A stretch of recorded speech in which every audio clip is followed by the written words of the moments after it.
The Manipulated Man by Esther Vilar. Narrated by El Zorro Plateador. Forward to The Manipulated Man. The context of the 70s. The year was 1971, and the world buzzed with activity and history. Sexual politics was on fire. The Vietnam War was in its 16th year and drafting young men into service. Playboy magazine was enjoying its zenith of influence and notoriety, and the pornography industry was set to go nationwide. 4 years earlier, the hippies had sparkled in their summer of love, but by this time their free love movement had flamed out headlong into a grim reality, one in which their soul-searching couldn't provide the transformational answers they were looking for. During this time, second-wave feminism was gaining in global momentum. Unsatisfied with what first-wave feminists gained in the 20s, the right to vote, this new wave of feminism arose in the early 60s with outspoken radical feminists like Betty Friedan in her 1963 seminal text, The Feminine Mystique, The Dialectic of Sex, The Case for Feminist Revolution, and followed in the mid-1970s with Andrea Dworkin's Woman Hating. Within this incredibly complex social environment, a 36-year-old Argentinian German doctor and medical researcher named Esther Vilar watched feminism metastasize unchecked across the globe. But she was not having it. To provide another perspective to impede feminism and thwart its power grab, she published The Manipulated Man. The basic premise of feminism is that women are fundamentally oppressed and exploited in society by men, economically, physically, and sexually. Vilar took the precise opposite stance, that women exploit men by using sex as leverage to oppress them in the same way, economically, physically, and sexually. Vilar's writing. Vilar writes the way Germans make cars, with small but well-built elements, streamlined, dense, and sturdy. In this way, the manipulated man reads the way a Volkswagen Bug drives. Writing this book took gigantic balls, courage so steely one wonders what she was thinking. Instead of stemming the tide of feminism, her book was like throwing a tank of gasoline on a bonfire. The fallout of this book upon her was incredible. Demonized by feminists as an apologist and a fascist, her personal life was devastated. Vilar's conceptual framework is extremely simple. You are either a woman, and the world revolves around you, or you're a man, and you built this world to revolve around them. In The Manipulated Male, Vilar portrays the sexes in a troubling way. She condemns women as lazy, intellectually dead, as architects of a grand lie, placing men as their slaves. Then she portrays men as almost angelic, as innocent, as pure, as victims. Vilar's greatest flaw, so far as I see her work, is her binary stance on gender. For as she demonizes women, she whitewashes men. Neither sex is innocent completely, neither completely guilty, and we all carry both blame and innocence. One major omission in her frame is how Vilar doesn't view human behavior and psychology in terms of alpha dominance or beta submission, a psychological trait we perceive more clearly today. How does hypergamy fit into the manipulated man? From a man's perspective, hypergamy benefits the top 20 or 10% of alpha men. These rare and fortunate dominant males figure in Vilar's work only as bosses who exploit workers. She never talks about their sexual predilections, womanizing, and philandering. Vilar refers almost exclusively to beta men and their troubling situation as they are tossed into the grinder. Our world and its incredible vanity can be brutally harsh if you're physically unattractive, no matter what gender you are. But if you are dominant and either rich or beautiful, the world is yours. None of this matters much in the brutal world of Vilar. Vilar's work in today's world. We deal today, in the spring of 2019, with many of the same issues Vilar wrote about then. Today, the wedding industry is psychotically bizarre and parasitically overpriced, a product of disturbing consumerization of marriage, and long faded are traditional celebrations of marriage as a union between a man and a woman. The differences between how Western culture handles Mother's Day, like a feeding frenzy of sentimental gifts and a cacophony of sappy emotions, could not be in greater contrast to that of Father's Day, which has the same lifeless energy as that of a forlorn flea market selling rusty antiques. These questions could go on seemingly without end. What would she say about the current state of marriage, prenuptial agreements, divorce laws? What would she say about family planning options for women as compared to those for men? How does the technological tsunami of social media affect women and hypergamy? How does this technology impact the lives of men? What would she say about the Me Too movement? What would she say of the acid attacks by men upon women in Bangladesh, India, Pakistan, and the United Kingdom? How do the various world religions compare to each other with regard to the exploitation of men and the submission of women?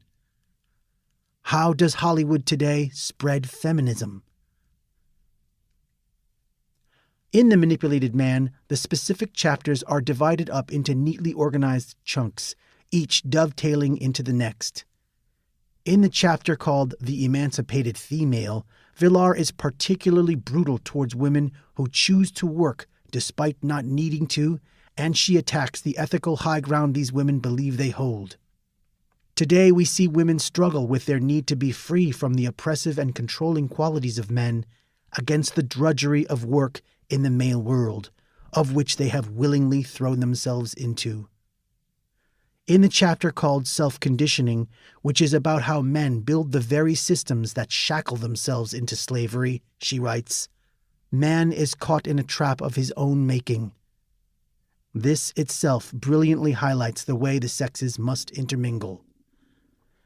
In the chapter called The Masks of Femininity, she takes a hysterically funny take on makeup and the bizarre, to men, behavior of feminine beauty. And many of these ideas today have gotten worse and are even more relevant than they were 50 years ago. Vilar says how things are, but never says how things should be or might be. She elucidates, but never dictates. It would be interesting to hear what she thinks a man should do now or how he might change, and what woman should do now or how she might change.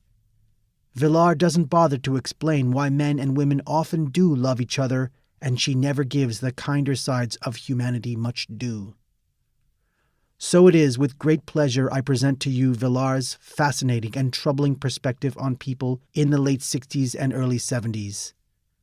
I hope you can find a way to intellectually withstand her high-voltage beliefs on men and women, and allow them to electrify, to challenge, and perhaps even to strengthen yours. El Zorro Plateador, April 2019.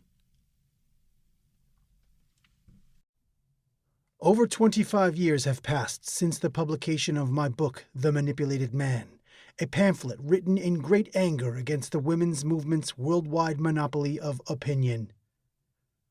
The determination with which those women portrayed us as victims of men not only seemed humiliating, but also unrealistic. If someone should want to change the destiny of our sex, a wish I had then as I have today, then that someone should attempt to do so with more honesty, and possibly also with a little humor. I would like to take the opportunity presented by the reissue of my book to answer two questions which I am asked again and again in this context. People often ask me if I would write this book again. Well, I find it right and proper to have done so. But seen from today's perspective, my courage in those days may only be attributable to a lack of imagination.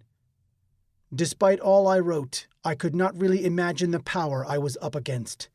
It seemed that one is only allowed to criticize women on the quiet, especially as a woman, and could only expect agreement behind closed doors. As we women have, thanks to our relatively stress-free life, a higher life expectancy than men and consequently make up the majority of voters in Western industrial nations, no politician could afford to offend us. And the media is not interested in discussing the issues involved either. Their products are financed through the advertising of consumer goods, and should we women decide to stop reading a certain newspaper or magazine as its editorial policy displeases us, then the advertisements targeted at us also disappear.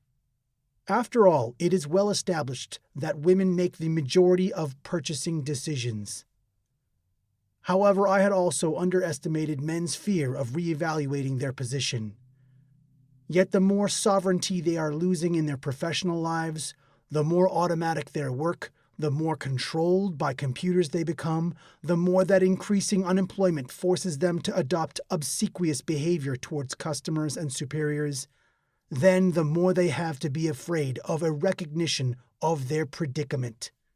And the more essential it becomes to maintain their illusion that it is not they who are the slaves, but those on whose behalf they subject themselves to such an existence.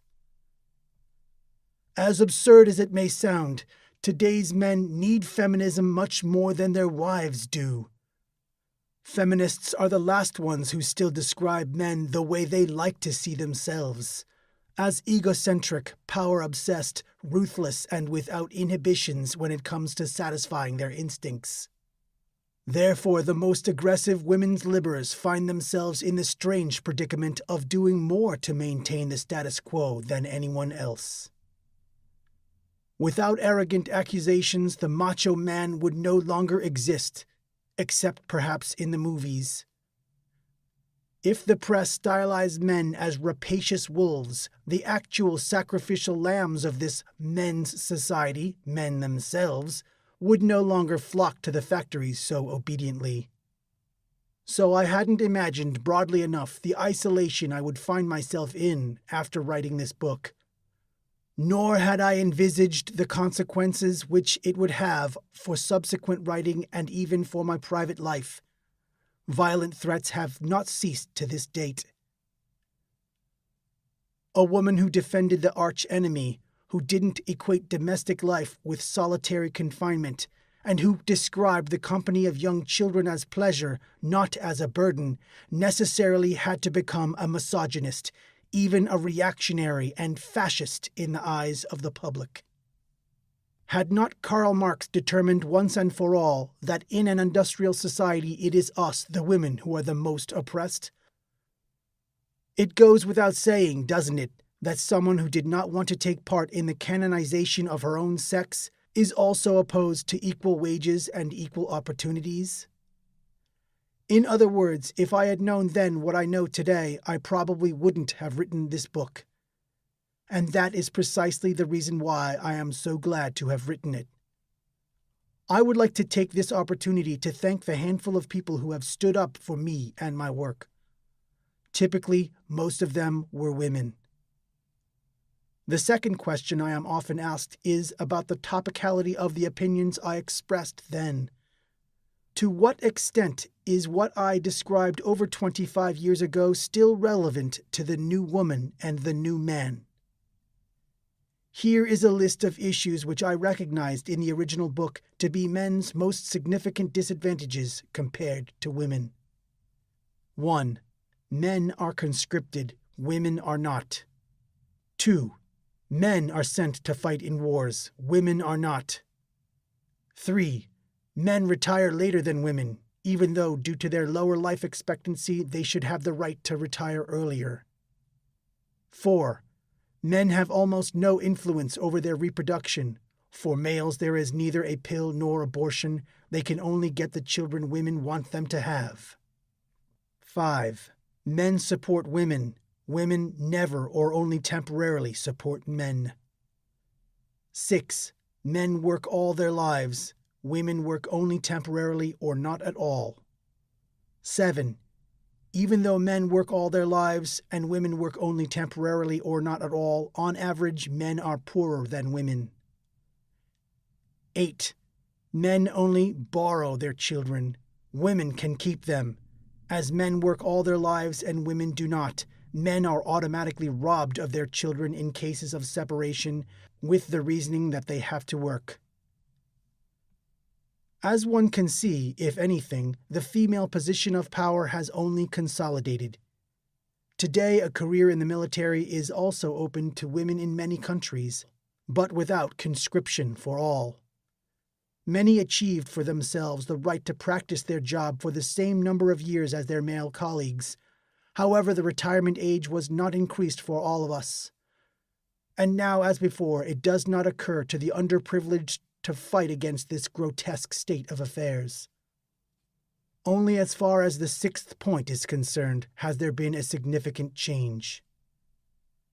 In the more entertaining spheres of work, there are more and more women who happily and willingly work and still keep their jobs despite having the children they nevertheless desire. But only a few of these women would be prepared to offer a life of comfort not only to their children but also the children's fathers, supported by their often substantial salaries. And fewer would further be prepared in case of a separation to give up their home and offspring and support the next admirer with what is left of her income. Also, men would not like it. Emancipation may be fine, but to be kept by a woman is still not acceptable. Housekeeping and raising children is not worthy of a real man. Sadly, women's manipulation of men is as topical today in the UK as it was back then, but so are the measures which could be used to end it, to the benefit of both sexes. In the meantime, however, there are already a few feminists who are talking about men as human beings, so the continuation of this discussion may not have to be conducted quite so loudly. Esther Vilar, August 1998. The Slave's Happiness. The lemon-colored MG skids across the road, and the woman driver brings it to a somewhat uncertain halt. She gets out and finds her left front tire flat. Without wasting a moment, she prepares to fix it. She looks toward the passing cars as if expecting someone. Recognizing this standard international sign of woman in distress, weak female let down by male technology, a station wagon draws up. The driver sees what is wrong at a glance and says comfortingly, "Don't worry, we'll fix that in a jiffy." To prove his determination, he asks for her jack. He does not ask if she is capable of changing the tire herself because he knows. She is about 30, smartly dressed and made up that she is not. Since she cannot find her jack, he fetches his own together with his other tools. 5 minutes later, the job is done and the punctured tire properly stowed. His hands are covered with grease. She offers him an embroidered handkerchief, which he politely refuses. He has a rag for such occasions in his toolbox. The woman thanks him profusely, apologizing for her typically feminine helplessness. She might have been there till dusk, she says, had he not stopped. He makes no reply, and as she gets back into the car, gallantly shuts the door for her. Through the wound-down window, he advises her to have her tire patched at once, and she promises to get her garage man to see to it that very evening. Then she drives off. As the man collects his tool and goes back to his own car, he wishes he could wash his hands. His shoes, he has been standing in the mud while changing the tire, are not as clean as they should be. He is a salesman. What is more, he will have to hurry to keep his next appointment. As he starts the engine, he thinks, women. One's more stupid than the next. He wonders what she would have done if he had not been there to help. He puts his foot on the accelerator and drives off, faster than usual. There is the delay to make up. After a while, he starts to hum to himself. In a way, he is happy. Almost any man would have behaved in the same manner, and so would most women. Without thinking, simply because men are men and women so different from them, a woman will make use of a man whenever there is an opportunity. What else could the woman have done when her car broke down? She has been taught to get a man to help. Thanks to his knowledge, he was able to change the tire quickly and at no cost to herself. True, he ruined his clothes, put his business in jeopardy, and endangered his own life by driving too fast afterward. Had he found something else wrong with her car, however, he would have repaired that, too. That is what his knowledge of cars is for. Why should a woman learn to change a flat when the opposite sex, half the world's population, is able and willing to do it for her? Women let men work for them, think for them, and take on their responsibilities. In fact, they exploit them. Yet, since men are strong, intelligent, and imaginative, while women are weak, unimaginative, and stupid, why isn't it men who exploit women? Could it be that strength, intelligence, and imagination are not prerequisites for power, but merely qualifications for slavery? Could it be that the world is not being ruled by experts, but by beings who are not fit for anything else, by women? And if this is so, how do women manage it so that their victims do not feel themselves cheated and humiliated, but believe themselves to be what they are least of all, masters of the universe? How do women manage to instill in men this sense of pride and superiority that inspires them to ever greater achievements? Why are women never unmasked?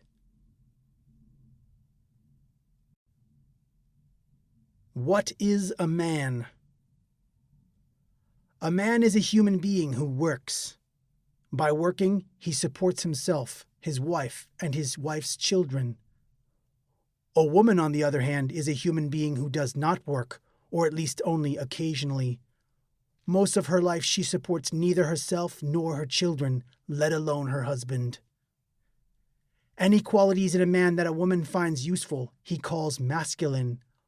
All others, of no use to her or to anyone else for that matter, she chooses to call effeminate. A man's appearance has to be masculine if he wants to have success with women, and that means it will have to be geared to his one and only raison d'etre, work. His appearance must conform to each and every task put to him, and he must always be able to fulfill it. Except at night when the majority of men wear striped pajamas with at most 2 pairs of pockets, men wear a kind of uniform made of durable, stain-resistant material in brown, blue, or gray. These uniforms, or suits, have up to 10 pockets in which men carry instruments and tools indispensable for their work. Since a woman does not work, her night or day clothes rarely have pockets. For social events, men are permitted to wear black, a color that shows marks and stains, since on those occasions men are less likely to dirty themselves. Moreover, the bright colors worn by women show to advantage against it. The occasional red or green evening jackets worn by men are acceptable, since, by contrast, all the real men present seem so much more masculine. The rest of a man's appearance is also adapted to his situation. His hairstyle requires only 15 minutes at the barber every 2 or 3 weeks.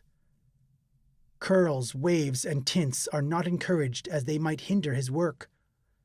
Men often work in the open air or spend a considerable amount of time in it, hence complicated styles would be a nuisance. Furthermore, it is improbable that such styles would make a hit with women since, unlike men, they never judge the opposite sex from an aesthetic point of view. So most men, after 1 or 2 attempts at individuality, realize that women are indifferent to their efforts and revert to a standard style, long or short. The same is true of beards. Only oversensitive men, usually one with intellectual pretensions, who want to appear mentally tough by letting their facial hair grow indiscriminately, wear a fun beard for any length of time. It will be tolerated by women, however, for a beard is an important indication of a man's character, and therefore of the way in which he might be most easily exploited. His field of work will usually be that of the neurotic intellectual. Generally, a man uses an electric razor for about 3 minutes every morning to keep his beard in check. For his skin, soap and water are considered good enough.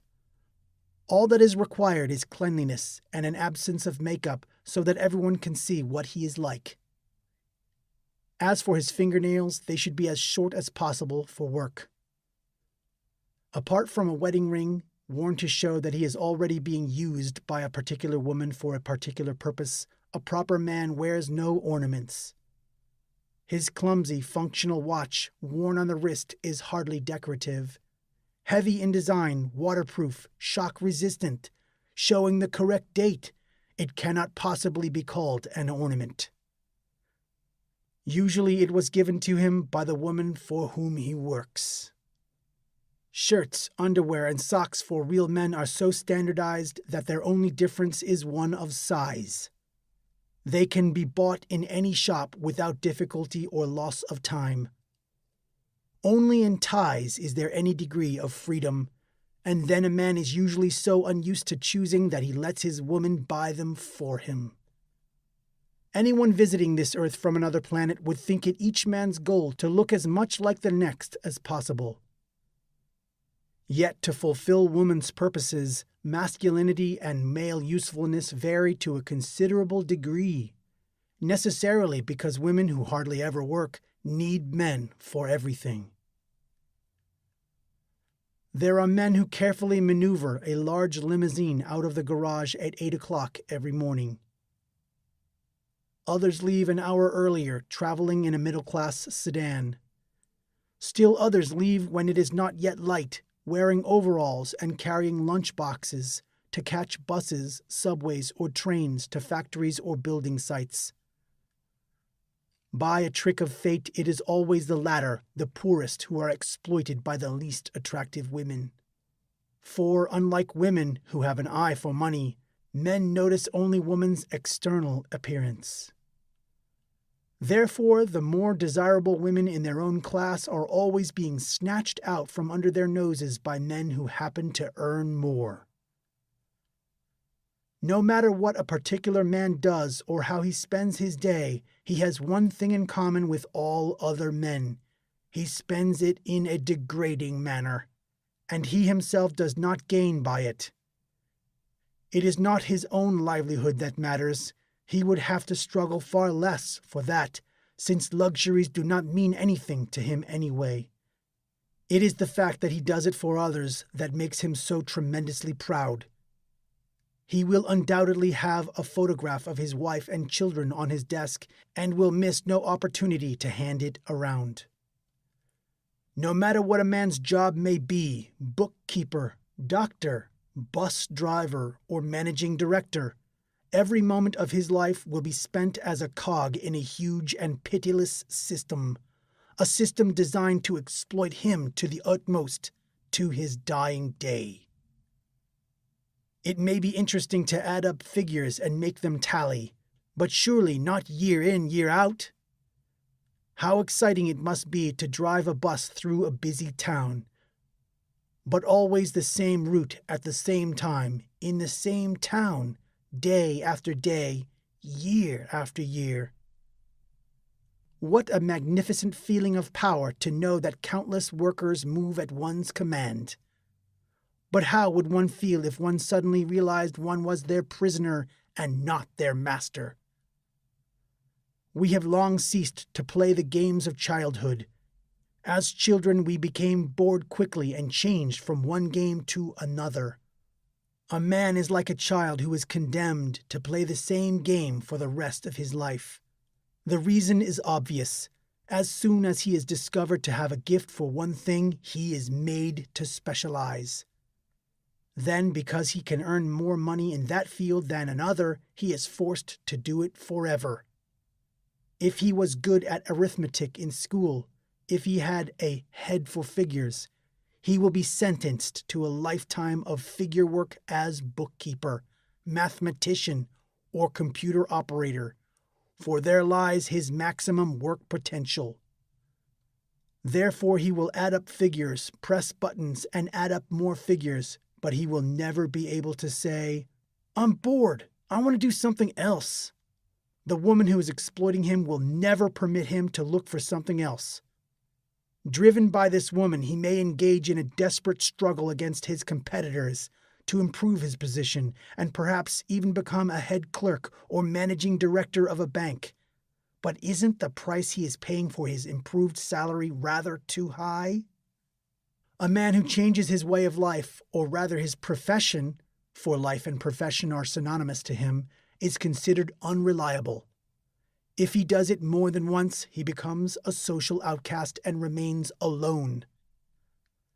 The fear of being rejected by society must be considerable.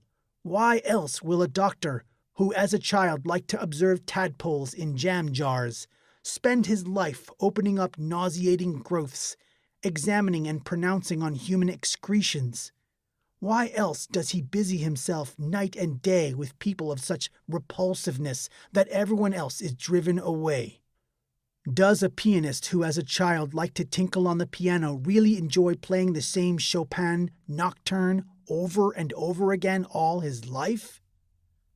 Why else does a politician who as a schoolboy discovered the techniques of manipulating people successfully continue as an adult mouthing words and phrases as a minor government functionary? Does he actually enjoy contorting his face and playing the fool and listening to the idiotic chatter of other politicians? Surely he must once have dreamt of a different kind of life. Even if he became president of the United States, wouldn't the price be too high? No, one can hardly assume men do all this for pleasure and without a feeling of a desire for change. They do it because they have been manipulated into doing it. Their whole life is nothing but a series of conditioned reflexes, a series of animal acts. A man who is no longer able to perform these acts, whose earning capacity is lessened, is considered a failure. He stands to lose everything: wife, family, home, his whole purpose in life. All things, in fact, which give him security. Of course, one might say that a man who lost his capacity for earning money is automatically freed from his burden and should be glad about this happy ending. But freedom is the last thing he wants. He functions, as we shall see, according to the principle of pleasure in non-freedom. To be sentenced to lifelong freedom is a worse fate than lifelong slavery. To put it another way, man is always searching for someone or something to enslave him, for only as a slave does he feel secure, and as a rule his choice falls on a woman. Who or what is this creature who is responsible for his lowly existence, and who, moreover, exploits him in such a way that he only feels safe as her slave, and her slave alone? What is woman? A woman, as we've already said, is, in contrast to a man, a human being who does not work. One might leave it at that, for there isn't much more to say about her were the basic concept of human being not so general and inexact in embracing both man and woman. Life offers the human being two choices: animal existence, a lower order of life, and spiritual existence. In general, a woman will choose the former and opt for physical well-being, a place to breed, and an opportunity to indulge unhindered in her breeding habits. At birth, men and women have the same intellectual potential. There is no primary difference in intelligence between the sexes. It is also a fact that potential left to stagnate will atrophy. Women do not use their mental capacity, they deliberately let it disintegrate. After a few years of sporadic training, they revert to a state of irreversible mental torpor. Why do women not make use of their intellectual potential? For the simple reason that they do not need to. It is not essential for their survival. Theoretically, it is possible for a beautiful woman to have less intelligence than a chimpanzee and still be considered an acceptable member of society. By the age of 12, at the latest, most women have decided to become prostitutes. Or, to put it another way, they have planned a future for themselves which consists of choosing a man and letting him do all the work. In return for his support, they are prepared to let him make use of their vagina at certain given moments. The minute a woman has made this decision, she ceases to develop her mind. She may, of course, go on to obtain various degrees and diplomas. These increase her market value in the eyes of men, for men believe that a woman who can recite things by heart must also know and understand them. But any real possibility of communication between the sexes ceases at this point. Their paths are divided forever. One of man's worst mistakes, and one he makes over and over again, is to assume that a woman is his equal, that is, a human being of equal mental and emotional capacity. A man may observe his wife, listen to her, judge her feelings by her reactions, but in all this be judging her only by outward symptoms, for he is using his own scale of values. He knows what he would say, think, and do if he were in her shoes. When he looks at her depressing ways of doing things, he assumes there must be something that prevents her from doing what he himself would have done in her position. This is natural, as he considers himself the measure of all things, and rightly so, if humans define themselves as beings capable of abstract thought. When a man sees a woman spending hours cooking, washing dishes, and cleaning, it never occurs to him that such jobs probably make her quite happy, since they are exactly at her mental level. Instead, he assumes that this drudgery prevents her from doing all those things which he himself considers worthwhile and desirable. Therefore, he invents automatic dishwashers, vacuum cleaners, and pre-cooked foods to make her life easier, and to allow her to lead the dream life he himself longs for. But he will be disappointed. Rarely using the time she has gained to take an active interest in history, politics, or astrophysics, woman bakes cakes, irons underclothes, and makes ruffles and frills for blouses, or, if she is especially enterprising, covers her bathroom with flower decals. It is natural, therefore, that man assumes such things to be the essential ingredients of gracious living. This idea must have been instilled by woman, as he himself really doesn't mind if his cakes are store-bought, his underpants unironed, or his bathroom devoid of flowery patterns. He invents cake mixes to liberate her from drudgery, automatic irons, and toilet paper holders already covered with the flower patterns to make gracious living easier to attain. And still, women take no interest in serious literature, politics, or the conquest of the universe. For her, this newfound leisure comes at just the right moment. At last, she can take an interest in herself. Since a longing after intellectual achievements is alien to her, she concentrates on her external appearance. Yet even this preoccupation is acceptable to man. He really loves his wife and wants her happiness more than anything in the world. Therefore, he produces non-smear lipstick, waterproof mascara, home permanents, no iron frilly blouses, and throwaway underwear, always with the same aim in view. In the end, he hopes, this being whose needs seem to him so much more sensitive, so much more refined, will gain freedom. Freedom to achieve in her life the ideal state which is his dream, to live the life of a free man. Then he sits back and waits. Finally, as woman does not come to him of her own free will, he tries to tempt her into his world. He offers her coeducation so that she is accustomed to his way of life from childhood. With all sorts of excuses, he gets her to attend his universities and initiates her into the mysteries of his own discoveries, hoping to awaken her interest in the wonders of life. He gives her access to the very last male strongholds, thereby relinquishing traditions sacred to him by encouraging her to make use of her right to vote, in the hope that she will change the systems of government he has managed to think up so laboriously, according to her own ideas. Possibly, he even hopes that she will be able to create peace in the world, for in his opinion, women are a pacifist influence.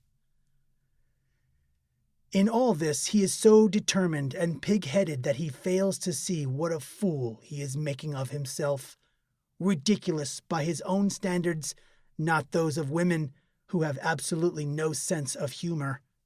No, women do not laugh at men. At most, they get irritated. The old institutions of house and home are not yet so obviously outdated and derelict that they can't justify relinquishing all their intellectual pursuits and renouncing all their claims to better jobs. One does wonder, however, what will happen when the housework is still further mechanized, when there are enough good nursery schools nearby, or when, as must occur before long, men discover that children themselves are not essential. If only man would stop for one moment in his heedless rush toward progress and think about this state of affairs, he would immediately realize that his efforts to give woman a sense of mental stimulation have been totally in vain. It is true that woman gets progressively more elegant, more well-groomed, more cultured, but her demands on life will always be material, never intellectual. Has she ever made use of the mental processes he teaches at his universities to develop her own theories? Does she do independent research in the institutes he has thrown open to her? Someday it will dawn on man that woman does not read the wonderful books with which he has filled his libraries, and though she may well admire his marvelous works of art in museums, she herself will rarely create, only copy. Even plays and films, visual exhortations to woman on her own level to liberate herself, are judged only by their entertainment value. They will never be a first step to revolution. When a man, believing woman his equal, realizes the futility of her way of life, he naturally tends to think that it must be his fault, that he must be suppressing her.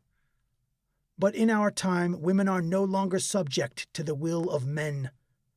Quite the contrary, they have been given every opportunity to win their independence, and if after all this time they have not liberated themselves and thrown off their shackles, we can only arrive at one conclusion. There are no shackles to throw off. It is true that men love women, but they also despise them. Anyone who gets up in the morning fresh and ready to conquer new worlds, with infrequent success admittedly because he has to earn a living, is bound to despise someone who simply isn't interested in such pursuits. Contempt may even be one of the main reasons for his efforts to further the mental development of a woman. He feels ashamed of her and assumes that she, too, must be ashamed of herself. So, being a gentleman, he tries to help. Men seem incapable of realizing that women entirely lack ambition, desire for knowledge, and need to prove themselves, all things which to him are a matter of course. They allow men to live in a world apart because they do not want to join them. Why should they? The sort of independence men have means nothing to women, because women don't feel dependent. They are not even embarrassed by the intellectual superiority of men because they have no ambition in that direction. There is one great advantage which women have over men. They have a choice between the life of a man and the life of a dim-witted parasitic luxury item. There are too few women who would not select the latter. Men do not have this choice. If women really felt oppressed by men, they would have developed hate and fear for them, as the oppressed always do. But women do not fear men, much less hate them. If they really felt humiliated by men's mental superiority, they would have used every means in their power to change the situation. If women really felt unfree, surely at such a favorable time in their history they would have broken free of their oppressors. In Switzerland, one of the most highly developed countries of the world, where women until recently were not allowed to vote, in a certain canton it is reported the majority of women were against introducing the vote for women. The Swiss men were shattered, for they saw in this unworthy attitude yet another proof of centuries of male oppression. How very wrong they were. Women feel anything but oppressed by men. On the contrary, one of the many depressing truths about the relationship between the sexes is simply that man hardly exists in a woman's world. Man is not even powerful enough to revolt against. Woman's dependence on him is only material, of a physical nature, something like a tourist's dependence on an airline, a cafe proprietor's on his espresso machine, a car's on gasoline, a television set's on electric current. Such dependencies hardly involve agonizing. Ibsen, who suffered from the same misapprehensions as other men, meant his Doll's House to be a kind of manifesto for the freedom of women.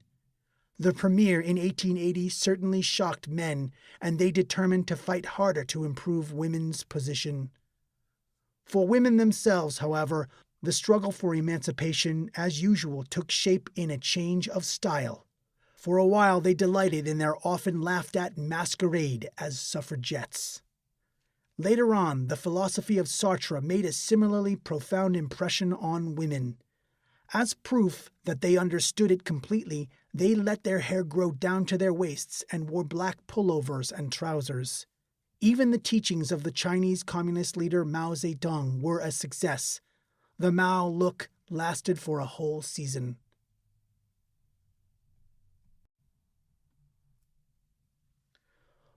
The horizon of a woman. Whatever men set about to impress women with counts for nothing in the world of women. Only another woman is of importance in her world.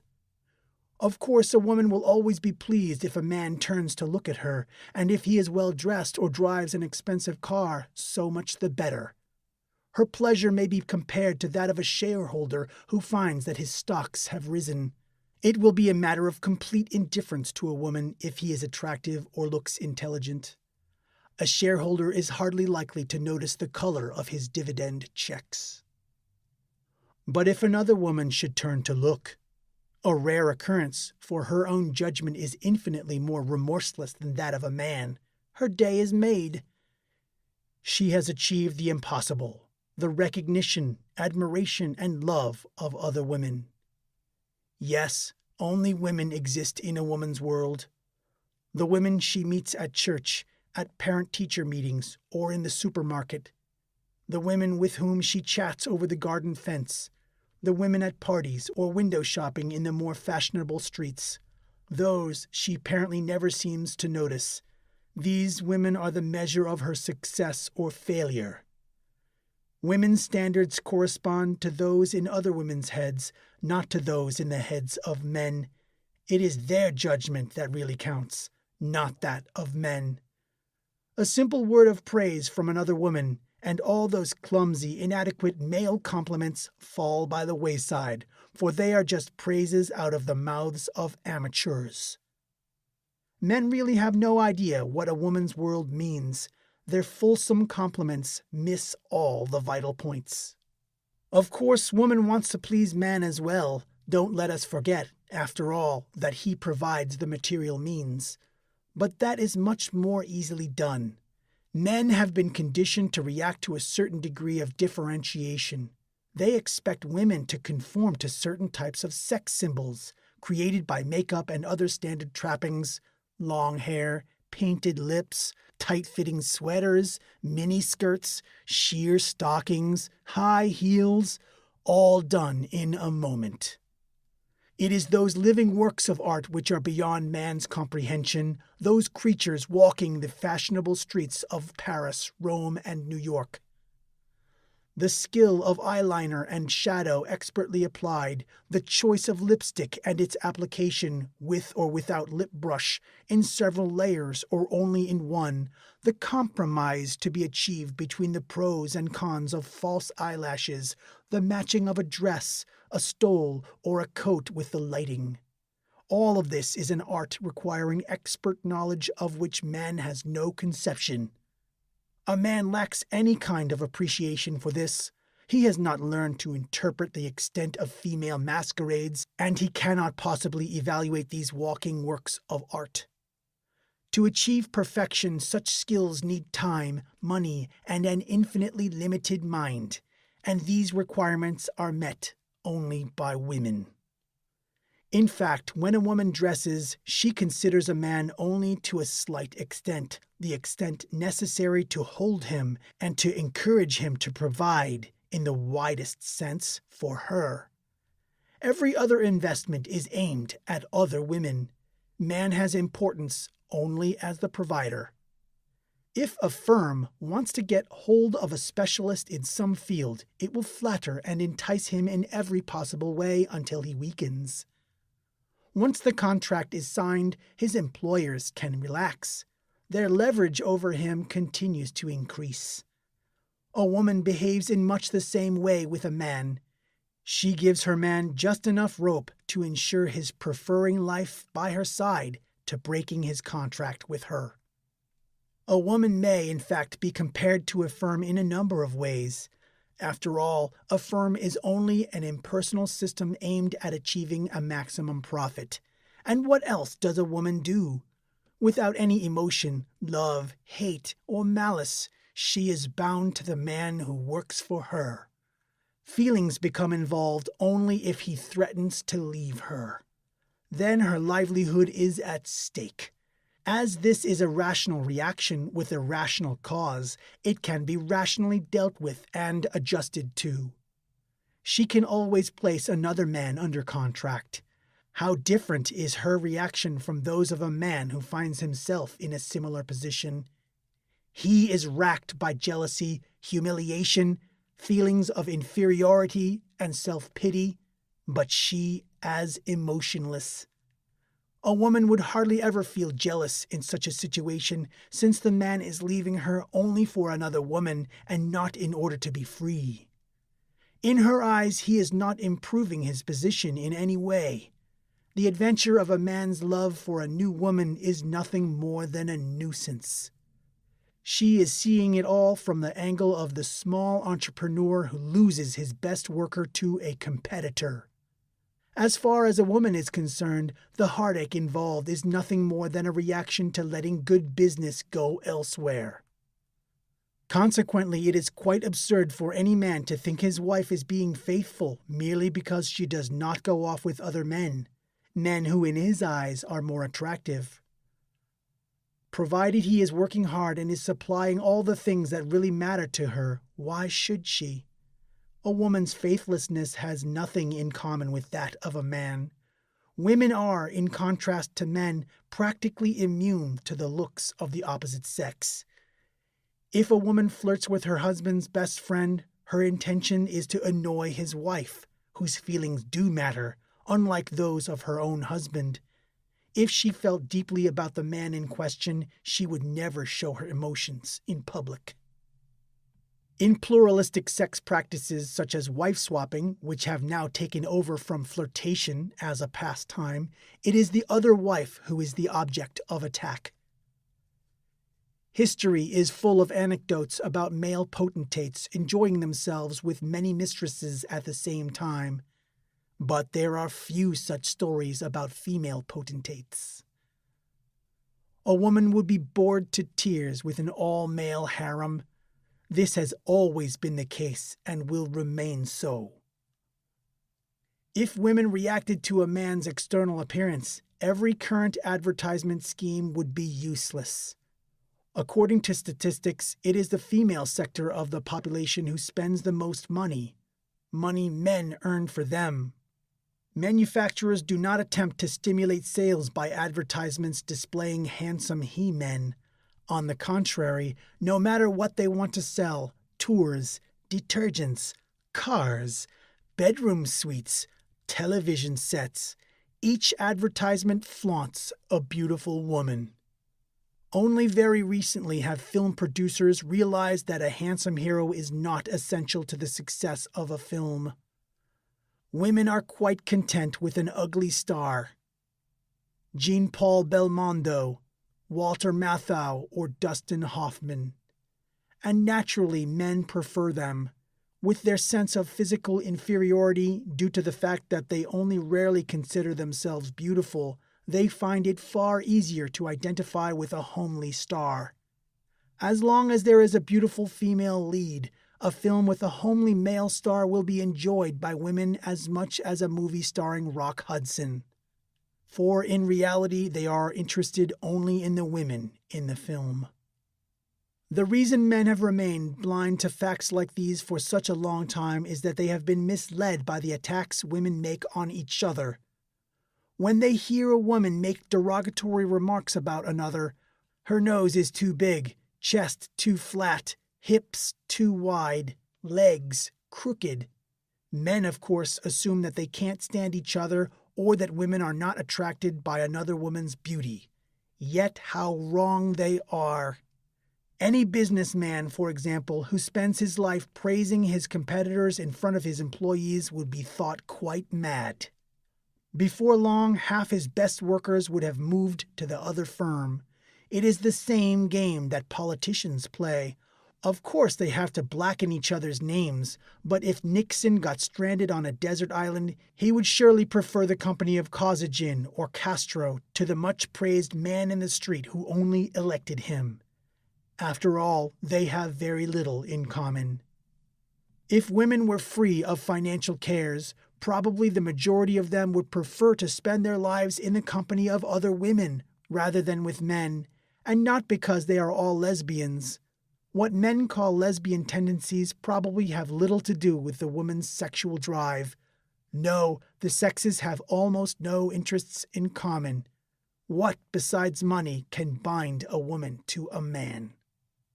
Women make ideal living companions for each other.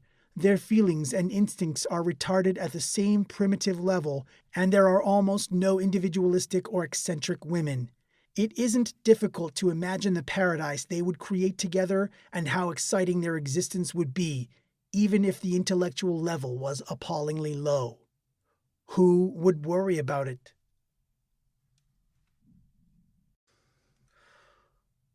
The fair sex. To someone from outer space, surely men would appear infinitely more worthy of admiration than women, for man has intelligence as well as beauty. Throughout the centuries, man's standards of values must have become sadly confused, otherwise women would never have been called the fair sex. The mere fact that they are so much less intelligent than men is enough to contradict such a conception. For a stupid person can never be thought of as beautiful unless judged on the purely physical level. But it should be emphasized that the fault lies with man himself, who valued women according to standards by which people and animals are on the same level. If he had not done so, women would hardly fit into the group Homo sapiens. A man needs a woman because, as we shall see, he needs something to which he may subject himself. But at the same time, he must retain his self-respect. This leads him to endow women with qualities which will justify his subjugation. As woman has never yet made any attempt to use her wits, he cannot call her intelligent, but he gets close to it by creating the concept of woman's intuition. So, in the absence of any other real qualities, he calls her beautiful. Aesthetic standards are necessarily subjective, and each aesthetic judgment one makes is an act of personal choice. But subjectivity easily turns into an excuse, and a man is only too pleased to allow himself to become a slave. A man assumes that since woman adorns herself with the obvious intention of drawing all eyes toward her, she must have some reason for her action. So man finds woman beautiful because she thinks she is beautiful. Indeed, he is very grateful for being allowed to share this opinion. But this feminine claim to beauty is also supported by subterfuge, by a trick. Woman's greatest ideal is a life without work or responsibility, yet who needs such a life but a child? A child with appealing eyes, a funny little body with dimples and sweet layers of baby fat and clear, taut skin. that darling miniature of an adult. It is a child that woman imitates, its easy laugh, its helplessness, its need for protection. A child must be cared for, it cannot look after itself. And what species does not, by natural instinct, look after its offspring? It must, or the species will die out. With the aid of skillfully applied cosmetics, designed to preserve that precious baby look, with the aid of helpless, appealing babble and exclamations such as ooh and ah, to denote astonishment, surprise, and admiration, with inane little bursts of conversation, women have preserved this baby look for as long as possible so as to make the world continue to believe in the darling, sweet little girl she once was, and she relies on the protective instinct in man to make him take care of her. As with everything a woman undertakes on her own initiative, this whole maneuver is as incredible as it is stupid. It is amazing, in fact, that it succeeds. It would appear very short-sighted to encourage such an ideal of beauty. For how can any woman hope to maintain it beyond the age of 25? Despite every trick of the cosmetics industry, despite magazine advice against thinking or laughing, both tend to create wrinkles, her actual age will inevitably show through in the end. And what on earth is a man to do with a grown-up face when he has been manipulated into considering only helpless, appealing little girls to be creatures of beauty? What is a man to do with a woman when the smooth curves have become flabby tires of flesh, the skin slack and pallid, when the childish tones have grown shrill, and the laughter sounds like neighing? What is to become of this shrew when her face no longer atones for her ceaseless inanities, and when the cries of ooh and ah begin to drive him out of his mind? This mummified child will never fire a man's erotic fantasy again. One might think her power broken at last. But no, she still manages to get her own way, and for two reasons. The first is obvious. She now has children who enable her to continue feigning helplessness. As for the second, there are simply not enough young women to go around. It is a safe bet that, given the choice, man would trade in his grown-up child wife for a younger model, but as the ratio between the sexes is roughly equal, not every man can have a younger woman. And as he has to have a wife of some sort, he prefers to keep the one he already possesses. This is easy to prove. Given the choice, a man will always choose a younger woman. Elizabeth Taylor and Marilyn Monroe were passé the moment their wrinkles could no longer be hidden by layers of makeup, and therefore when a man went to the cinema, he simply bought a ticket to see a younger star. Anyone who can afford it is not restricted in this respect to buying seats at cinemas. Financiers and show business tycoons make a habit of turning in their used wives for newer models. And since alimony is fairly good, not even the old wife seems to mind. In fact, she is probably very glad to have made such a good bargain. But this is a luxury for the rich alone.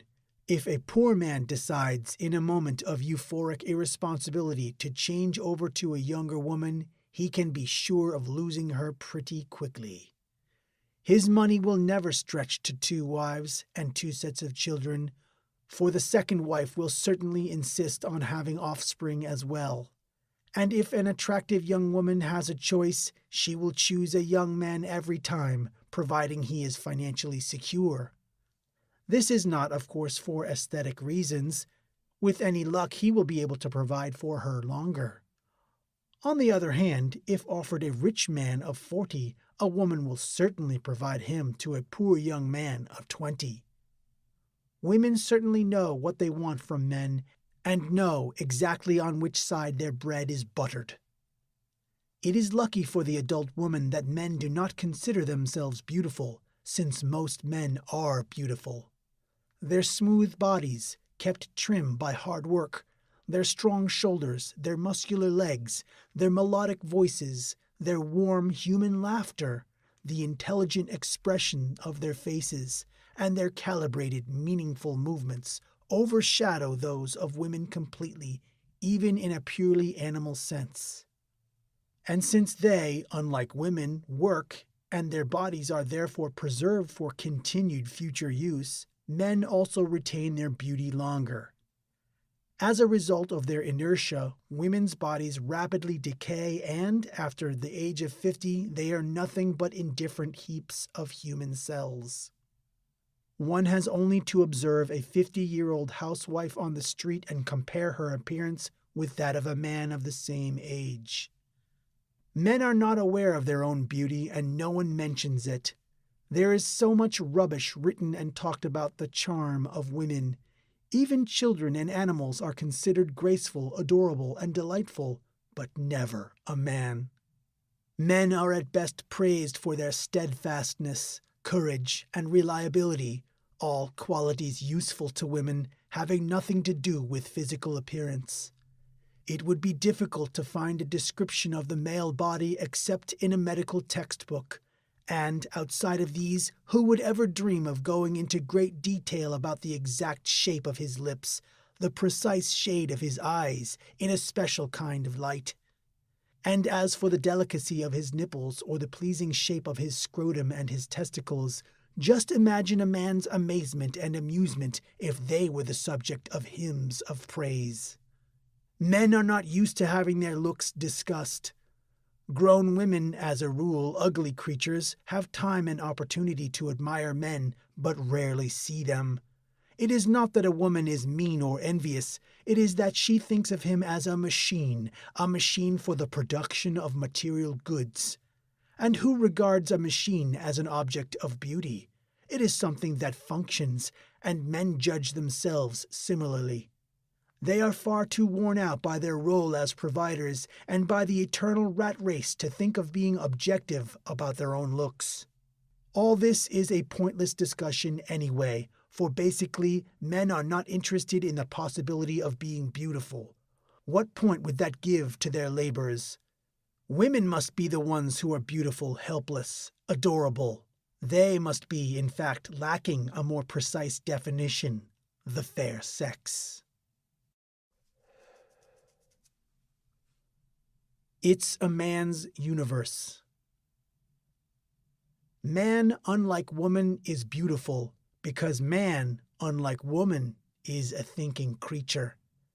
This means man has a thirst for knowledge. He wants to know what the world around him looks like and how it functions. Man thinks. He draws conclusions from the data he encounters. Man is creative. He makes something new out of the information achieved by the above processes. Man is sensitive. As a result of his exceptionally wide, multidimensional emotional scale, he not only registers the commonplace in fine gradations, but he creates and discovers new emotional values and makes them accessible to others through sensible descriptions or recreates them as an artist. Of all the qualities of man, his curiosity is certainly the most impressive. This curiosity differs basically from that of woman. A woman takes interest only in subjects that have an immediate personal usefulness to her. For example, if she reads a political article in the newspaper, it is highly likely that she wants to cast a spell on some political science student. Not that she cares about the fate of the Chinese, Israelis, or South Africans. If she looks up the names of some Greek philosophers in the dictionary, it does not mean she has suddenly taken an interest in Greek philosophy. It means she is trying to solve a crossword puzzle. If she is studying the ads for a new car, it is a fact that most women, mothers included, generally have no idea how the human fetus is formed, how it develops in the womb, what stages it passes through before birth. Of course, it is entirely unnecessary for her to know about these things, since they cannot influence the development of the embryo anyway. It is only important to know that a pregnancy lasts 9 months and that for the duration one must take care of oneself and in the case of complications, immediately consult one's doctor, who will, of course, restore everything to order. Man's curiosity is something quite different. His desire for knowledge has no personal implications, is purely objective, and in the long run is much more practical than a woman's attitude. One has only to watch a man go past a building site where a newly developed machine is being used, for example, a new kind of dredger. There is hardly a man, regardless of social status, who will pass by without a glance.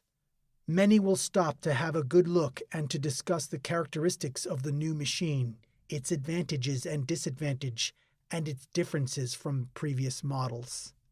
A woman would never think of stopping at a building site unless, of course, the crowd was so big that she thought she might miss something exciting.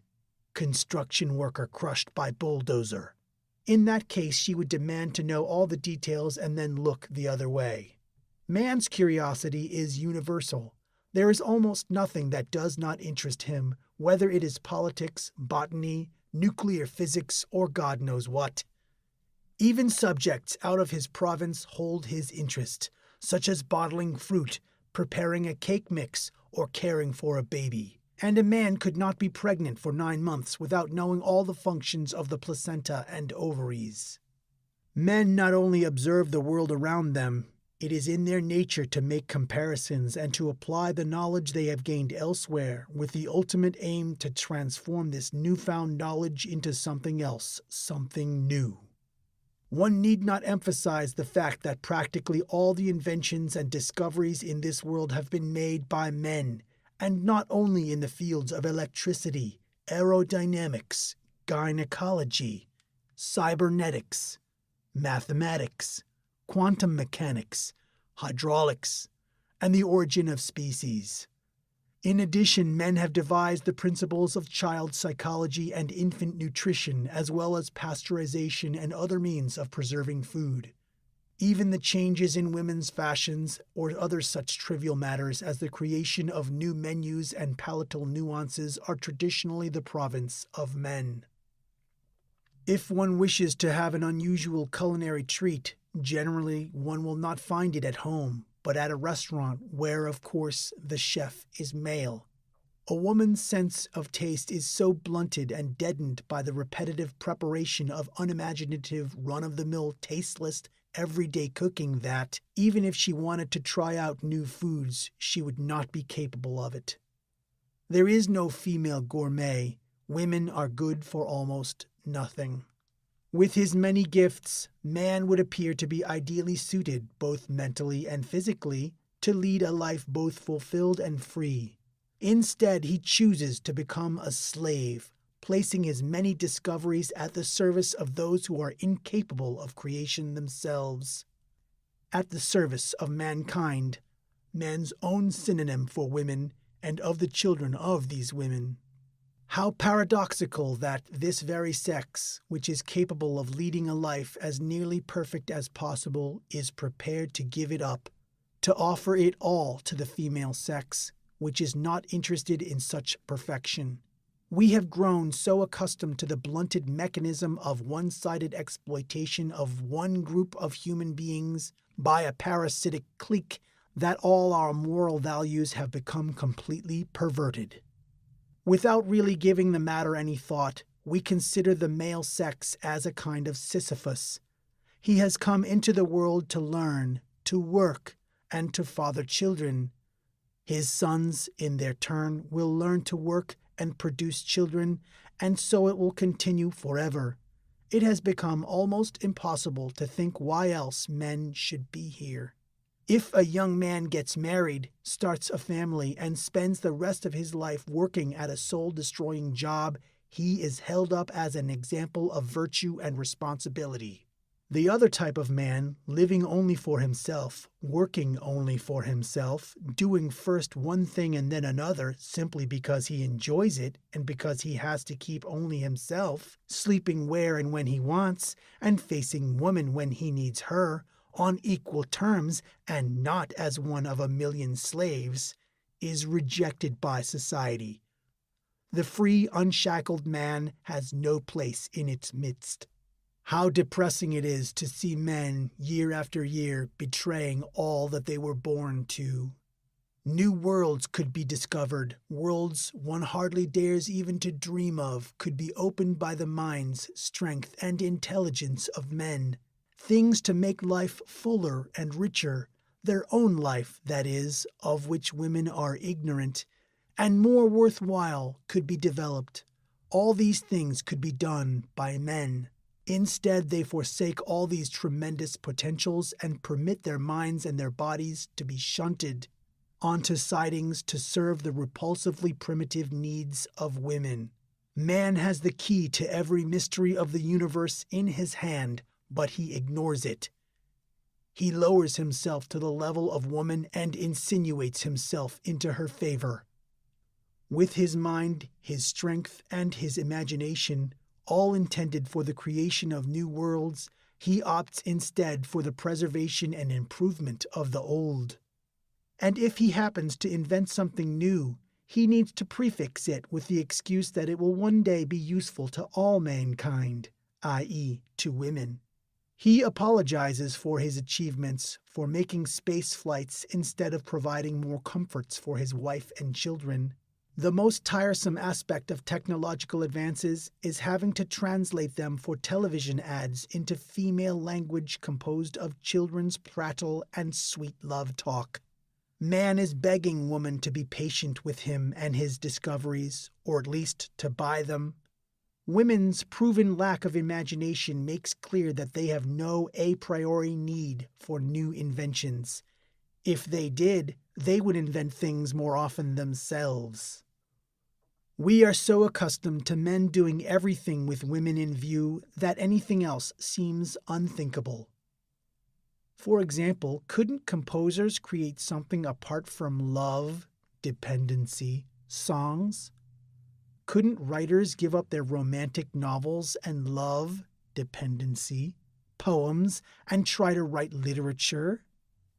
Can painters only produce nudes and profiles of women, abstract or realistic? Why can't we have something new after all this time, something we have never seen before? It should really be possible for scientists to forget dedicating their work to their wives. Anyhow, they will never be able to understand them. When will the time come when experimental films have no longer to be weighed down by sexy female bodies, when news reports on space travel do not need to be encumbered with the interviews of peroxided astronauts' wives? Even the astronauts themselves might stop having schmaltzy love, dependency, songs played to them during their interplanetary travels. We have absolutely no idea what the world would be if men really used their intelligence and imagination instead of wasting it. Inventing pressure cookers that cook faster, wall-to-wall carpeting that is more stain-resistant, detergents that wash whiter, and lipsticks that are more water-resistant is a waste of time. Instead of producing children who will in turn produce children, thus pushing the enjoyment of life still further out of their own reach, they should try living themselves.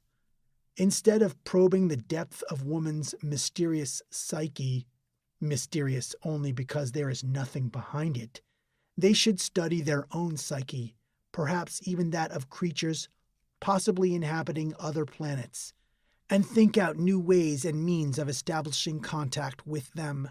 Instead of inventing ever more deadly weapons to fight wars destined only to defend private property, i.e. women's, they should be developing ever more efficient methods of space travel. Travel which would tell us more about the worlds we never dreamed of.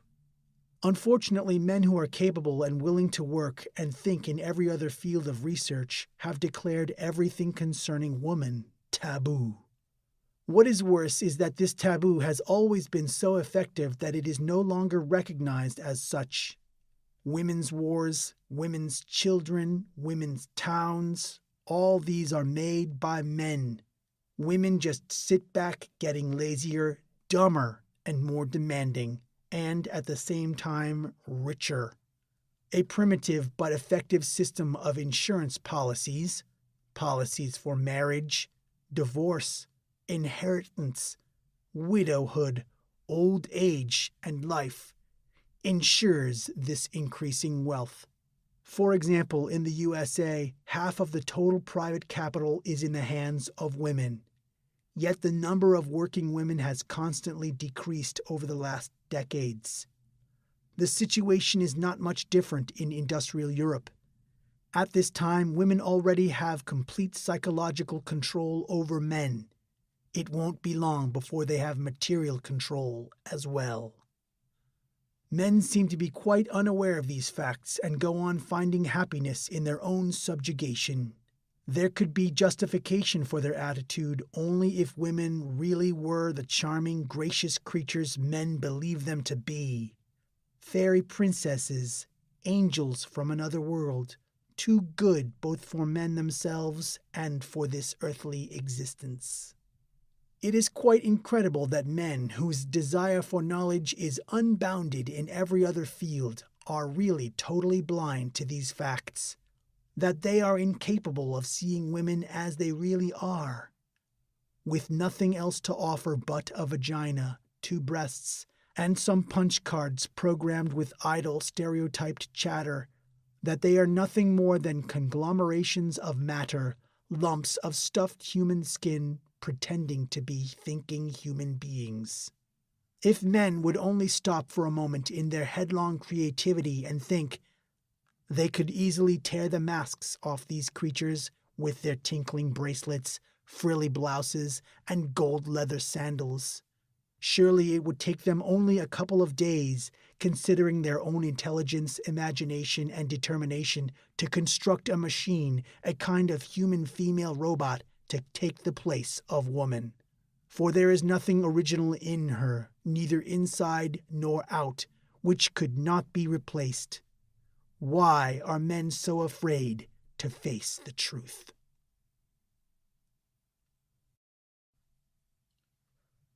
Woman, divine by right of stupidity.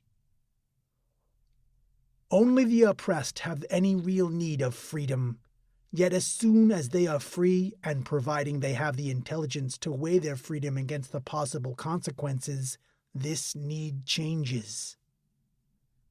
The former, longing for freedom, reverts to a sense of fear accompanied by an intense longing to be tied and secure.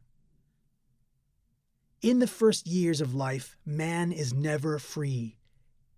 He is hemmed in by adult rules, and having no experience of social conduct to guide him, he is entirely dependent on them. As a result, he develops an acute desire for freedom and feels a desperate need to escape from his prison at the first opportunity. Once a human being is free, if it happens to be rather stupid, and women are stupid, it will be quite happy with its freedom and try to retain it. As the unintelligent human being is incapable of abstract thought, it will never feel the need to leave its familiar terrain and consequently will never fear that its very existence might be threatened. It is not afraid of death because it cannot imagine it. There is no need to find a meaning or reason for life. Its desires are fulfilled in its own personal comforts, and these provide reason enough for living. Even the need for religion is comparatively unknown to a person of low intelligence, and if it does arise, it is very easily satisfied. A stupid person has an infinite capacity for self-adoration. If a woman chooses to believe in God, it is for one reason only. She wants to go to heaven. The situation of the intelligent person, i.e., a man, is very different. At first, he welcomes his newfound freedom with a sense of relief, drunk with the vision and perspective of life before him. But the moment he puts this freedom to the test, that is, as soon as he wants to commit a given act which might send him in a given direction, he gets scared.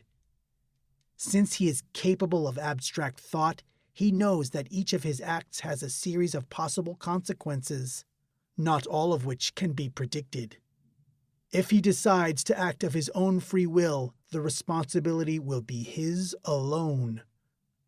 At that moment, man would be delighted to cease all activity, but because he is a man and it is man's destiny to act, he begins to long for the rules of his childhood, to long for someone who will tell him what to do, to give meaning to his now meaningless actions. These actions are meaningless because they serve his comfort, but what does he serve? At this point, he will search for a new deity, one to take the place of his mother, the deity of his childhood. The moment he finds her, he becomes her abject slave. Given the choice, of course, a man would prefer a deity that is strong, just, wise, and omniscient, rather like the God of Christians, Jews, and Mohammedans. But as he is an intelligent being, he knows that such a deity cannot exist, that every adult is, by definition, his own personal deity who must make his own rules. Every adult, i.e. every man, must satisfy his craving for non-freedom, a regression to a sort of infantile dependency which gives him pleasure. And he can do this only by imposing rules, deities, on himself, which he then sets out to fabricate. When man creates rules, he unconsciously compares experiences with other men. Finding something in common with them, he derives generalizations. These rules become laws for future reasonable conduct, in other words, beneficial to someone other than himself, to which he voluntarily subjects himself. The systems thus created grow collectively and individually more broadly applicable, and soon they are so complex that the individual details are no longer distinguishable. They achieve autonomy and become divine. One can only believe in these laws, just as an inexperienced child must believe in the partly senseless, partly sensible rules of its parents. To trespass carries the threat of exclusion from society and loss of security. Marxism, brotherly love, racism, and nationalism all evolved in this way. A man whose personal need for religion is satisfied by much larger systems will be relatively safe from subjugation to the rule of an individual, woman. The majority of men prefer to subjugate themselves to an exclusive deity, woman. They call this subjugation love. This sort of personal deity has excellent qualifications for the satisfaction of religious needs. Woman is ever present, and given her own lack of religious need, she is divine. As she continuously makes demands, man never feels forsaken. She frees him from collective gods, for whose favors he would have to compete with others. He trusts in her because she resembles his mother, the deity of his childhood. His empty life is given an artificial meaning, for his every action is dedicated to her comfort and later to the comfort of her children. As a goddess, she can not only punish, by taking away his sense of belonging, but she can reward as well, through the bestowal of sexual pleasure. The most important requirements for woman's divinity are, however, her propensity to masquerade and her stupidity. A system must either overwhelm its believers with its greatly superior wisdom. As the first possibility is unavailable to women, they take advantage of the second. Their masquerade causes them to appear strange and mysterious to men. Their stupidity makes them inaccessible to scrutiny. While intelligence shows itself in actions that are reasonable and logical, hence permits measurement, predictability, and control, stupidity shows itself in actions that are completely unreasonable, unpredictable, and uncontrollable. Women are protected by a screen of pomp, mummery, and mystification as much as any pope or dictator. They cannot be unmasked and will increase their power unhindered, gaining strength as they go. In return, man is guaranteed for the duration a divinity in which he can deeply believe.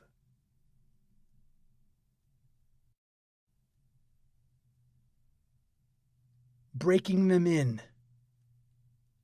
To ensure that the happiness of man in subjugation is brought about by a woman and not by other men or some sort of animal, or even by one of the above-mentioned social systems, into man's life are built a series of training exercises whose practice begins at a very early age. It is fortunate for woman that the male infant is under her close jurisdiction, as it is easiest to train them. And by the natural process of selection, the very women who are best suited to training men are the ones who reproduce themselves. The others are incapable of reproducing themselves.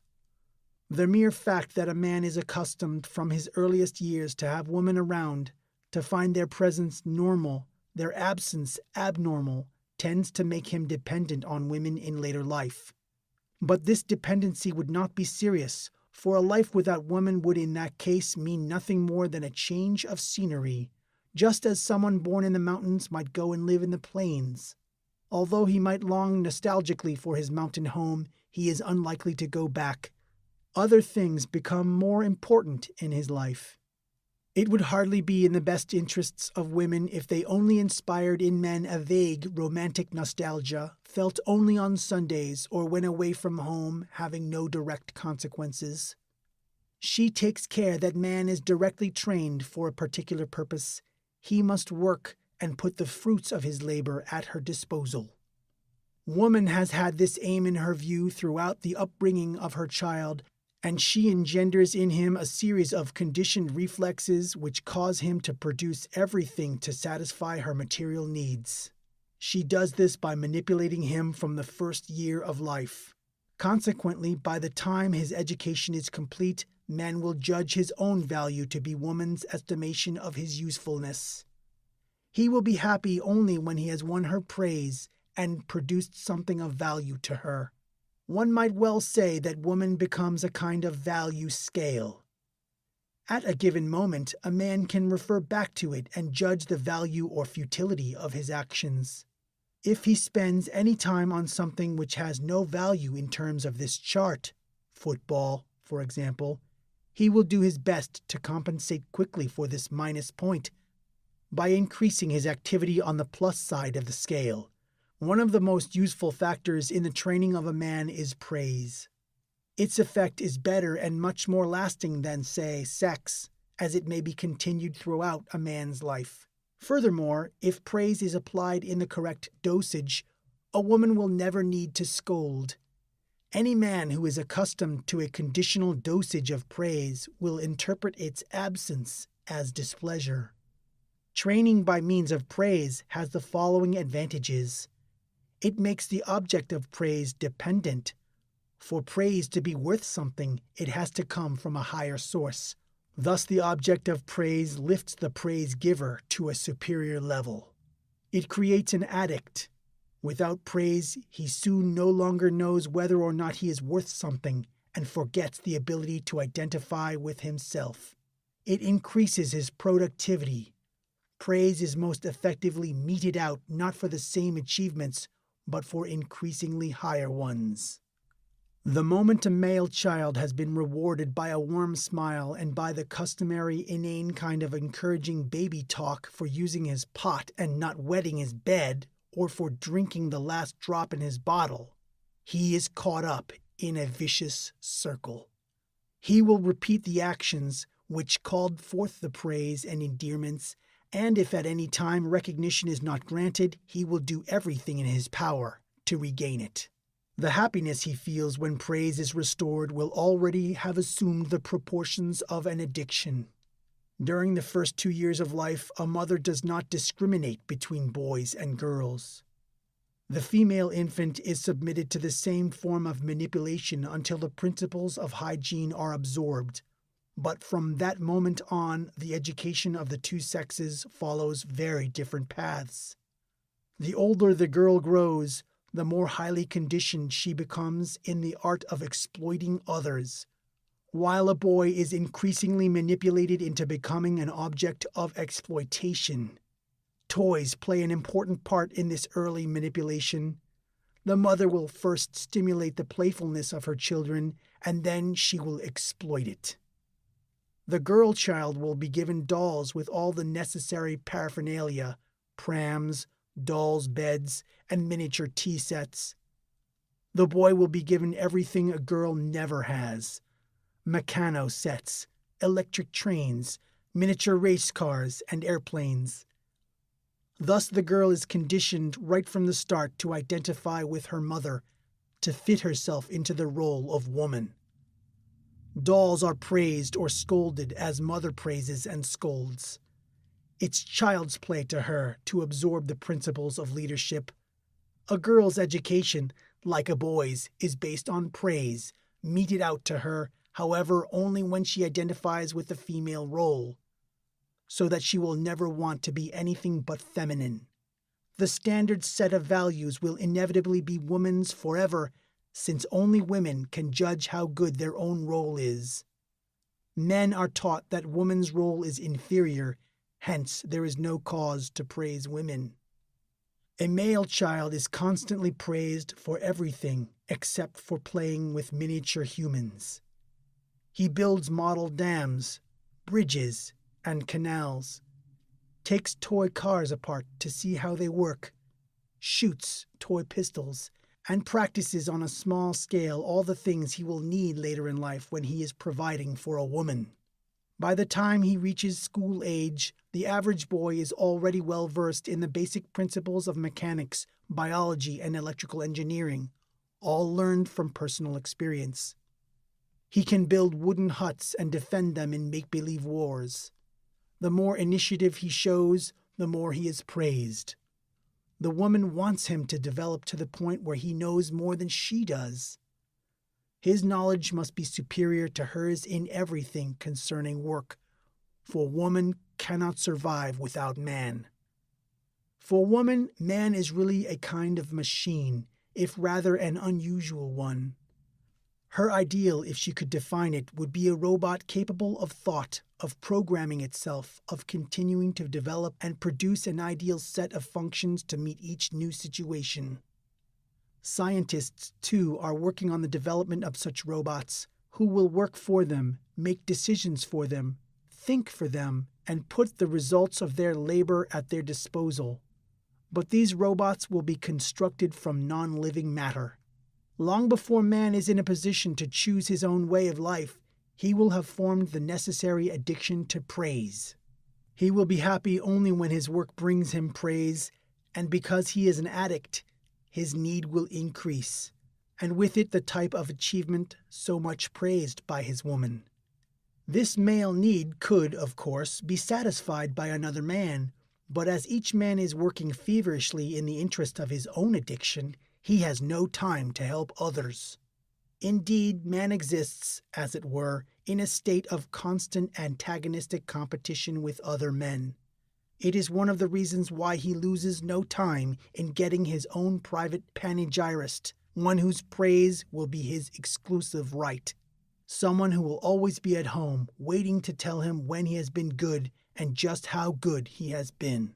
It is apparently only by chance that woman is best suited to this role, but in fact, she has been preparing all her life for it, waiting to assume it.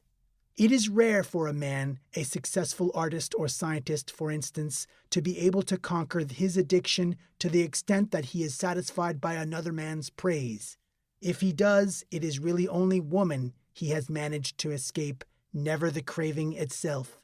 Once a particular field of work has brought a man success and financial security, it is rare for him to test his abilities in another sphere, attempting to satisfy his curiosity.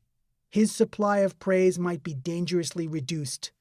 Like Miro with his dots and lines techniques, Johann Strauss with his waltzes, and Tennessee Williams with his plays about psychotic women, he will stick firmly to his successful technique. The risk of attempting to be the measure of his own success is too great for him to take. One is even tempted to think that there can be nothing very positive about an artist's so-called personal style. Take a man like Beckett. For 20 years he has produced a series of Godot replicas, and surely not for pleasure. After all, he is an intelligent man. He avoids risk the way an alcoholic avoids a cure. Yet, if only he could free himself from his conditioned behavior, he would probably do something quite different. Perhaps he might design planes. The reliable construction of his plays hints at a scientific talent. Or grow rare plants. He might even, perhaps just once, write a comedy.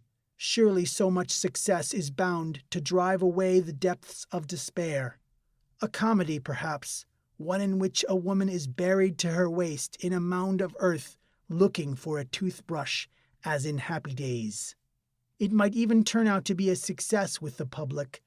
But no, the risk is too great for a carefully manipulated man. Better go on writing plays about the absurdity of the vital instinct.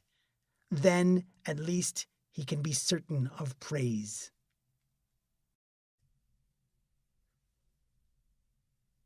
Manipulation by means of self-abasement. A critical man might well say that women have no self-respect. If they had, they would never admit the incredible extent of their ignorance as happily as they do. How easily man forgets that his own standards of honor, pride, and dignity are all instilled in him by women, and that the very masculinity of which he is so proud is but a sign of successful manipulation. No credit goes to him at all. Any psychology textbook will tell us that a child's ability to achieve something is best enhanced by giving that child self-confidence. This, however, is not something he can acquire by himself. He is born into a society on which he is dependent for everything, a society in which his own powers are insufficient to get what he wants, unaided. So, as a woman's first interest lies in creating an adult capable not only of providing for himself but for others as well, it is of utmost importance to instill self-confidence in this youth. She starts by minimizing the dangers of life, insofar as she herself is aware of them. She closes his eyes to the possibility of death, or promises him eternal life as a reward for being good, that is, by her standards. She tries as hard as she can to give him a sense of imbecile optimism that will best prepare him for her manipulation and for life in general. As we have already seen, praise is one of the best ways of inducing self-confidence and of enhancing productivity. There is another method which is as effective: self-abasement on the part of a woman. If a woman were not superior to her child, at least in the early stages of his development, the human race would cease to exist. A good mother will take the greatest care, however, never to let this fact impede her child's development. She does not want to turn the tables on herself and keep the boy tied to her apron strings for longer than necessary. As soon as possible, she will try to give a male child a sense of superiority toward herself, a kind of advance against achievements to come. This gives him his first experience of confidence. She may even go one step further and deliberately pretend to be less intelligent than she is, giving him a head start he will never lose. This, of course, is providing he grows up to be a proper man, and she will take care of that. As the value of woman in society is not measured by intelligence, but by completely different standards. In fact, there are no standards. Man needs her, and that is enough. She may be as stupid in appearance or in reality as suits her convenience. This is something women have in common with the wealthy. Who cares if they are intelligent, so long as they are rich? If Henry Ford II had the intellectual capacity of one of Tiffany's lady customers, he would be no less socially acceptable. Only his chauffeur cannot afford to be stupid. Like a millionaire, a woman can take any risk. And it can justly be said that all the risks she takes are sure things, without hurting herself at all. In other words, a woman can be as stupid as she wants to be. In spite of this, a man will take care of her and will not give up her company. The formula for this female conspiracy could not be simpler. It is masculine to work, feminine to do nothing. And men are so lucky to be men. They are strong and free, while women, weak as they are tied to the home by the burden of bearing children. They are simply not made for any valuable kind of work. Men are so willing to believe this myth that they are even flattered by it. It never occurs to them to think that an elephant is strong, too, stronger than a man, for example. Yet men are better suited to do most jobs than an elephant, in spite of its strength. Women, of course, will never admit that. In comparison to men, they do nothing. They are constantly finding little tasks and keeping themselves busy. A woman simply tells her husband that her work is of no value compared with his. She implies that all the inane, pointless, busy work she indulges in, such as ironing, baking, beautifying the house, all those little jobs that take up her day, is necessary for the family's comfort. He is meant to think himself lucky to have a wife who will perform these menial tasks for his sake. And since men are completely unaware that women actually enjoy such jobs, they do think themselves lucky. Thanks to women, everything is labeled masculine or effeminate, worthy or unworthy. That no one can remain unaffected by them, women have created for themselves a fool's paradise. Whatever they do is pointless compared with male achievements. And since they say so themselves, why should men quibble? Of course, if men really wanted to, they could destroy this tissue of lies and replace the terms masculine and effeminate with hard and easy. For most work done by men is hard, whereas housework is always easy. With the machines invented for this purpose by men, the work for a household of 4 persons is easily done in 2 hours each morning. Anything else a woman chooses to do with her time is superfluous, for her own amusement, and serves to maintain the idiotic status symbols of her clique. Lace curtains, flower beds, brilliant polish. If this is called work, then it is nothing more than a shameless, expedient lie. Housework is so easy that in psychiatric clinics it is traditionally performed by those patients who have become so feeble-minded that they are no longer suited to other kinds of work. If women complain that they are not paid extra wages for this work, they demand very little about the wages of a motor mechanic. It is only a further proof of how attractive this work is to them. Furthermore, such demands are short-sighted, since they may one day lead to an actual elevation of women as a workforce, with commensurate wages.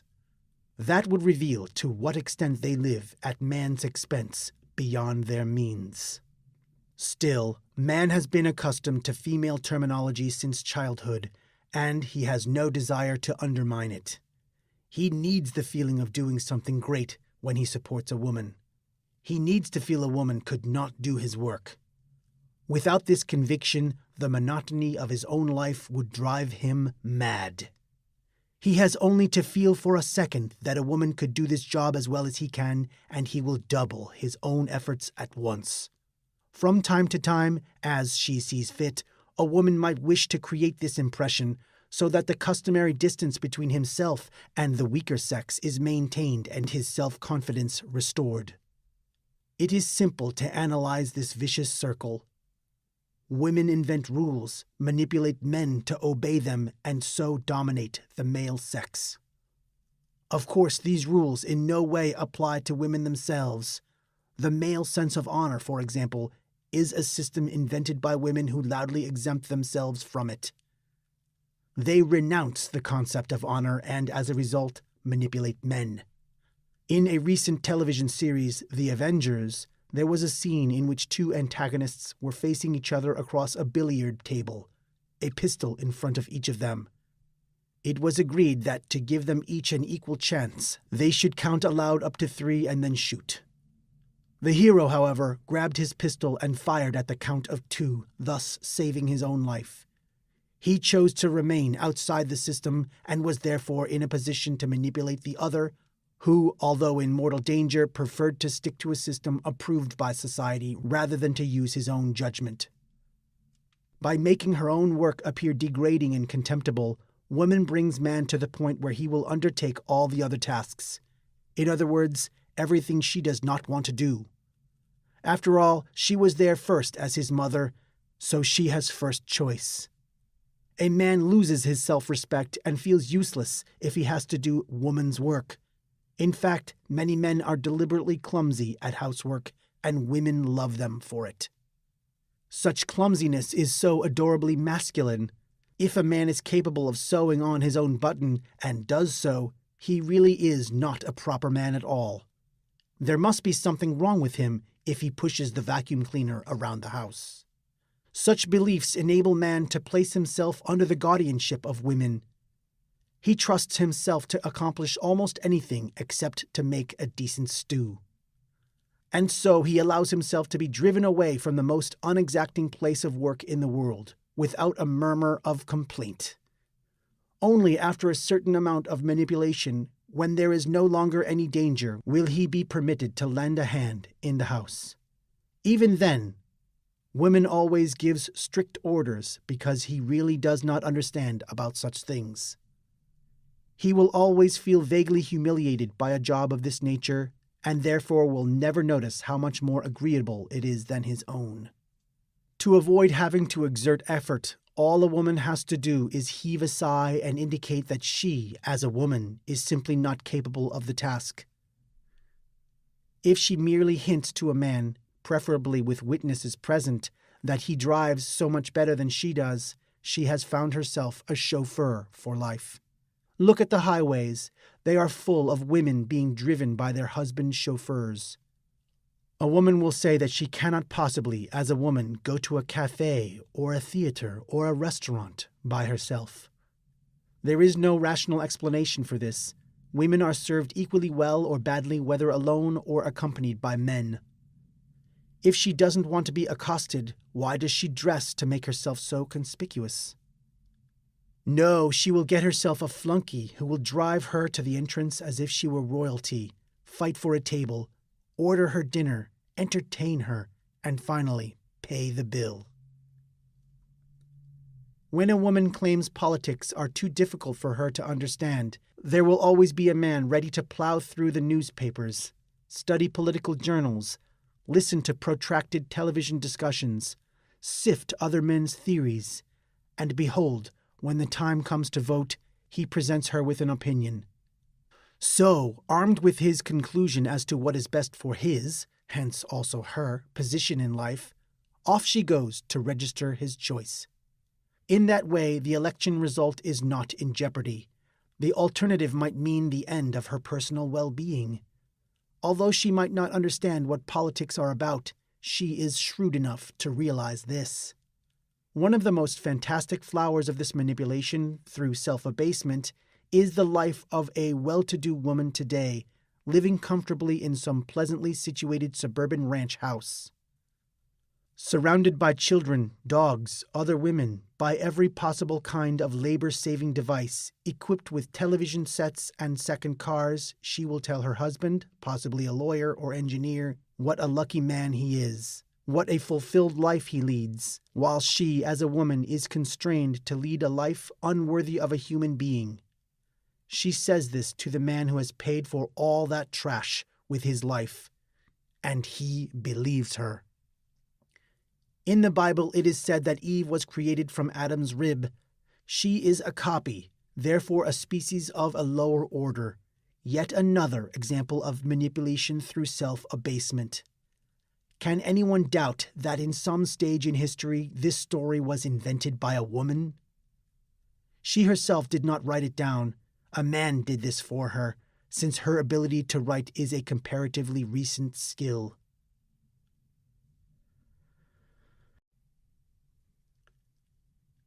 A dictionary. Constant self-abasement in the presence of men has led women to develop a secret language which other women understand, but is incomprehensible to men, since they take it literally. It would, therefore, be a great advantage to men to hold the key to this code and so create a sort of dictionary for themselves. Then, whenever they heard a standard phrase, they could decipher its real meaning. Here are a few examples with a translation into male language. A man must be able to protect me. A man must be able to spare me from all forms of discomfort. What else could he protect her from? Robbers? An atom bomb? I need a man to make me feel secure. Above all, he must keep his money worries to himself. I must be able to look up to a man. To be a possible candidate as a husband, he must be more intelligent, responsible, courageous, industrious, and stronger than I am. Otherwise, what purpose would he serve? Of course I would give up my career if my husband asked me. Once he is earning enough money, I am never going to work again. The only thing I want in life is to make him happy. I will do everything in my power to stop him from knowing how much I exploit him. I will never bother him with trivial problems. I'll do anything rather than keep him away from his work. I am there for him alone. No other man has to work for me. In future, I shall devote my life to my family. I'm not going to lift another finger for the rest of my life. It's his turn now. I don't believe in women's liberation. I'm not such a fool. I'd rather let a man do the work for me. After all, we are living in an age of equality. If he thinks he can order me about just because he earns more money for me, he is sorely mistaken. I'm so bad at doing things like that. That's a job he will have to do. What's he there for anyway? He knows absolutely everything. He even serves the function of an encyclopedia. If a couple really love each other, there is no need to get married at once. He is being a bit obstinate, but I'll soon get around him in bed. I love him. He is an excellent workhorse. Of course, women use stock phrases like these only when there is a man around to hear them. In the company of other women, they talk about their men quite normally, as they would speak of a domestic appliance, which everyone knows to be practical anyway. If a woman says, "I've decided to give up wearing this coat or that hat because my boyfriend doesn't like it," she really means, I might as well do him that favor. He's doing everything I want anyhow. Discussing the desirable qualities of a specific man, they will never declare that they want someone to look up to, someone who will protect them. Such twaddle would be greeted with the laughter it deserves. They are more likely to say they want a man with such and such job. Jobs are synonymous with income level, old age pensions, widow's endowments, and the ability to pay high life insurance premiums. Or a woman might well say, "The man I'm going to marry must be a little older than I, at least half a head taller, and more intelligent." By which she means that it looks normal for a somewhat older, stronger, more intelligent human being to provide for a younger, weaker, more stupid creature.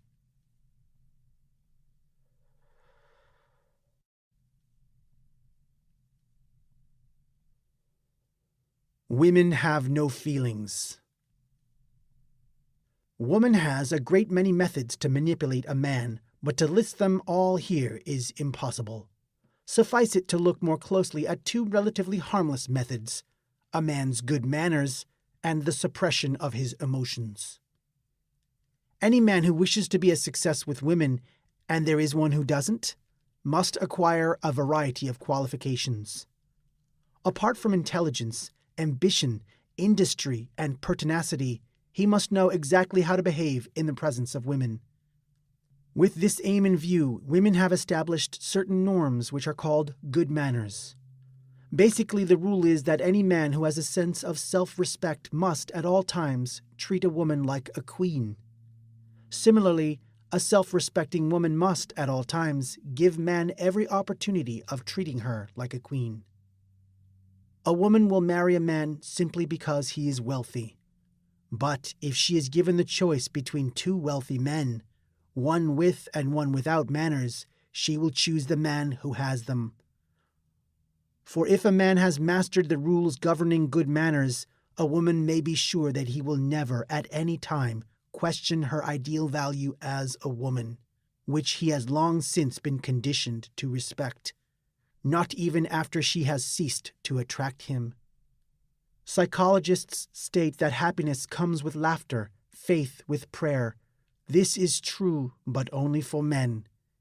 She will become a superior being for him. Women are more gifted to differentiate between fact and fiction. Unlike other methods of manipulation, good manners are not the result of conditioned forms of behavior based on profound psychological motivation.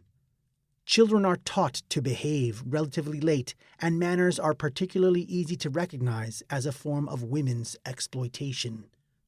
It is a puzzle why even today such old tricks are still successful. The advice a mother gives to her teenage son going out on his first date is a good example of woman's audacity. Pay the taxi. Get out first. Open the door on the girl's side and help her out. Offer her your arm going up the steps.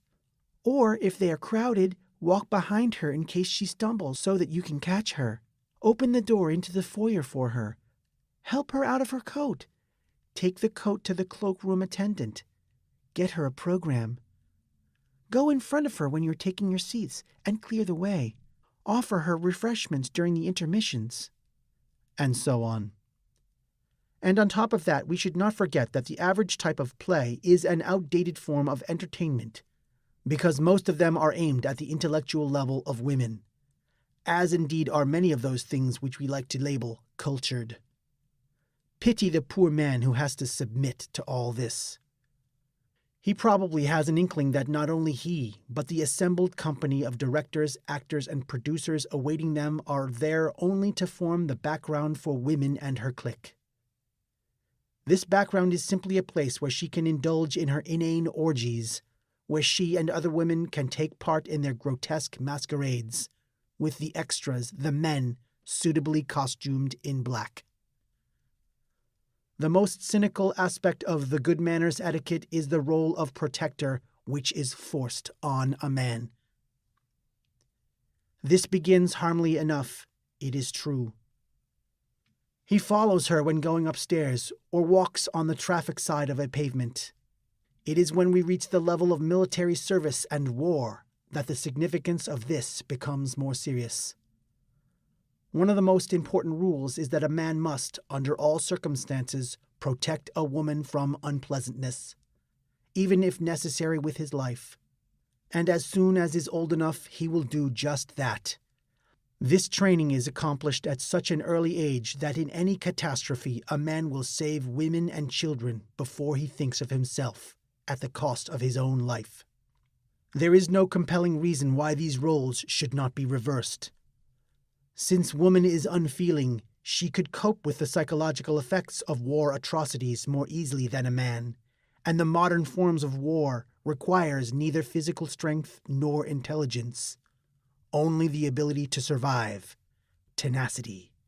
All statistics about lifespans show that women live longer than men and therefore are tougher. A normally developed North American woman who has taken sports at school, for example, is certainly not inferior in physical strength to the much smaller Vietnamese men.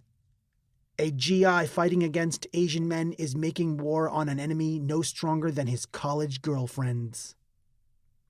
The fact that women make every attempt to suppress man's ability to express his emotions is a certain indication of this. Yet she still contrives to create the myth of feminine depth of feeling and vulnerability. The tear ducts are tiny pouches containing fluid. With training they can be controlled, just as one controls the bladder, so that there is no more need for an adult to cry than there is for him to wet his bed. A male child is taught very early in life to control both these functions. Once again, woman degrades herself. Boys don't cry. You're not a little girl, dear. Little girls, on the other hand, are never taught to control their tears, and they quickly learn to use them to advantage. If a man sees a woman crying, it would never occur to him that she may be incontinent. He assumes her feelings are aroused to a considerable extent and even judges the degree of feeling by the quantity of liquid shed. This is obviously a mistaken interpretation. Women really are callous creatures, mainly because it is to their disadvantage to feel deeply. Feelings might seduce them into choosing a man who is no use to them, i.e., a man whom they could not manipulate at will. They might even actively come to dislike men. After all, men are beings who should be alien to them, and decide to spend their lives exclusively in the company of women. In fact, however, there are far fewer overtly homosexual women than homosexual men, and such women are generally well-to-do or at least financially secure. A woman with feelings would have to think and work to take on responsibilities and to learn to do without all the things which mean so much to her.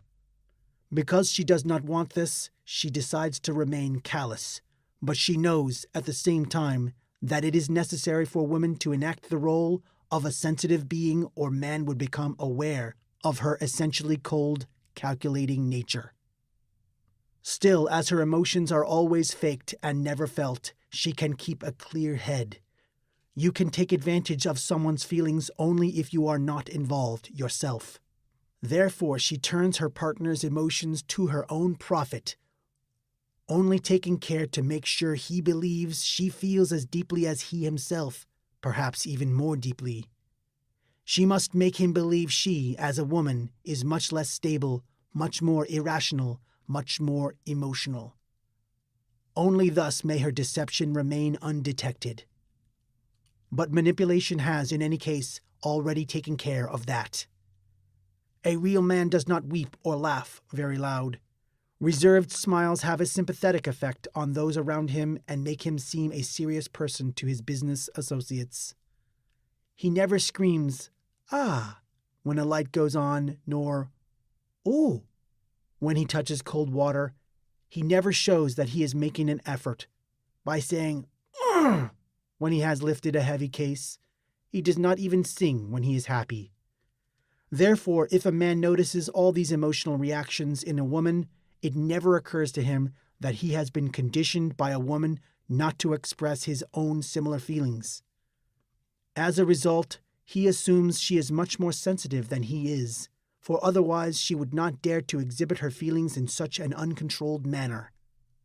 A man who would cry only if a real catastrophe occurred, perhaps the death of his wife, must assume that when his wife breaks into floods of tears, for example, her emotions are equally strong, but for a lesser cause. He even thinks himself loutish and callous because he cannot share her grief.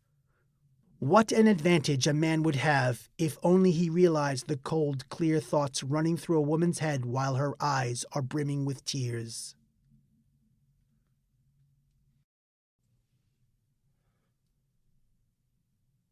Sex as a reward. Every method of manipulation is based on the carrot and stick principle, whose applicability depends to a large extent on the ratio of physical strength possessed by the trainer and trainee. When dealing with the young, the carrot is favored as a means of control.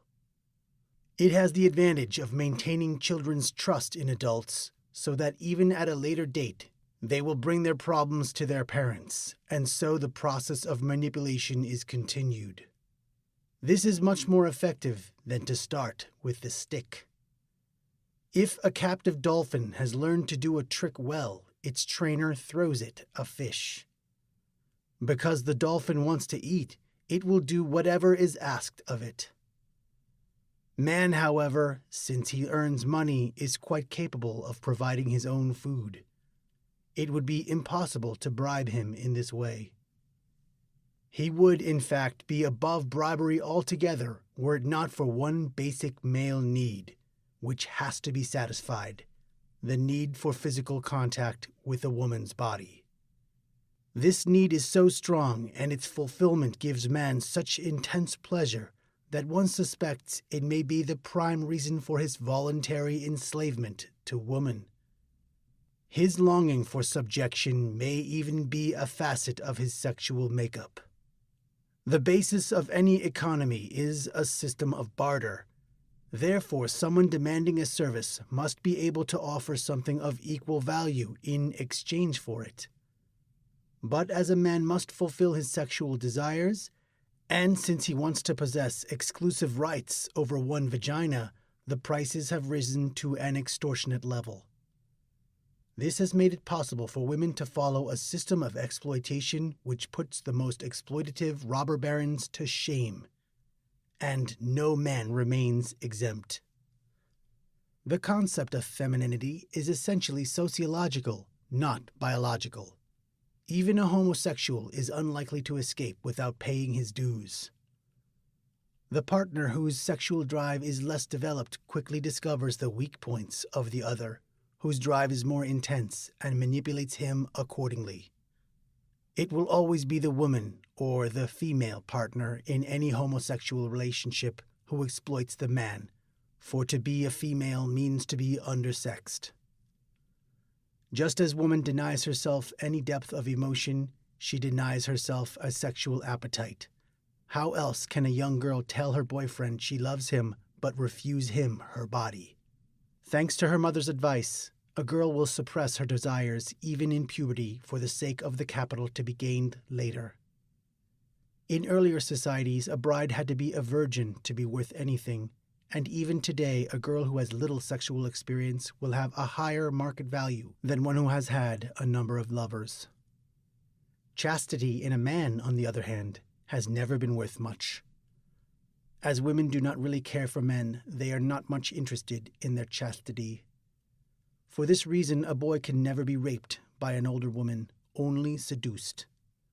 But let a man play that game with an adolescent girl, he will be lynched as a sex criminal by a female mob.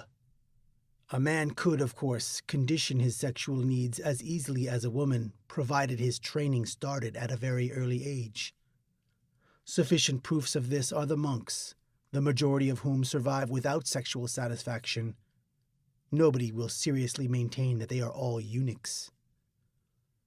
But instead of learning to suppress his needs, a man will allow them to be encouraged whenever possible, by women, of course, since their interests are mainly directed towards man's libido. Man is never dressed in such a way as to awaken sexual desire in the opposite sex, but it is very much to the contrary with woman. By the age of 12, she is already disguised as bait. The curves of breast and hip are exaggerated by tight-fitting clothes, and the length of leg and shape of calf and ankle are enhanced by transparent stockings. Her lips and eyes beckon, moist with makeup, her hair with gleaming tints. And to what purpose, if not to stimulate the male to ever-increasing, everlasting sexual desire? She will offer her wares like goods in a shop window, apparently so near and at a price so easily obtained. No wonder men think there is no greater happiness than to make enough money to pay for such tempting merchandise. Lacking money, or at least lacking the prospect of it, a man will have to do without a woman and consequently without sex. Nevertheless, the relationship between the sexes involves a credit system. That is, women are prepared under certain circumstances, while the husband is still training for his profession, to earn their own money, more or less as a loan against future earnings, and to place their bodies at his disposal. In this case, the interest rates are proportionately high.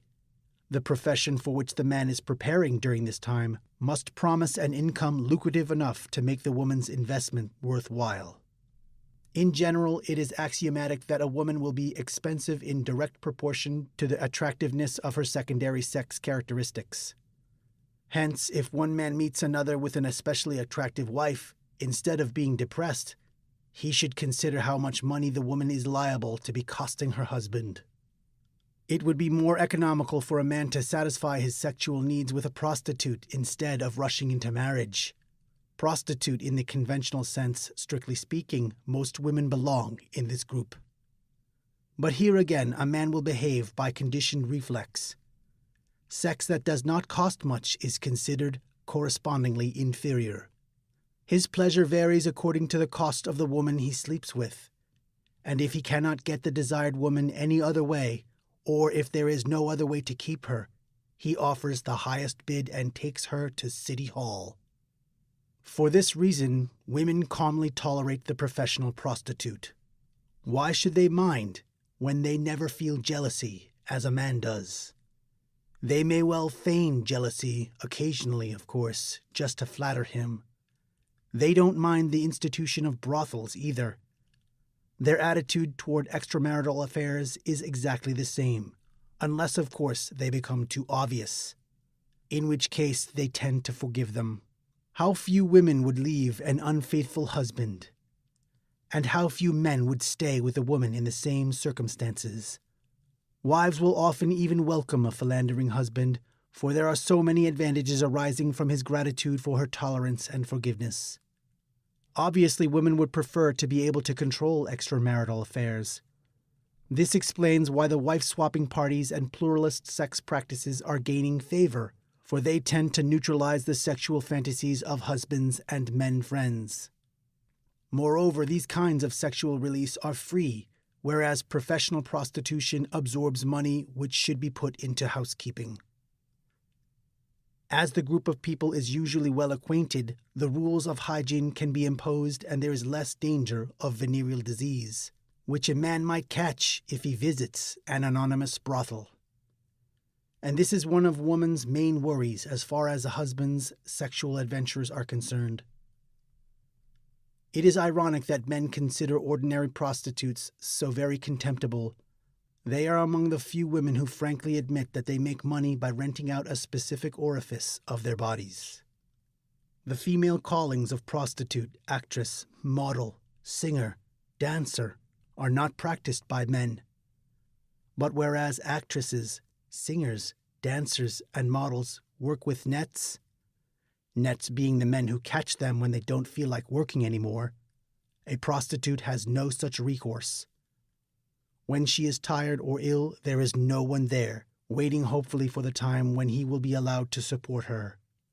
No man in our society would allow a prostitute to exploit him as a fashion model, for instance, could. Women, too, despise the common prostitute, but for a different reason. They despise her for her stupidity. A woman who sells her body so ineptly is shockingly stupid by female intelligence standards. They admire only such women as are able to exact an exorbitant price for their favors. For example, those who marry Rothschilds, Aga Khans, or Rockefellers. They have impressed on men the concept that prostitution is a sordid profession to intimidate men who otherwise might one day be able to draw parallels. The basic principle of sex as a reward does not vary from woman to woman. They all offer themselves to a man, stress their charms, and then, providing he has performed his tricks satisfactorily, reward him. And since they never cease to keep him in a state of sexual excitement, he will demand the reward again and again. It is only men with reduced sexual potency who can afford to make do with sporadic affairs and live the life of a hippie year after year without feeling the need of a regular reward. One of the results of this female system of sex rewards is that a man with strong sexual needs must be more obedient to women than others. Look at the advertisements for dynamic, enterprising, energetic, enthusiastic young men, so much in demand in business. What are such men, in fact, but sexually dependent psychopaths who have set their standards in women too high? Why else would a man use all his energy and imagination to sell a particular commercial product? Only for this reward. The whole world outside his office window beckons him with the promise of adventure, yet so strong is his sex drive that he gladly forgoes all that is there and instead buys himself a woman with his hard-earned money. But even if he calls her his adventure, she will never be a substitute for what he has lost. When and if he meets her, everything will follow the strict system of supply and demand with its rigid rules and almost total lack of surprise. When and if he meets her, everything will follow the strict system of supply and demand with its rigid rules and almost total lack of surprise. The old saying that a woman's fate is her body is true insofar as fate has a positive meaning, but in the negative sense, it is better applied to men. After all, a woman profits from her anatomical peculiarities whenever she can, while a man is an eternal slave to his. The male erection is so grotesque to a woman that the first time she experiences it, she can hardly believe her eyes. However, when she realizes that it can be produced by the slightest provocation, not necessarily even a naked woman, a film or a photograph might do, she will still not get over her amazement. It is, after all, a reflex action, rather like hitting someone on the knee. Probably no theory evolved by man is as absurd as Freud's theory of penis envy. To a woman, the penis and scrotum seem superfluous to man's otherwise neatly constructed body. They are almost untidy. She cannot understand that after use, the penis is not retractable like an aerial on a portable radio. And as for envy, it would never occur, even to a little girl. Not in her deepest unconscious would she wish to possess a penis. And as to being at a disadvantage compared to a little boy, that is nonsense, for she gets preferential treatment anyway. Freud was merely the victim of training by women's self-abasement techniques, thanks to his mother, wife, and probably his daughters as well.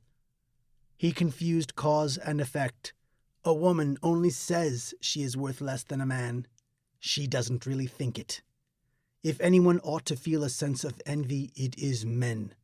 They should be jealous of women's power, but of course they never are, for they glory in their powerlessness.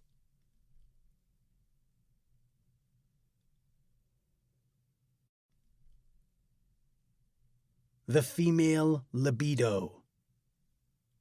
As it is difficult to test or classify the degree to which women feels sexual stimulation, or to define the exact nature of a female orgasm, men get into considerable difficulties when they try to analyze her capacity for sexual excitability and orgasm. If they make any attempt to come to conclusions on the subject, they are forced to rely on a large extent on the information women volunteer to them. And since women have no respect for exact scientific data and are interested only in what is of immediate benefit to them, they will say what seems to be convenient or opportune at the time. Consequently, any facts acquired on the subject of woman's reactions, whether, for instance, she is frigid, to what degree she can enjoy sexual intercourse, or whether her own orgasm can be compared to that of a man, tend to be extremely contradictory.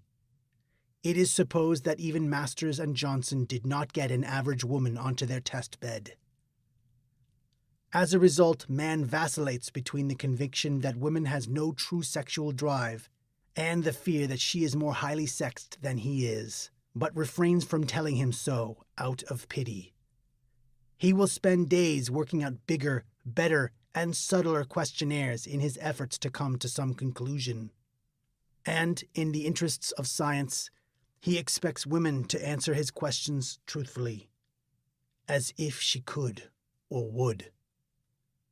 It is probable that the truth lies somewhere between the two extremes. Certainly women are not all nymphomaniacs, or there would be more male prostitutes. On the other hand, women do not feel an intense aversion to sex, as so often has been maintained. Women live an animal existence. They like eating, drinking, sleeping, even sex, providing there is nothing to do and no real effort is required of them. Unlike a man, a woman will rarely make an effort to get her partner into bed. If, however, he is already there, and she hasn't planned to set her hair or undertake some other form of large-scale beauty repair, and there is no TV program she wants to see, she will not be averse to making love, provided he is prepared to be the active partner. But even the euphemisms active for the male partner and passive for the female do not conceal the fact that woman allows her man to serve her in bed, just as he does in every other sphere of her life.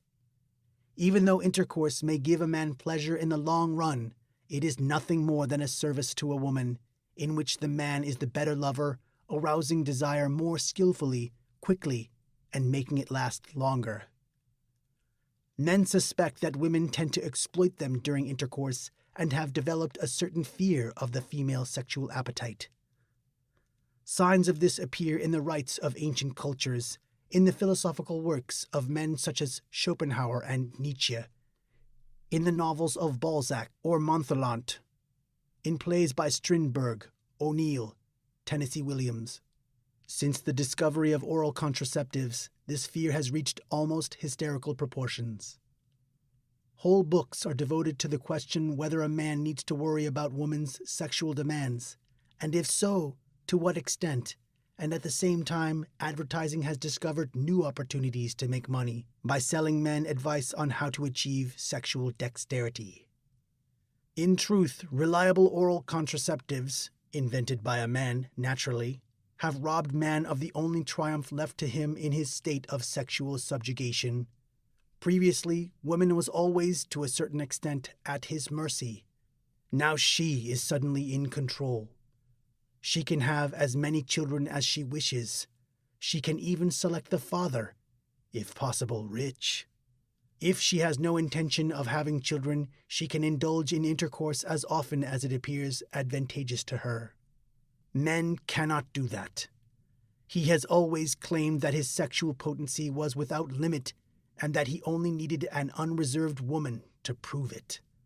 Today, this is impossible. Any woman can read for herself in popular magazines exactly how potent men are. She will know how active he will be at any given age, whether his best time is afternoon or night, if he is a better lover before or after a meal, and whether his prowess increases in the mountains or at the seashore. She knows how often he can make love on any one occasion in order to satisfy her. What is more, she can be sure of her statistics, for men would never cheat when giving information of this kind. A masculine man would consider it a sign of weakness to lie in any situation at all.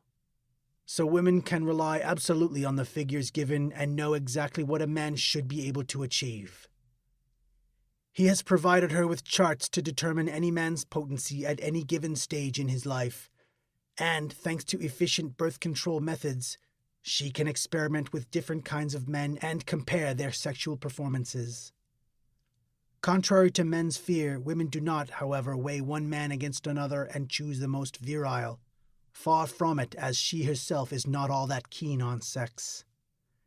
In view of that, and providing all other conditions are equal, she is likely to prefer the less potent man because she can always blackmail him with her intimate knowledge of his weakness. In the realm of sex, more than any other, man is the victim of the principles of efficiency according to which he is manipulated. Indeed, he sets his own standards. 3 times in a row? Very good. Twice? Good. Once? Satisfactory. If he fails as a sex machine, he is, in his opinion, a total failure. Even if he is a brilliant scientist, he will never again be really happy. Women know this and take advantage. For example, A. She can pretend she is unaware of her husband's lack of virility and continue to praise him for his prowess. Probably the most frequent method applied. B. She can make a man believe his sexual failure is a real handicap so that he considers himself lucky she stays with him. C. She can threaten to expose his sexual inadequacy unless he does everything she wants. Since a man would rather be called a thief or a murderer than impotent, he will bow his head to his fate and do what he is told. Man's sexual potency depends on psychological factors more than any other of his bodily functions. Once he has begun to doubt his potency, he gradually finds himself in more and more difficulty. His fears of becoming useless to a woman increase because, as a result of woman's manipulation, he identifies his masculinity with his dependence on them. For this reason, he will resort to every possible means to remain dependent. One really should reflect on the absurdity of this situation. Aphrodisiacs, once hidden discreetly under the counter and usually prepared by quacks, have long since become socially acceptable and are among the best-selling products of the pharmaceutical industry. Even in serious publications, the number of articles on sexual difficulties is increasing, and men's room jokes, which, as we all know, are the result of man's castration anxiety, are heard more frequently, though they are usually quite humorless. And men certainly do not buy pornographic magazines for pleasure. There are so many better and more sophisticated ways of amusing themselves. Their interest lies solely in the hope of finding in such powerful stimulation some needs of retaining this mythical level of masculine virility. All this serves to make man once again the victim of his habit of thinking of women in terms of his own standards. He really believes that women, now safe from the dangers of conception, are thinking about nothing but how to make up for lost time, to spend the rest of their lives making love. This is a natural assumption, since he has been manipulated to think that sex is the height of all pleasure. He is, of course, quite mistaken. A woman will certainly feel happy when she has an orgasm, but it is not the most intense pleasure she knows. A cocktail party, or buying a new pair of aubergine-colored patent leather boots, rates far higher.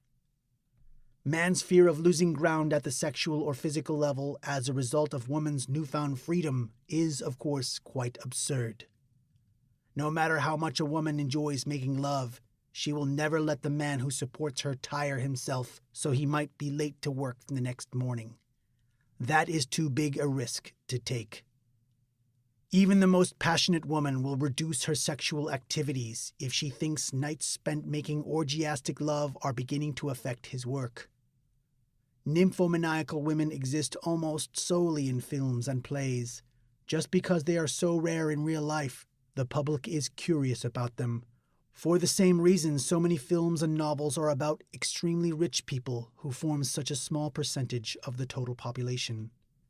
There is only one aspect of a man's sexual potency that concerns a woman, whether he is capable of fathering children or not. Children, as we shall see later, are essential to a woman if she is to bring her plans to fruition. It is probable that many women would be pleased if man's need for sex dried up after she had produced 2 or 3 children. That sexual competence in a man is a matter of indifference to the majority of females is shown by the number of highly paid men who marry and stay married despite the fact that they are impotent. It is inconceivable that a woman without a vagina would have any expectation whatever of marriage to a normally sexed man. Manipulation through bluff. Man's strong sexual drive, his brilliant mind, and his need for a system that will help him bear those responsibilities recognized by his intelligence have enabled women to make effective use of certain institutions that properly belong to the past. Institutions like the church, the many nonconformist sects, and the other religious communities. She cold-bloodedly uses them to help with the manipulation of her children. She exploits their armies of clergymen and other functionaries as a kind of military police force designed to protect women's interests even after her children are grown up. Hence, it is advantageous to women, as we have already noted, to be neither religious nor superstitious. Unless a boy's manipulation has been exceptionally successful, as in the case of those who decide to become priests, men are equally unlikely to believe in the dogma of their church. But if its teachings are inculcated at a very early age, they do help to provide certain archetypes and a useful basis for the standards of good and evil.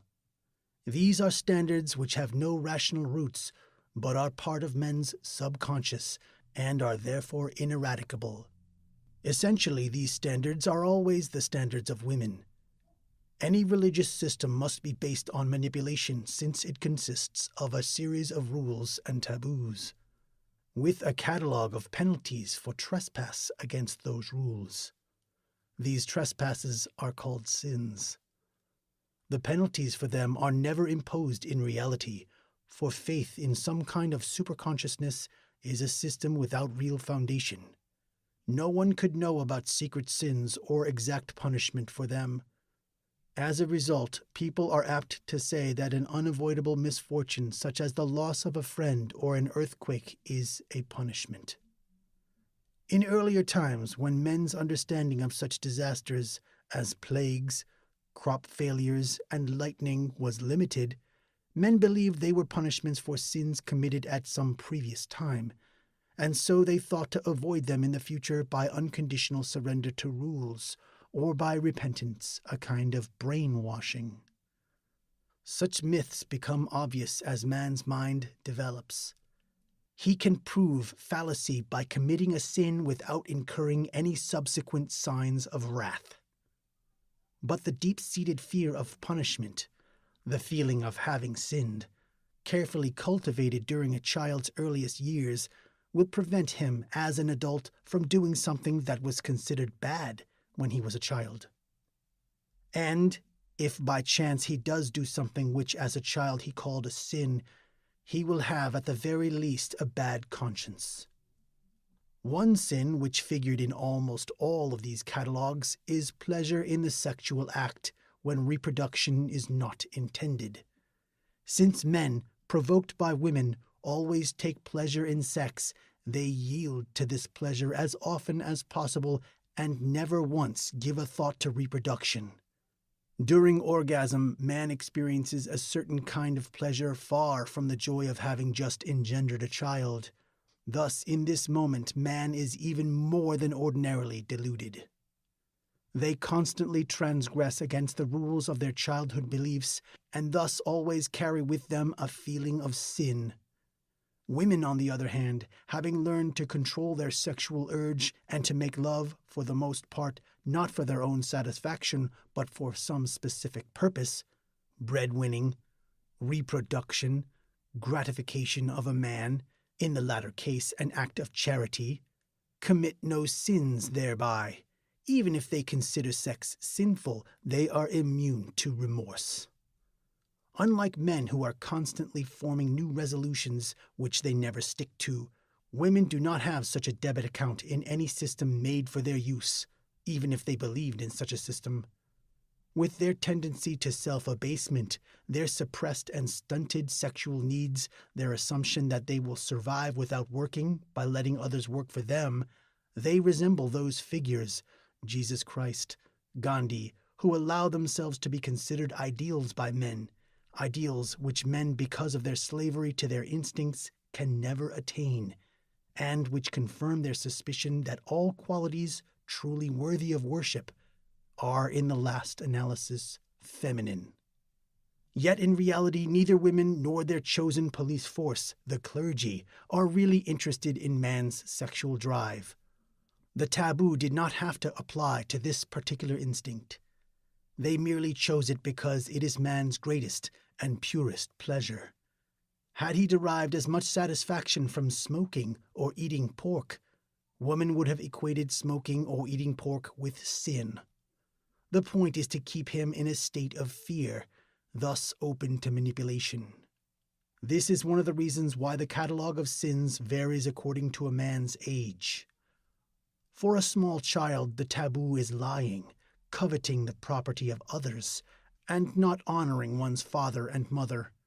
For an adult, it is sexual desire and lusting after one's neighbor's wife. Yet how can they recognize these sins when they know neither the rules nor the system in whose name they were established? How can they believe in something that does not exist or feel ashamed of a pleasure that does not hurt anyone? Anything that deals with religious beliefs is contrary to the rules of reason and consequently has to be instilled at an age when a sense of logic is as yet undeveloped. If possible, this should take place in a building whose absurd design and architecture equal the absurdity of that which is preached in it, thus making it all a little less incredible. The purveyors of this type of illogical thinking should, if possible, look different from other people. If children are taught by men who dress like women, for example, or who adopt some other form of masquerade, their pupils' bewilderment and awe will be all the greater, and their respect for these figures will never entirely leave them. Women have taken great care to ensure that their lobby, the clergy, are always men. First, because the female image might be damaged if they represented their own interests. Men might think them calculating.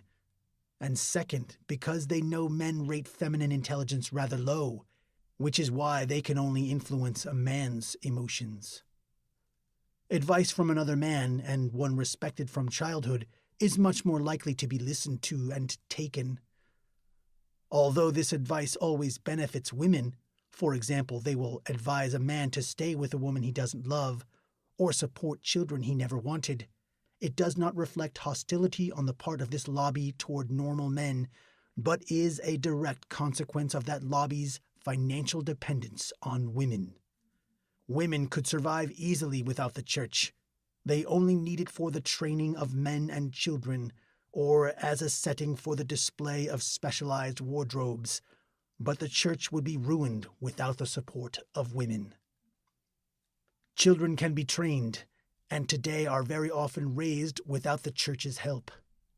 It is entirely possible that women one day might give up the nave of a church as the most effective background for a white dress. They might even consider a registrar sufficient to subdue a nervous bridegroom. Such trends would empty the churches in a couple of years. In the Soviet Union, marriage palaces have taken their place as a wedding background. If this became the fashion, people would see churches for what they really are, relics of a long-dead age. They would withdraw their financial support, both public and private, which in the last analysis has always been provided by men. It is man who pays his own tormentors.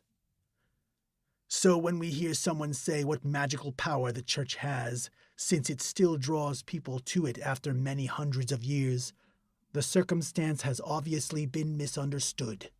It is not the church which possesses a magical power, it is women.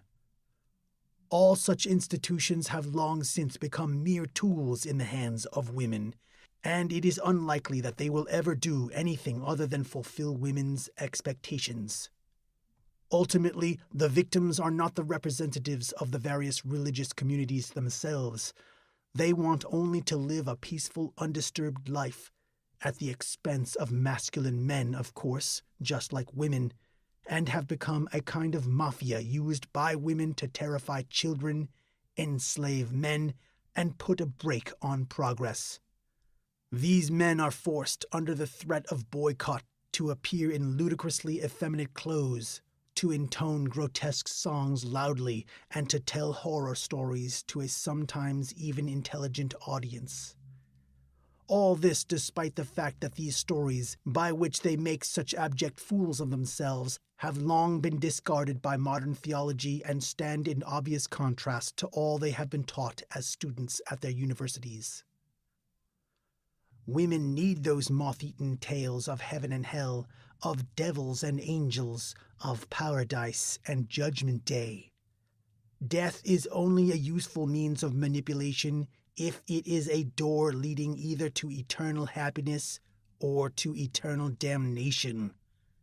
To which of these two realms this door may lead is dependent on a kind of points system scored according to earthly achievement and calculated by women.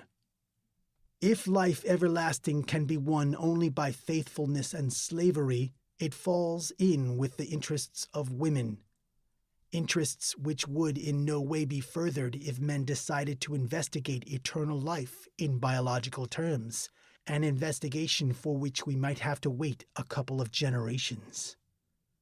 Women themselves are, of course, quite unmoved by all these myths. They go to church only if and when they want. Their consciences do not bother them either way. For the big ceremonies, which are really attempts at intimidation on the part of women, not on that of clergymen, they array themselves in suitable attire, wedding dresses, christening clothes, mourning clothes, confirmation dresses, their men in the usual dark suits. They enact the roles of believer, superstition, or skeptic, but in reality their minds are elsewhere. They are not interested in male speculations on the possibility of walking on water, turning water into wine by magic, or by achieving, also with the help of magic, an immaculate conception. As usual, their interest does not concern itself with the essence of the thing as such, but with its possibilities of exploitation. If a man of another faith wants to marry a woman and demands her conversion in exchange for his own promise to work for her, no woman would hesitate for a moment.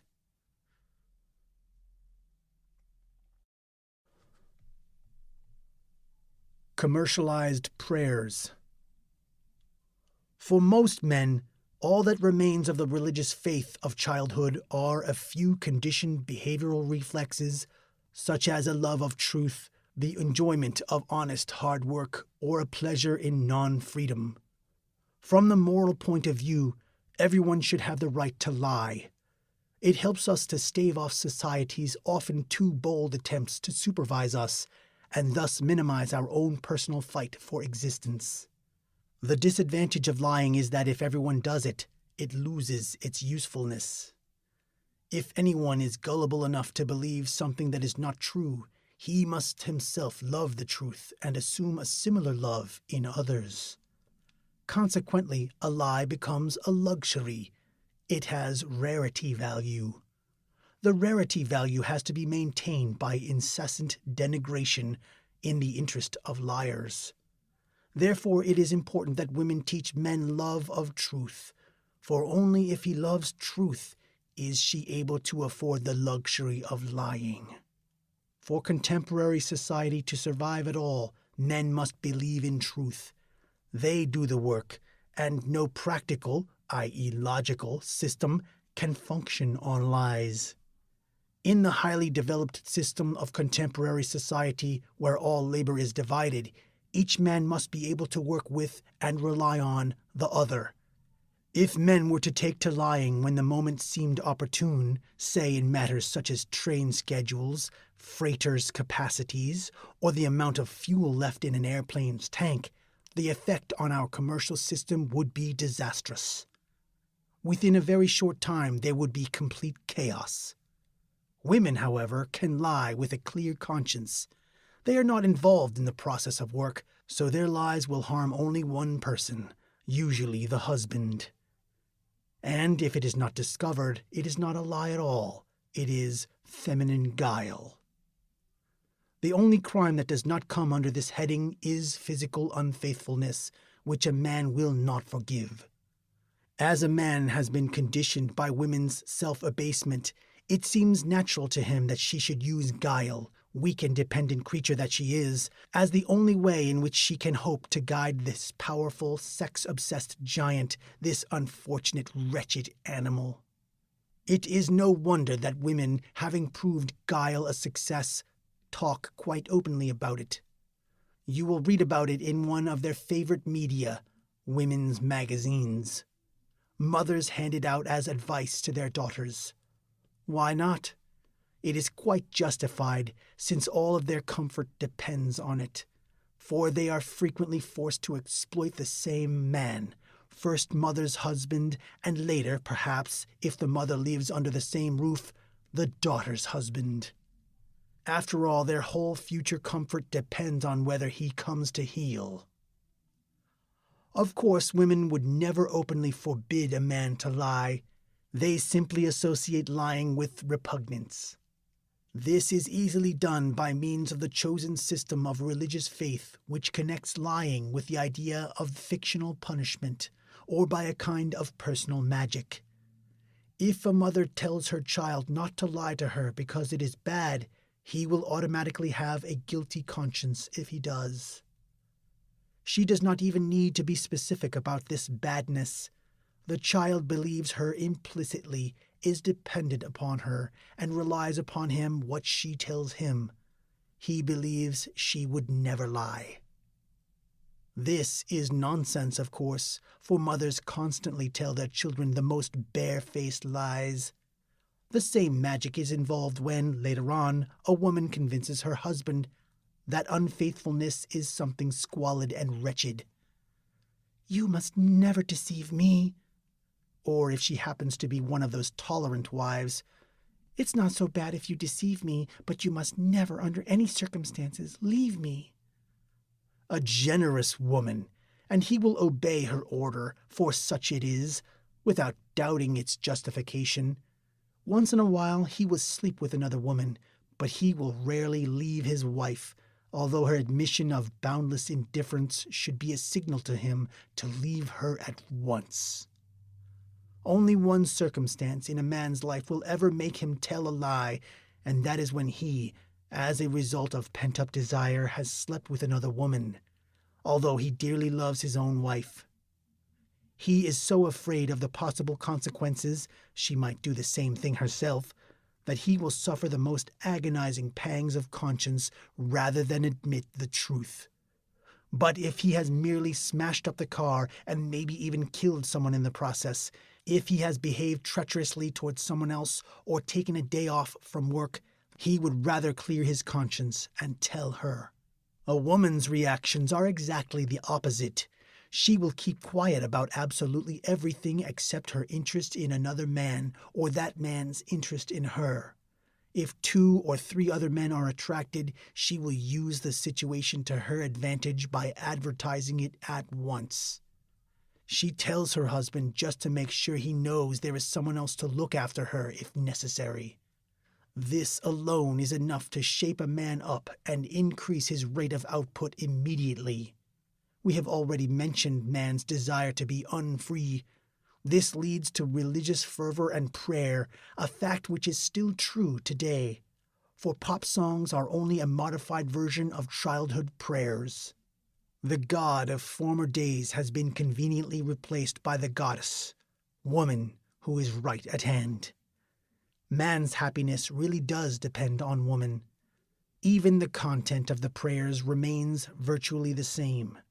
The longing to submit oneself to a higher power, a plea for her to listen to him and be merciful, or simple idealization. It doesn't matter whether one says, "So take my hands," or "And thy right hand shall become me," or "Fly me to the moon."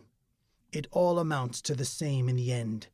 Some modern records do still praise the old god, but only the choice of words shows they are not directly referring to women.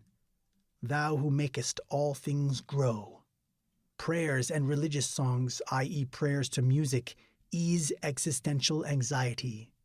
They appeal to a superego on whose every whim happiness depends. This superego allows us to relax and accept life, and frees us from the pursuit of happiness, for everything lies in the hands of our God. As man grows older, his fear increases. He has come to realize why it is justified, and increasingly his wish to let go grows too. This need to relax for a few moments at least, and to commit himself to this almighty power. In the old days, intellectual men used to work out their fears by writing love poems, which took the place of prayer and calmed them down. Nowadays, this form of adoration has become superfluous. The current supply of pop songs, the dark longings of men, naturally commercialized at their own expense, increases, and their lyrics, for example those of the Beatles, satisfy the most sophisticated of tastes. There are, of course, also some bits sung specifically in praise of men. Those few are usually songs made popular by a male singer and then sung by a woman. In general, however, women only sing hymns to love, which, since men need them for love, is almost the same as singing hymns to themselves. Still, at some stage they discovered that they could sing their own praises without being too obvious. And ever since, women have ceased to worry. They praise their own magnificence, their fickleness, their cruelty, and the self-complacency with which they give themselves to men, whether to save or destroy them. When Marlene Dietrich sang in The Blue Angel that love is my world and my nature and nothing else, all I can do is make love and that's all, and men flutter around me like moths and burn up and I can't help it, she was expressing just these sentiments.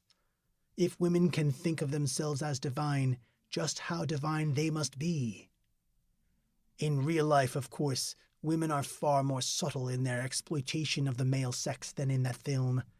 They don't ruin men immediately. They are quite prepared to take a whole lifetime over it. After all, who is going to kill the goose that lays so many golden eggs?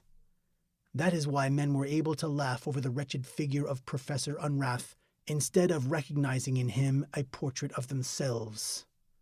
Think of Nancy Sinatra's great hit, which says the same in a slightly different way. These boots are made for walking, and that's just what they'll do. One of these days, these boots are gonna walk all over you. A hit indeed, for it satisfies man's need and longing for a cruel goddess on the one hand, and a woman's claim to omnipotence on the other. Self-conditioning. The ideal of any trainer would be to bring an animal to a level where it is capable of training itself. This is something which still has to be achieved. But man is not an animal, and there comes a point when he does continue his own training because he is much more intelligent than his female trainer. This will work only as long as he never forgets the purpose of his education and keeps both reward and punishment in mind at all times. The world of pop songs is one example of man's efforts at self-manipulation. The best example of self-conditioning, however, is to be found in the advertising industry. In advertising, man does not idealize woman from any masochist tendency. It is purely a question of survival. Only his exploiters, women, have sufficient time and money to buy and consume all his products. To supply the woman inhabiting his ranch house with purchasing power, he has no choice but to cultivate legions of other women who have as much satisfaction as his own wife in spending. They will then buy his goods and keep his wife in pocket money.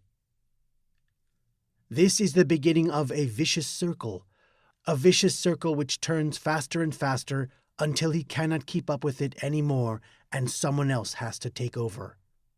There is no getting off and running away.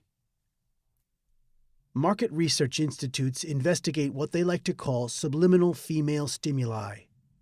The conscious ones have long since been satisfied, and then sell their discoveries to manufacturers. The latter then hurry to fill these so-called gaps in the consumer market as if there were in fact such things. Or sometimes they work in reverse. The producer invents a new article which he believes might appeal to women, and then hires an advertising agency to create the necessary consumer interest. Sometimes with success, sometimes without. The American craze for prefabricated houses, for example, has not caught on to a large extent in any of the European countries.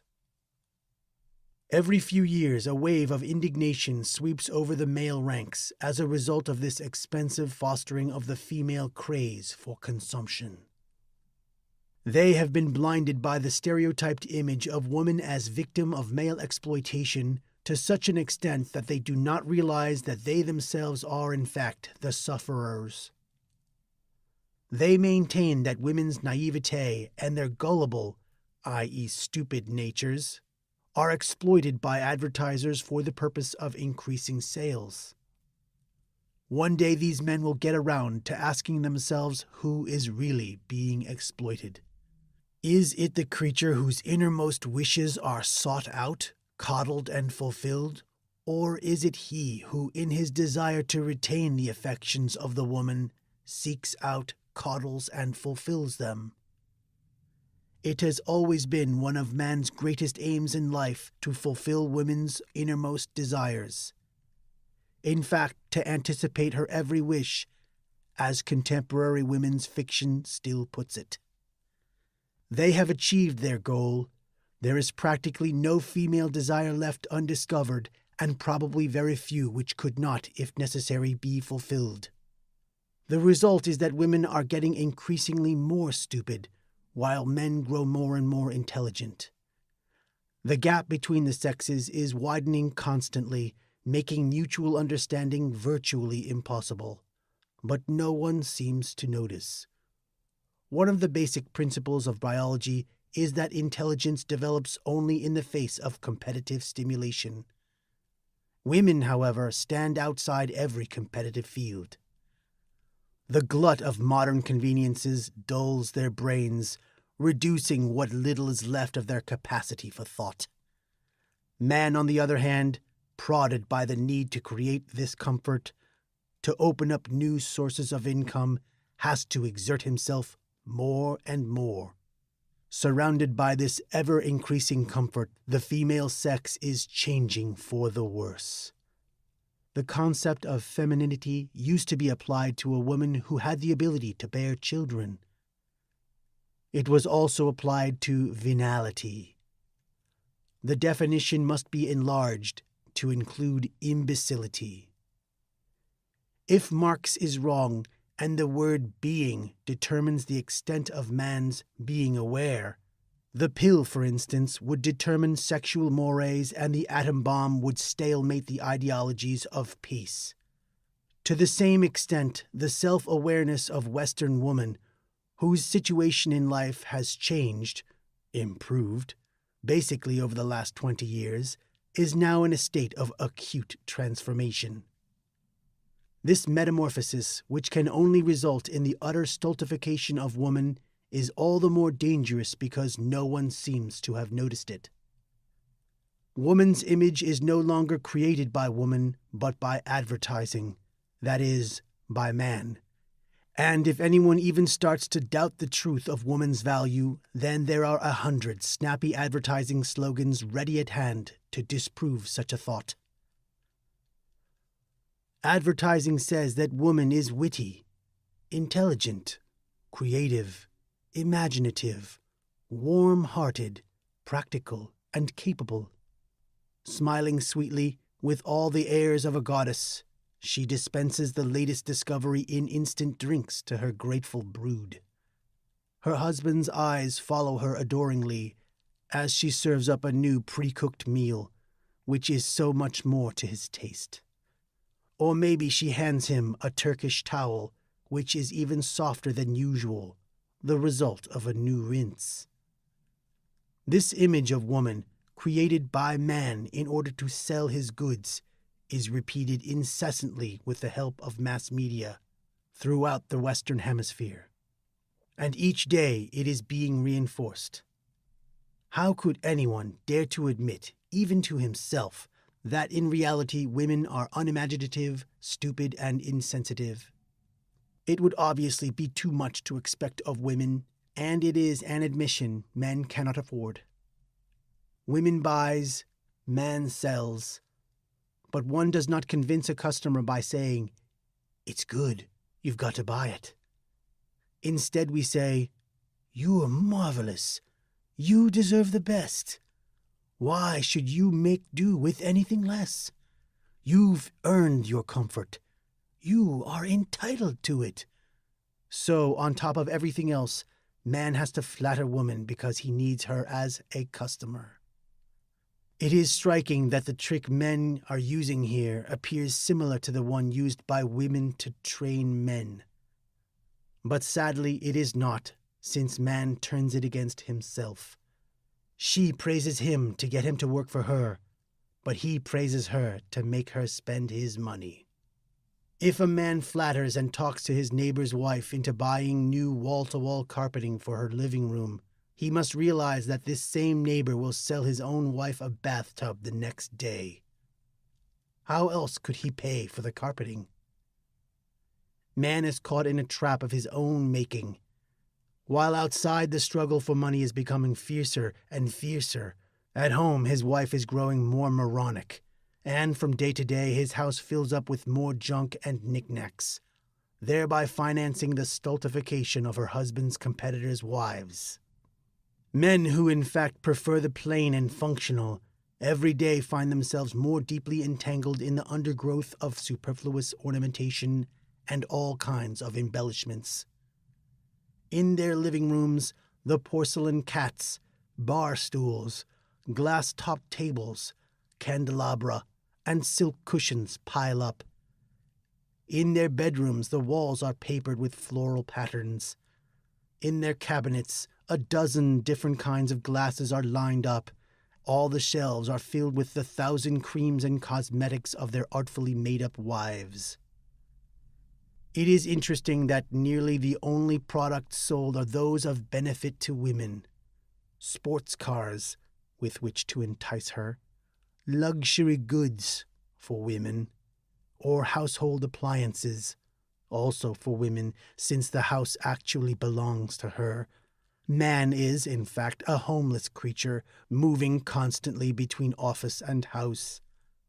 Women would be delighted to buy things for their husbands for whatever occasion, using the latter's money, of course. They give ties, sports shirts, ashtrays, wallets, as often as possible. The problem is that a man needs so very little. His clothing is standardized, hence inexpensive. His consumption of food and drink is restricted in case it affects his work capacity, and he has no time to consume other goods except cigarettes, which he smokes at work.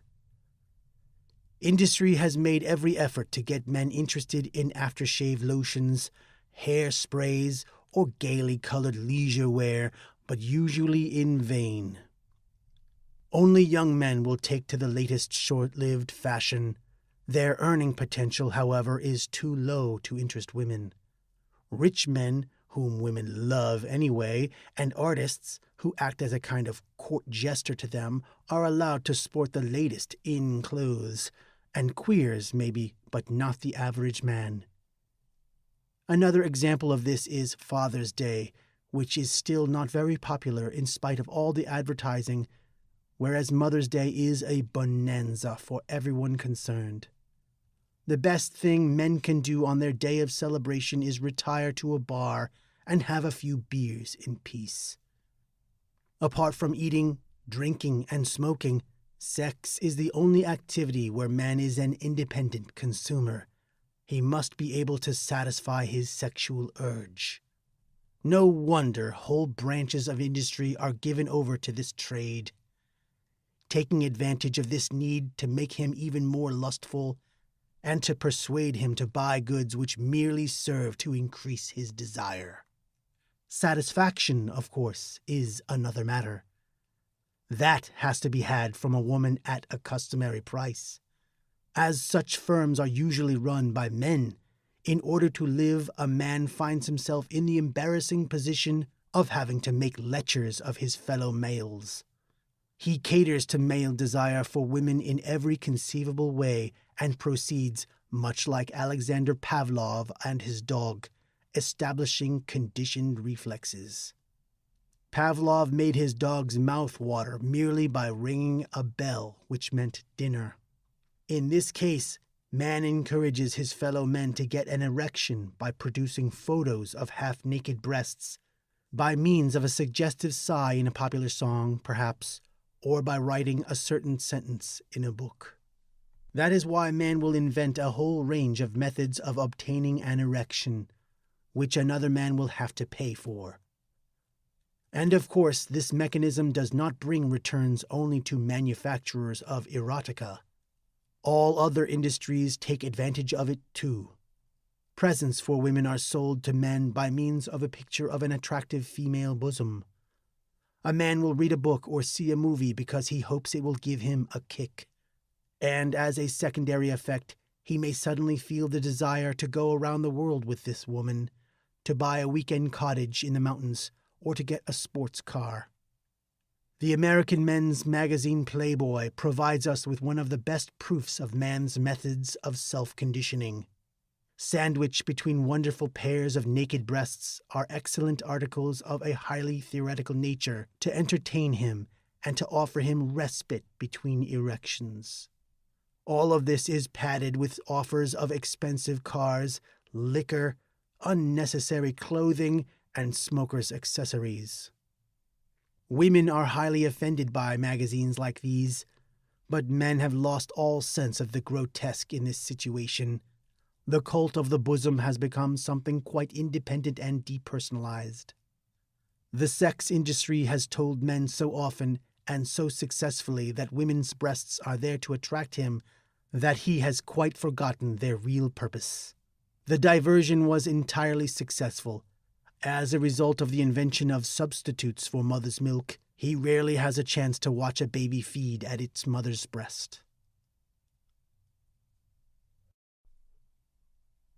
Children as hostages. Children are endearing, which in itself is no reason for producing them. The creation of a child is in effect the creation of an adult, man or woman. Most adult men live in a state of permanent hell. And the happiness of most women is not only primitive, but obtained mostly at other people's expense, so that there is no justification for reproducing them. It would be mistaken to maintain that only women are interested in having children. Men want them too. Children are one of the 2 or 3 excuses by which they justify their subjection to women. Women, on the other hand, need children to justify their laziness, stupidity, and lack of responsibility. Both sexes exploit the child, therefore, for their own ends. Although the whole world is full of half-starved orphans, every couple produces its own brood. Man must have a reason to be enslaved when, later on, his sexual powers have declined, and this reason must also explain his enslavement to a particular woman. This is simple. She is, after all, the mother of his children. Since woman is the excuse for his subjugation, he can have only one at a time. In every industrial society, man is monotheistic, i.e., monogamous. More than one god, woman, would make him insecure, lead him to question his own identity, and throw him back into the state of freedom he is constantly trying to escape. Questions such as this do not interest woman. The problems of existential anxiety do not touch her. She has no need for a deity to give meaning to her life. All she needs is an excuse for making one particular man work for her long after he ceases to want to go to bed with her. This excuse is provided by bearing his children. If men outnumbered women 3 to 1, woman would not hesitate to have a child by each of 3 men and let each of them work for his own child, that is, for her, and play the 3 men off against each other. Their achievements and her comfort would thereby be enormously increased. It is a popular misconception that woman is less inclined to polygamy than man. When a man engenders children, he gives woman hostages in hopes that she will exploit him forever. It is the only thing that gives him some sort of stability and the only way of justifying the senseless slavery to which he has been conditioned. When he works for his wife and child, it is less important that he is supporting 2 particular human beings who do not look after themselves. One will not because she is female, and the other cannot because he is too small. He is working for a system which embraces everything in this world that is poor, helpless, and in need of protection. Poor, helpless, and in need of protection as such, and which, so he believes, really needs him. Thanks to wife and child, man has acquired an excuse, an artificial justification for his wretched existence, for his subjection. He calls this arbitrarily created system, this holy unit, his family. Woman accepts his services in the name of the family, accepts the hostages he entrusts to her, and proceeds to carry out his desires by binding him ever more tightly to her and blackmailing him until he dies. And whose is the gain? Hers. Both man and woman only stand to gain by having children, otherwise they would not produce them. Man's advantage lies in the fact that he appears to lead a more meaningful life and that he is able to become a slave forever. And woman has all the other advantages. These must be considerable, For any female today has the choice between a professional life or having children, and nearly all of them choose children. This may suggest that women decide in favor of a home and family simply because they love children. But women are not capable of the unconditional love a child should have. This can easily be proved. Women only care for their own children, never those of others. A woman will accept a child who is not her flesh and blood only when she is physically incapable of having her own, and this only after everything has been tried, including artificial insemination by an unknown donor. Although orphanages throughout the world are full of appealing, needy children, and although the newspapers and TV report daily on the number of little Africans or South Americans who are starving to death, a woman would rather give a stray dog or cat a home than a deserted child. And yet she pretends to love children. Any news magazine will give the figures on the high rate of abnormal births every year, 1 in 60. Children with water on the brain, with missing limbs, blind, deaf, or feeble-minded. But women are not deterred, and, as if in the grip of an evil spell, they go on producing them one after the other. If a woman gives birth to a deformed or Mongol child, she never feels that her egoism is finally unmasked, that she must take full responsibility for the disaster. As the mother of a feeble-minded child, she will be treated as if she were a martyr, respected and admired. And if she doesn't have one already, she will have another child as soon as possible, a normal baby, like the babies of other women, to prove that she herself is healthy. She would never think that she is forcing this second healthy child to spend his whole youth, his whole life, in the company of a moron. It is difficult to prove that women do not really love children, that they use them only to their own advantage. After all, pregnancy, childbirth, and the care of an infant are not without some degree of unpleasantness and discomfort. Such factors are unimportant, however, when one considers what a woman is getting in exchange: lifelong security, comfort, and freedom from responsibility. What would a man have to do to achieve a situation vaguely resembling a woman's state? That pregnancy is not as unpleasant as it is made out to be has by now reached even the ears of men. Many women feel healthier when expecting a child, and it is becoming fashionable to admit it openly. Why should they worry if they look ugly and unattractive, their figures lumpy, skin spotty, hair stringy, and legs swollen? They are not after a man now. They already have one. He, of course, has no choice but to watch his butterfly turn into a caterpillar. He did it, after all. It is his child she is expecting, his child who is deforming her. What right has he to find her clumsy and repulsive? And, after all, she is losing her youth because of him. The fantasies still surrounding it are so hair-raising that it would never occur to a man that women bear children for their own sake and not for his. The phrase, "she presented him with a child," so popular in the novels of previous centuries, may well have gone out of use in contemporary literature. But it has been fixed in the consciousness of men, and when the offspring arrives, they are filled with feelings of guilt because of the sufferings of the woman, not those of the newborn infant, please note. Yet a man has only to imagine that, in return for spending 6 hours at the dentist, he will be offered a sinecure for life. He would certainly accept such an offer.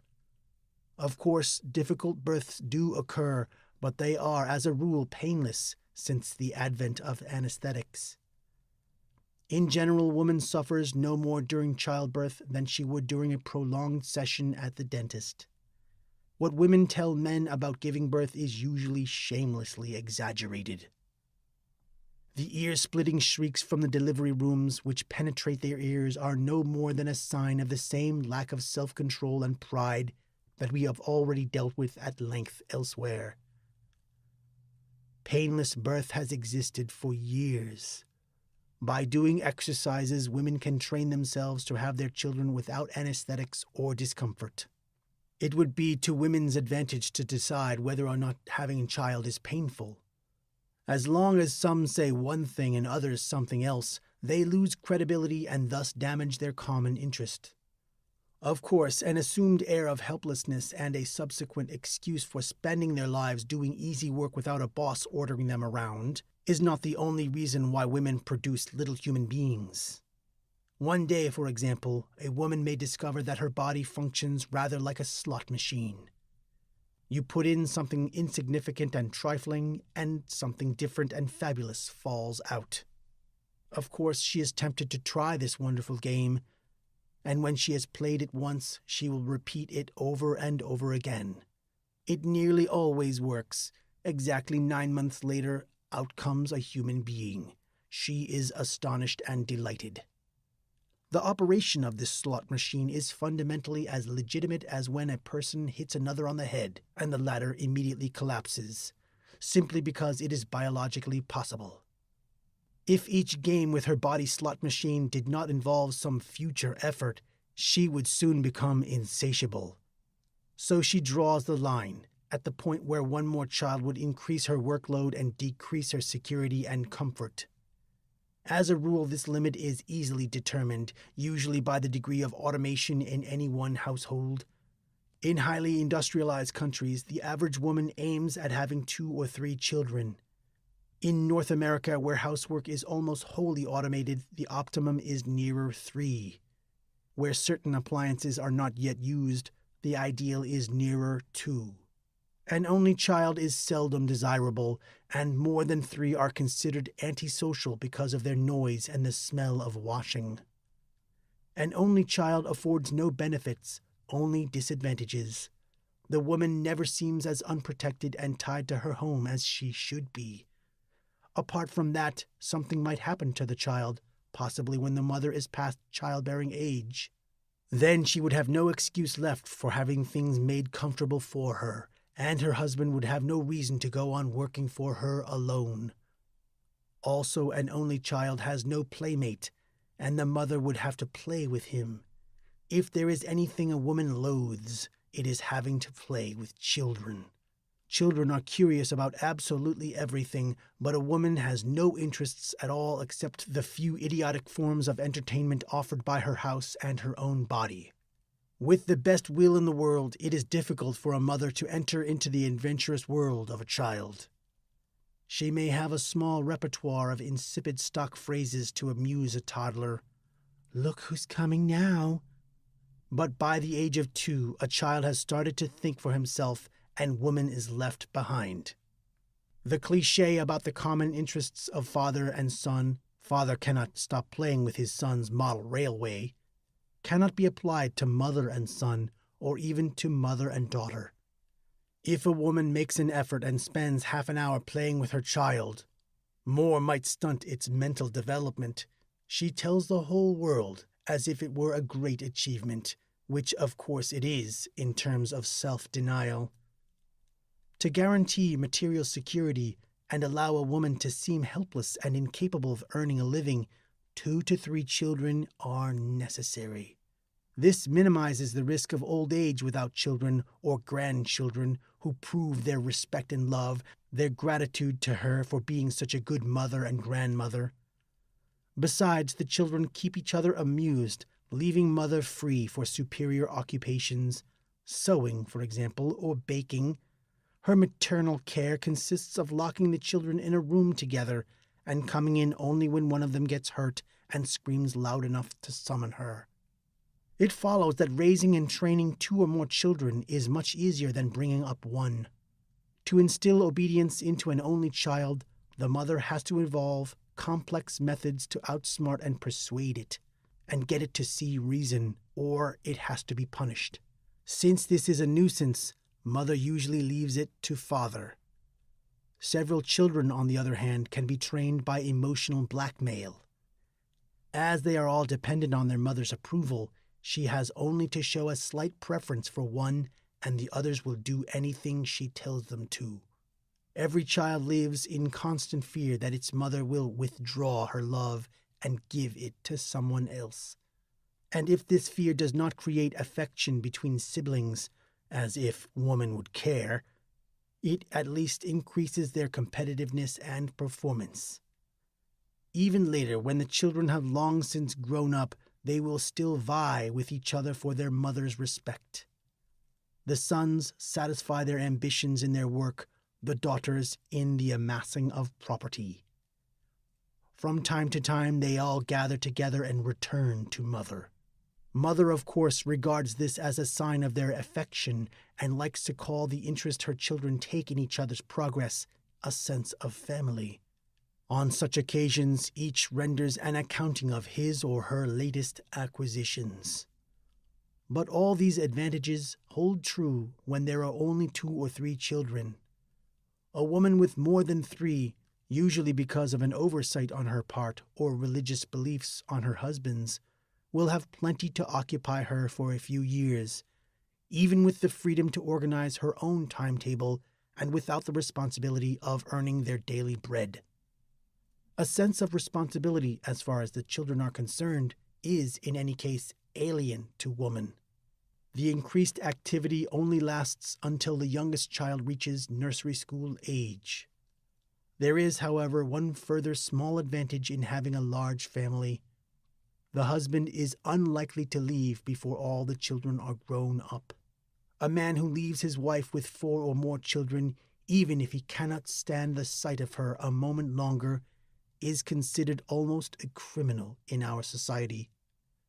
However, by the time the children have started school, most of even a prolific woman's work is done. Once again, she has time and money enough to enjoy herself to a certain extent.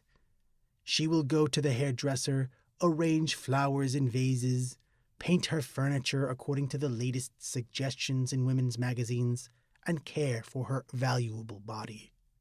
In most Western countries, school lasts all day, and in the few places where it does not, men are busying themselves with their customary vigor to change the system. They have established through their research that children who are not exposed to the influence of their mothers for half a day can develop their mental faculties faster and therefore are capable of greater achievements later on. The practical application of this discovery, which women do not consider at all humiliating, after all, they lack man's sense of honor and therefore cannot be offended in this way, is therefore doubly in their own interest.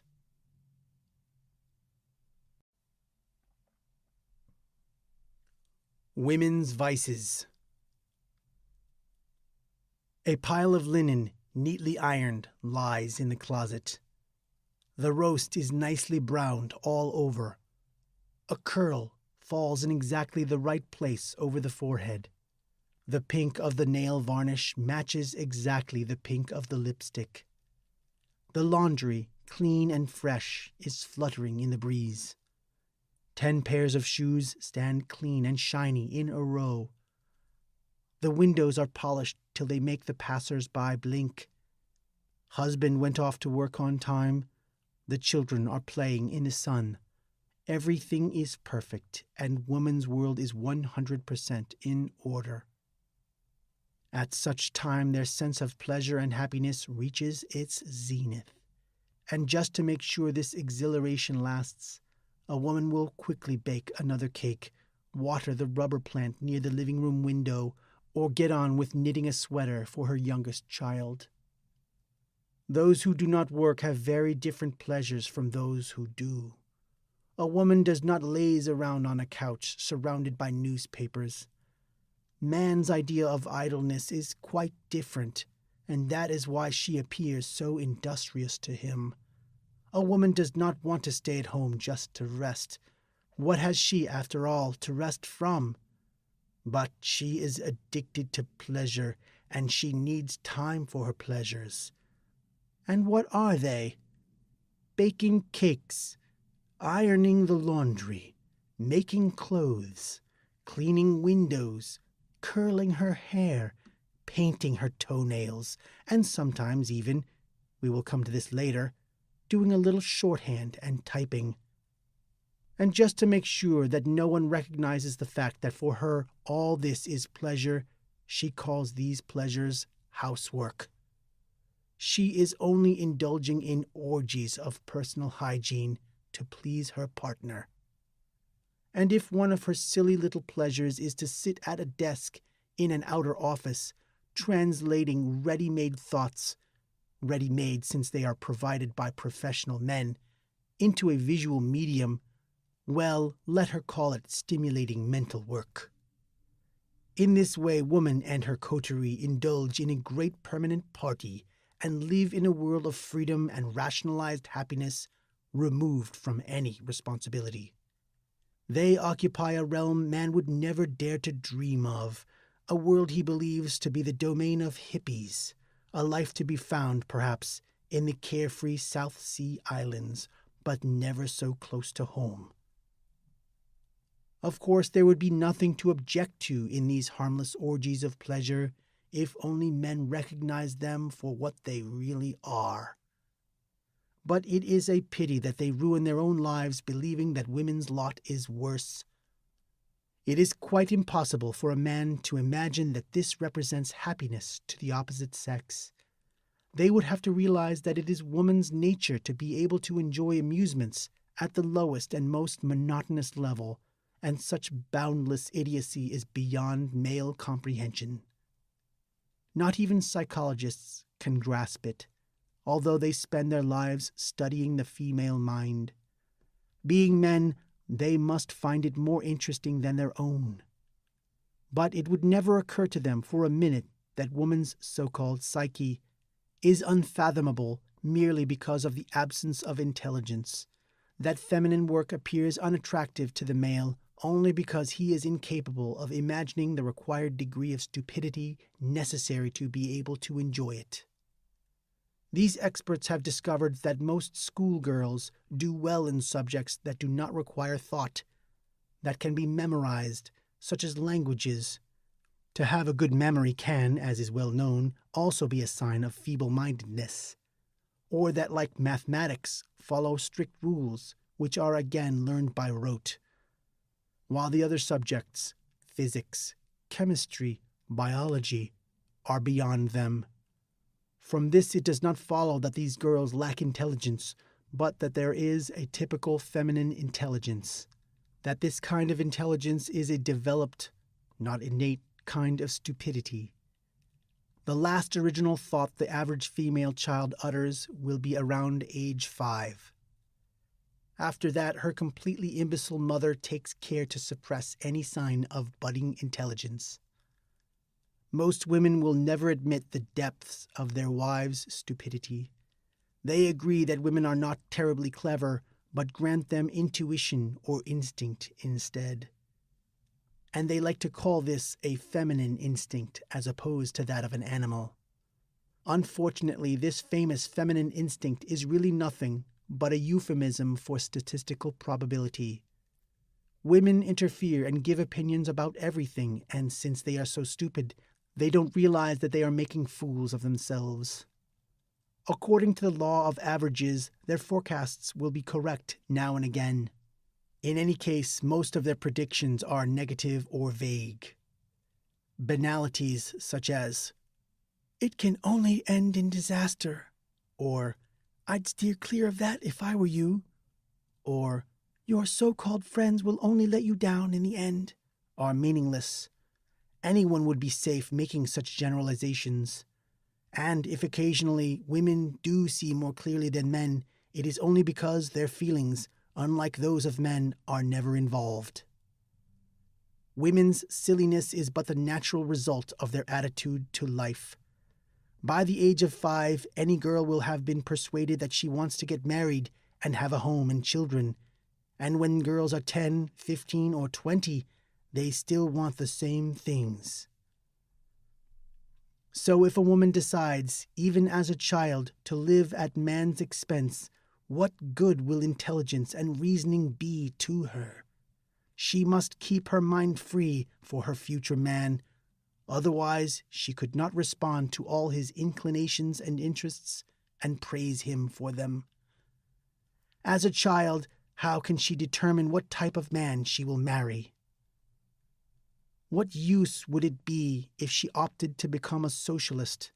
Demonstrating female students are usually associated with demonstrating male students, when later on she might decide to marry a well-to-do manufacturer. Suppose she became a vegetarian, sensitive being that she is. What happens if she later marries an Australian cattle farmer? What is the use of a woman becoming an atheist when she may spend her life within the rose-covered walls of the vicarage? Would it have helped Jacqueline Bouvier to have developed ideological concepts as an adolescent?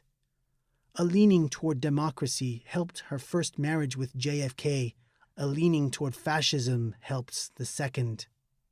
But since she is one of the most feminine of women, she is probably not interested in men's beliefs anyway. Basically, she is interested only in pleasing and influencing women. In the end, it is probably better if a future lady of society has a smattering of the arts, table manners, and languages, so that if she is later in the awkward position of having to play a role in public life, as the wife of a man who plays a role in public life, she can easily get out of her dilemma. All she has to affirm is that a real woman's place is in the home, looking after the husband and children, and the world will then accept her attitude as one of remarkable self-effacement and applaud her for it.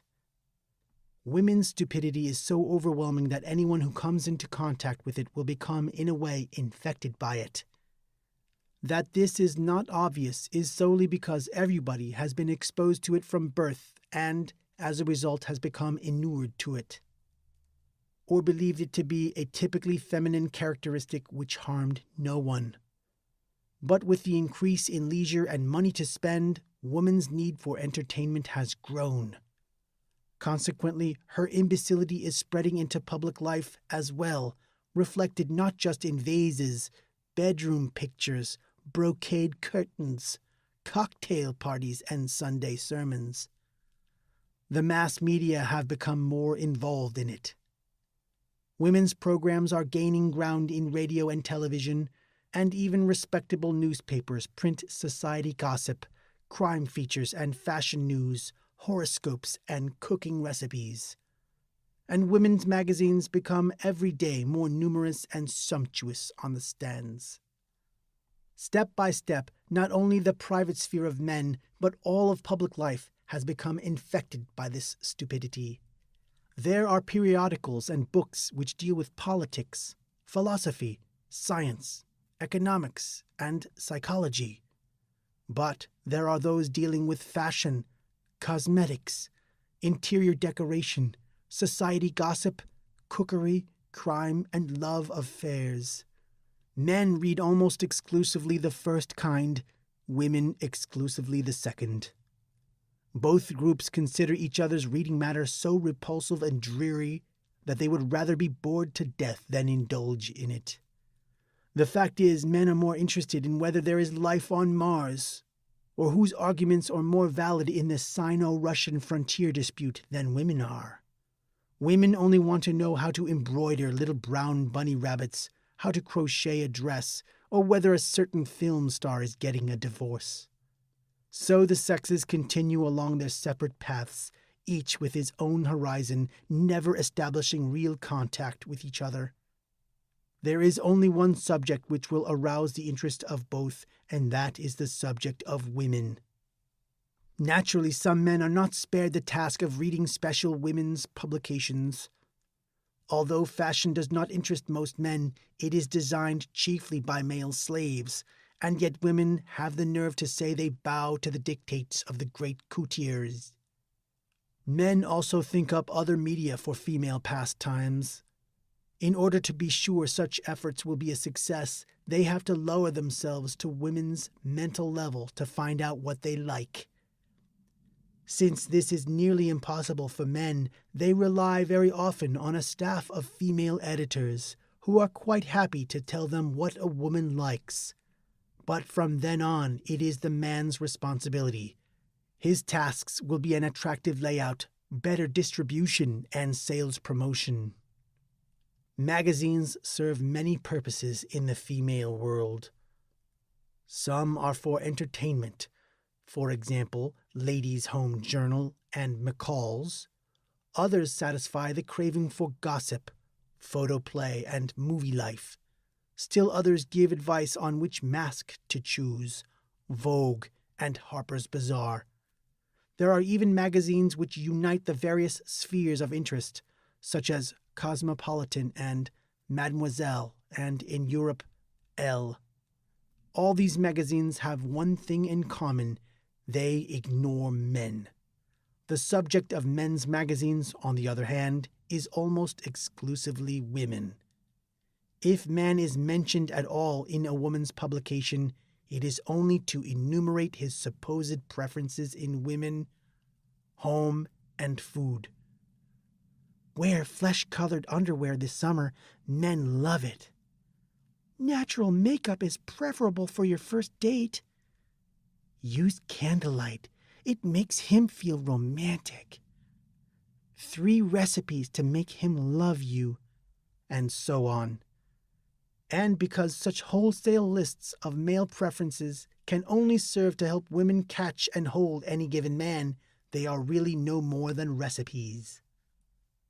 Readers of such advice are either still unmarried and therefore shopping for a good worker, or they are married and thus dependent on keeping what they already conquered in the way of manpower. These are directives telling women how to get the best out of the most reliable robots in the world, for that is how they regard men. It is not uncommon to see an article entitled, "How to Catch Mr. Right," 10 hints on how to keep him in a good mood, and advice for the first 3 years of married life. There is nothing oblique about articles of this kind. They are as clear and lucid as if they were tips about buying a car or washing and caring for a cashmere sweater. Since the range of subjects likely to interest women is necessarily limited, editors are frequently at a loss for copy. As a result, they have to fall back on the so-called male themes, and since men's interests are so wide, there are plenty of them. These go through a complete metamorphosis to suit female readers, the main rule of which is quite simple. Each article must create the impression that it is basically a report about women. For example, an account of the life of a former heavyweight champion must read, "Women ruined me." If a composer is interviewed for an article, he must say at least once that women are his inspiration, that a melody is like a pretty girl, only not quite so beautiful. With skill, even the most unlikely subjects can be camouflaged to appeal to women. One can arouse their interest in the defense budget, providing one dresses up the reports as an account of the family life of the Secretary of Defense. It goes without saying that sufficient space must be allowed for pictures of his wife and children. Women will read articles on foreign countries if the passage begins, "I married an Israeli." Japanese, Egyptian, Chilean, provided the wife in question comes from the same background as her female readers. This principle may in fact be applied to any field and is particularly successful with politics. Political topics can be brought to women's notice only if they can be persuaded that the action centers on a woman. The war in Vietnam held female attention only when the press produced the first photos of the legendary Madame Nu. The problem of Northern Irish Catholics has become interesting to women only since the advent of Bernadette Devlin. No number of articles written about the problems of contemporary Iran helped more toward the understanding of this country than the tragedy of the Baron Soraya. The first political action of any man who seeks power should be marriage to a photogenic woman. One can only guess at the advantages there would have been for Israel or India had Golden Meir or Indira Gandhi been beautiful according to the rigid standards of women. Instead of Grace Kelly or Farah Diba of Iran, their photos would have graced the covers of illustrated magazines. Women would then have read features entitled The Jewels of Golda Meir or Why Indira Gandhi Appeals to Men. And as a side effect, the other half of the world, i.e. the rich half, would be told again and again about the crisis in Israel, or would realize that in India hundreds of thousands of children are starving to death. Children who could easily be saved for the sums of money spent by women on nail polish and nail polish remover.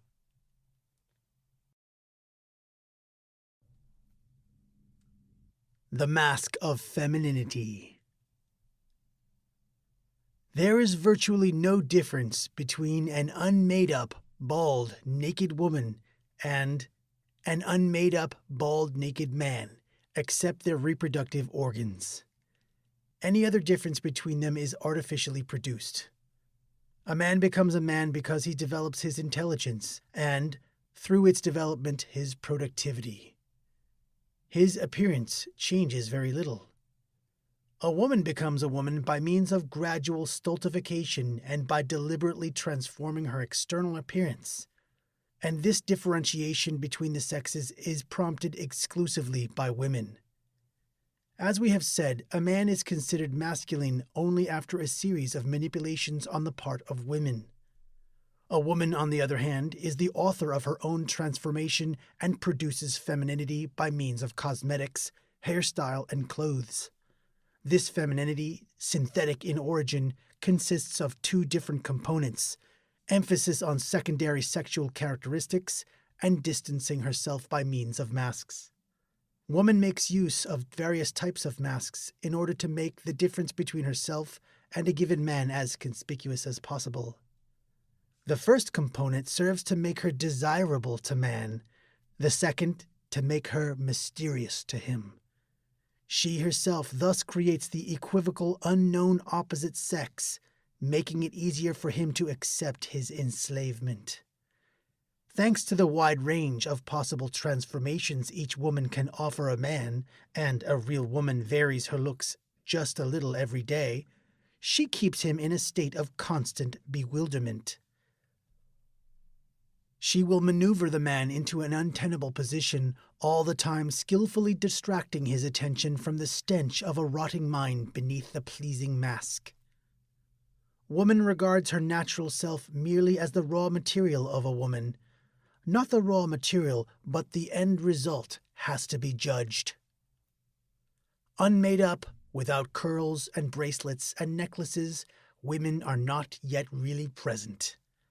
This explains why they do not mind running around in curlers or with cold cream on their faces.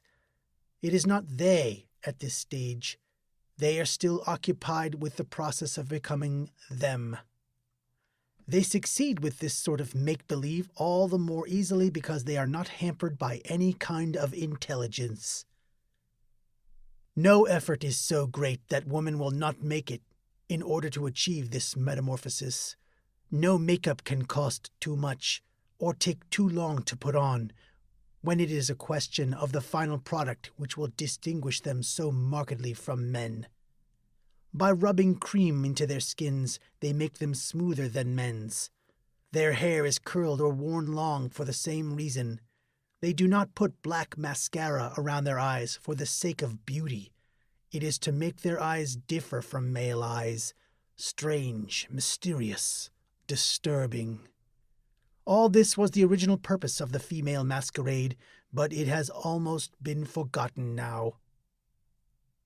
In the course of the last few decades, the average middle-class married woman has developed from a rather busy domestic servant into a kind of demi-mondaine, well padded with the comforts provided by men.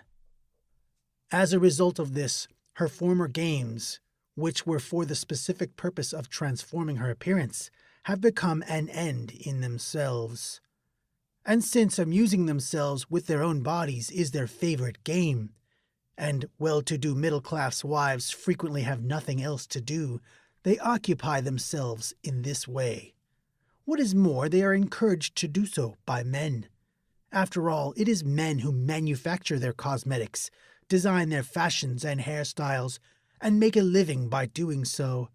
They do their best to provide these women with new variations, helped by the editors of women's magazines and by women's radio programs. In fact, women have almost succeeded in producing a totally new feminine culture, a sort of women's arts and crafts. In this sanctuary, they live among themselves, disturbed by none, being led to heights, or rather into depths, where no man can follow, apart from those specialized slave laborers mentioned above. "Take care your lips stay smooth," advises, for example, one well-known magazine, this to a woman who complained of badly chapped lips. "Brush your lips daily with a wet toothbrush and use a lip salve with regularity. Never use pearl lipsticks. They settle more easily into the cracks. Don't forget to take your measurements," the editor goes on to advise all women. "Your pelvic dimensions should never be more than 9 inches larger than your waist, nor 3.5 inches more than your bust. Always brush your eyebrows into a becoming sweep before outlining them in pencil, and never draw them in with one straight arch. Instead, follow each hair with a separate stroke. It will look completely natural if the lines are vertical nearest the bridge of the nose and carefully toned with 2 different colors, for instance, gray and brown mixed together. Always keep a mirror in your kitchen. It will help you to control your face. You will notice if you frown or make faces while you are cooking, or if your hair is in disarray." Women are grateful for all these rules. They have not enough imagination to think them out for themselves. They follow them religiously, measuring their pelvic dimensions, brushing their lips, outlining their eyebrows, and hanging up little mirrors in the kitchen to avoid wrinkles caused by thinking. And when they have done all that, more fun and games are waiting. There are actually women today who bathe their breasts daily in cold water for 10 minutes. "It makes them firm," you see. There are women who oil their bodies all over every morning and not following medical advice. There are those who twist their hair around 30-odd curlers every few days and spend at least half an hour making up their eyes. And as they, thanks to all these efforts, which a man feels are totally absurd anyhow, grow stranger, more incalculable, and more feminine with each passing day, it is often precisely this type of woman who attracts the most willing slaves. In the meantime, the game goes on. Anyone who wants to join in the game, to keep up with the coterie, has to observe more and more rules. For women's demands on each other are enormous. Men have long since dropped out of the game. The opportunities for entertainment offered by one's body have increased enormously and will go on doing so, though of course it is inevitable that many women cannot keep up the pace. These will return to their other source of entertainment, the home. As the amount of money available to women depends on the husband's income, women are divided into classes. There are those who have an excellent mask, those whose mask is good, and those whose masquerade is merely adequate. And thanks to the constant efforts of their public relations organizations, provide a kind of vicarious gratification for them. Even for a woman with an average type of mask, the rules are getting more and more complicated. If she goes swimming, for example, her makeup must be waterproof, her legs and armpits hairless, her body oiled, and her hair completely hidden by a cap covered with rubber flowers. For the supermarket, a matte base with a dab of rouge and light brown mascara is the thing. Funerals require a pale makeup to enhance the effect of her black lace mantilla and an almost invisible lipstick. For a few minutes at a cocktail party, the preparations of dressing and makeup will take hours. There was a time when only 1 shade of eyeshadow was sufficient. Now it must be 3. White, gold, and green, for example. Her lips must be cared for with salves, lip liners, mother-of-pearl lipstick, and powder. False eyelashes, no longer stuck on in one strip, must be carefully gummed in position 1 by 1. That is more natural. Her own coiffure must be embellished with an additional hairpiece, and both must always be freshly shampooed and curled. For eye makeup alone, the following are basic essentials: false eyelashes, a special glue, tweezers for putting the lashes in place, mascara, eyeliner, 3 shades of eyeshadow, 2 shades of eyebrow pencil, powder for the brows, plus a specially angled brush for application, a small brush for the eyebrows, oil-based pads for removing the makeup, and special cream to soothe the eyes. Men adore their women and want them to be divine, exotic, iridescent, that is, feminine. At the same time, they have no desire to watch their hours of slavish, narcissistic primping and are getting more and more uncomfortable. They will never understand the pleasure a woman takes in housework, and to them the makeup process is just as degrading. Every man knows that he himself could not care less if a woman wears 3 colors of eyeshadow or 1, just as he knows he has no need of lace curtains or rubber plants in the living room. But he appreciates that other men or society demand this of a woman, and he feels intensely sorry because he believes himself to be responsible for this denigrating state of affairs. Since he realizes that he and the other members of his sex are interested only in woman's external appearance, for what else is there to interest him, he assumes that his wife's tireless efforts to make herself into an object of desire and to create a certain mystique by means of makeup, which, however, should not be exaggerated, are the signs of an excessive zeal to please him. Of course he feels guilty, and rather touched. He believes he is suppressing all her worthwhile qualities, which are, in fact, nowhere to be found. As usual, he is missing the truth by a hair's breadth. It is in his own interest to deny the fact that this whole development is tantamount to the highest level of feminine culture, and that women do not, by means of fashion and cosmetics, make themselves into objects, but rather their ceaseless preoccupation with such matters corresponds to the mental activities of infinitely primitive subjects. And there is something else he does not know. A woman does not only recreate herself from day to day, so to speak, getting further and further away from her true self, just for the sake of entertainment. This cult satisfies her minimal need for a religion as well, a need which, as we have already seen, depends on her low level of intelligence. Every step in this process of transformation requires a totally neutral critical observation of self.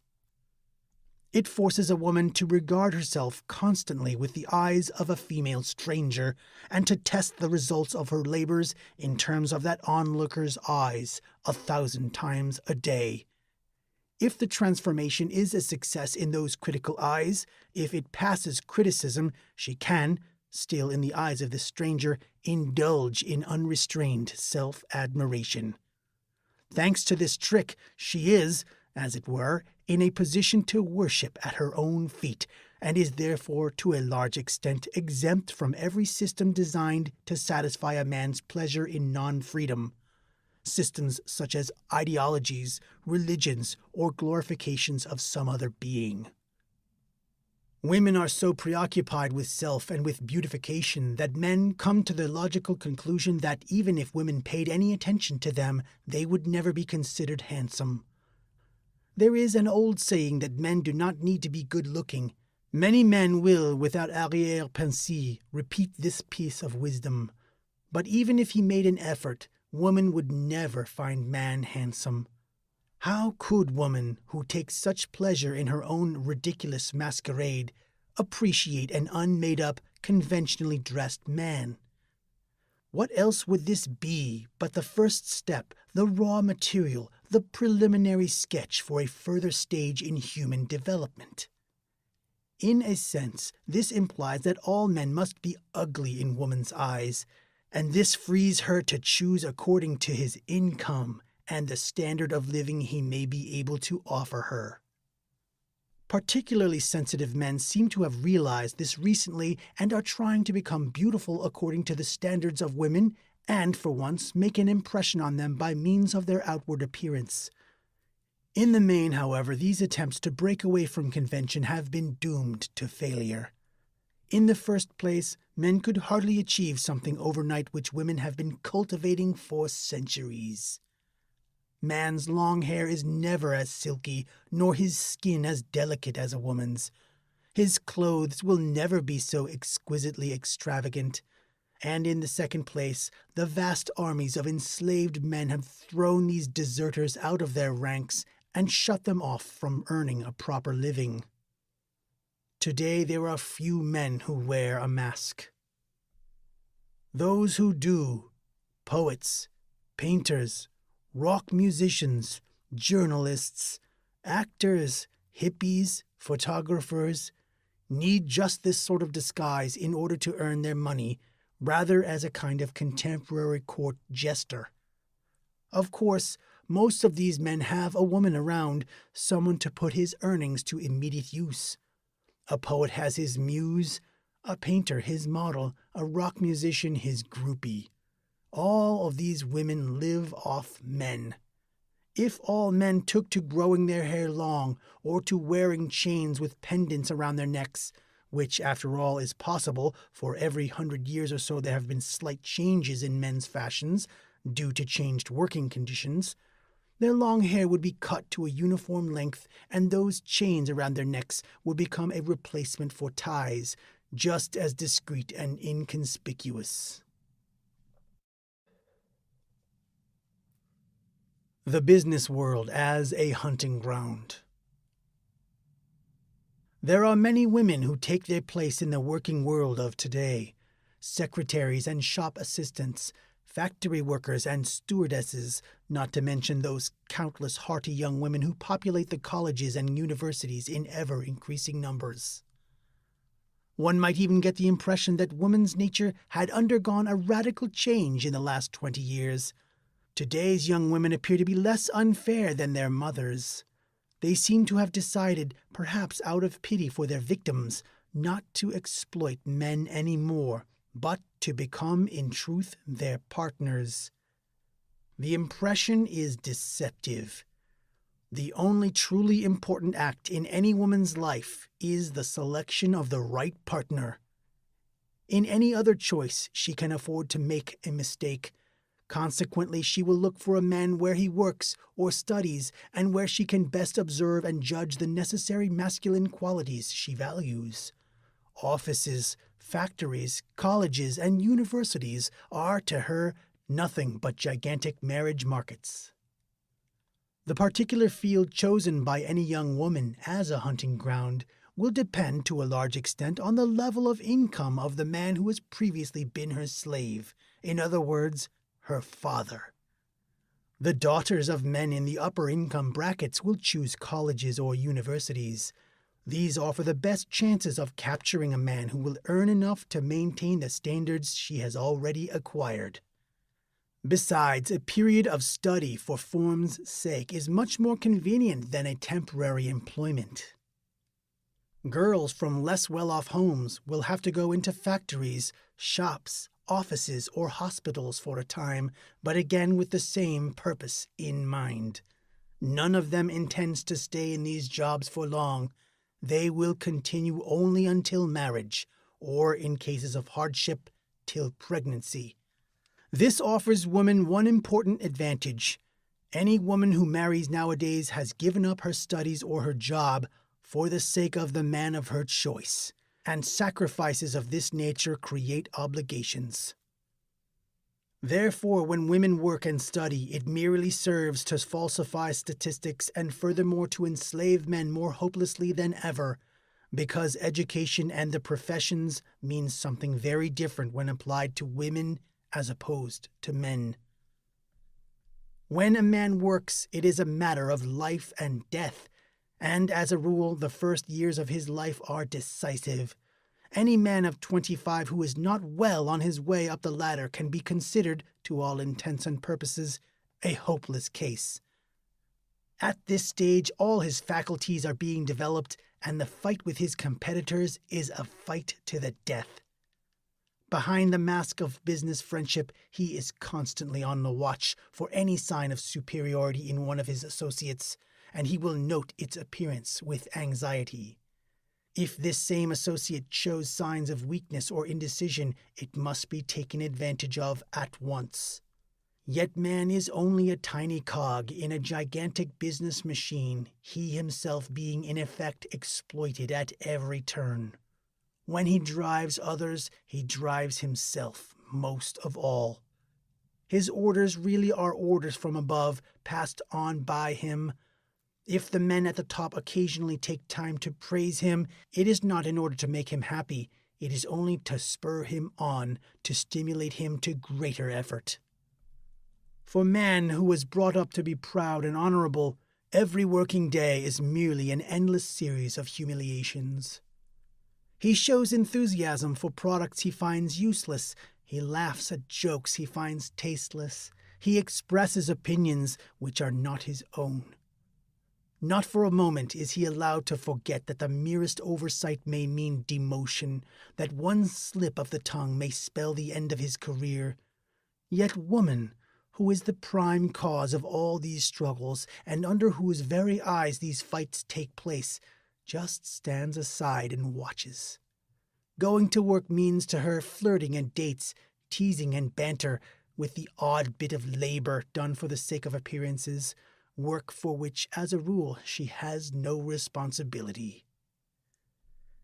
She knows that she is only marking time, and even if she does have to go on working for one reason or another, at least she has had years of pleasant dreams. She watches men's battles from a safe distance, occasionally applauding one of the contestants, encouraging or scolding, and while she makes their coffee, opens their mail, or listens to their telephone conversations, she is cold-bloodedly taking her pick. The moment she has found Mr. Right, she retires gracefully, leaving the field open to her successors. American colleges admit more and more women, but the percentage who actually complete their courses is less than before the Second World War. They sit happily in lectures designing their spring wardrobe and between classes flirt with boys. With their scarlet nails carefully protected by transparent rubber gloves, they play around with corpses in the dissecting rooms, while their male colleagues realize their whole future is at stake. If a woman leaves the university with an engagement ring on her finger, she has earned her degree. Man has hardly begun when he obtains his diploma. Degrees are, after all, easy to come by. You only have to memorize. How many examiners can tell the difference between real knowledge and bluff? Man, however, has to understand his subject as well. His later success will depend on whether his knowledge is well-founded.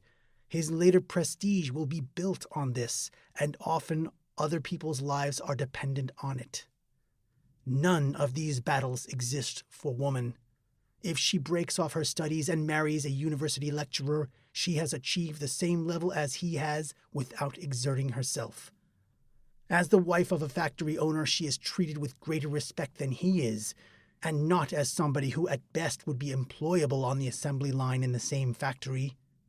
As a wife, she always has the same standard of living and social prestige and has to do nothing to maintain them, as he does. For this reason, the quickest way to succeed is always to marry a successful man. She does not win him by her industry, ambition, or perseverance, but simply through an attractive appearance. We have already seen what demands the well-trained man makes on a woman's appearance.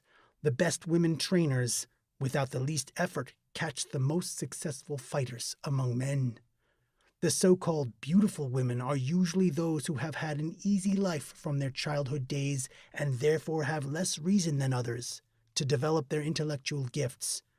Intelligence is developed only through competition. It follows as a logical consequence that very successful men usually have abysmally stupid wives.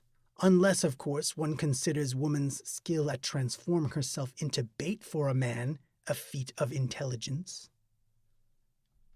It has almost become a commonplace that a really successful man, be he a company director, financier, shipping magnate, or orchestra conductor will, when he reaches the zenith of his career, marry a beautiful model, usually his second or third wife.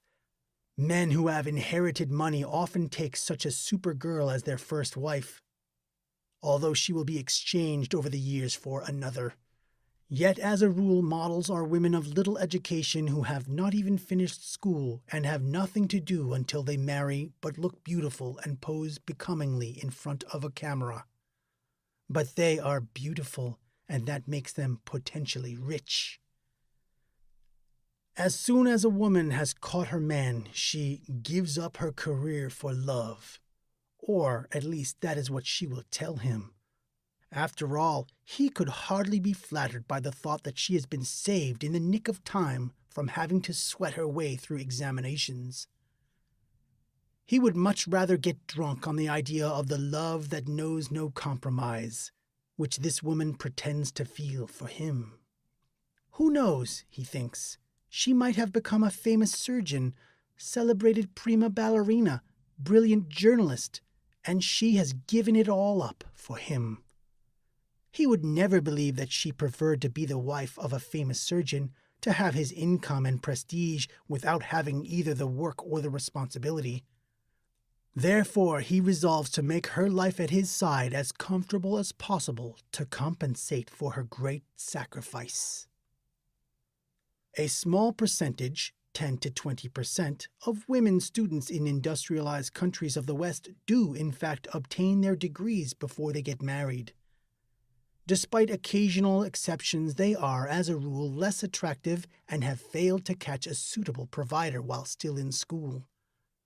But then this degree will automatically raise their market value, for there are certain types of men who feel bolstered if their wife has a degree, provided they have one themselves. It is clear evidence of his own cleverness if such a highly educated woman is interested in him. If by chance this female mastermind happens to be sexy, he will be beside himself with joy. But not for long. Even women doctors, women sociologists, and women lawyers sacrifice their careers for their men, or at least set them aside. They withdraw into suburban ranch houses, have children plant flower beds, and fill their homes with the usual trash. Within a few years, these new entertainments obliterate the small amount of expert knowledge, learned by rote, of course, and they become exactly like their female neighbors. The emancipated female. There are, however, women who still have jobs or careers at the age of 25 or older. There are a variety of reasons for this. A. The woman is married to a failure. He is not making enough money to provide her with all the useless rubbish she cannot do without. B. The woman cannot have children. Once the man's passion for her has been spent, he can see no good reason to continuing to support her. C. The woman is ugly. D. The woman is emancipated. E. The woman is interested in a particular career, and from the start she renounces her own slaves and her own children. Types A and B are closely related. It is the next two groups which are important, for an ugly woman is often considered to be emancipated, and this is false. The chance of meeting someone in the last category, a woman who renounces comfort and serfs for intellectual reasons, let alone from a sense of what is fair, is rare indeed. Let us consider the ugly woman. A woman is ugly when she is unattractive to men, that is, when her secondary sexual characteristics are underdeveloped or insufficiently advertised, and because there is an absence in her features of a baby look. A woman of this type works for the same reason as a man, because there is no one else to do it for her. Yet whereas man keeps a wife and children with his income, she works for herself alone. She would never use the money she earns to finance the life of a beautiful young man. This type of woman is frequently quite intelligent. True, at the beginning she will have permitted her intellectual capacities to become atrophied because she, like all other women, has been following her mother's example, and because she too will want to acquire a working slave. But as she gets older, she sees her chances dwindle, and one day she finds herself faced with the fact that there is nothing else for her to do but remember and resurrect the last remnants of what was once her mind and make the best of it.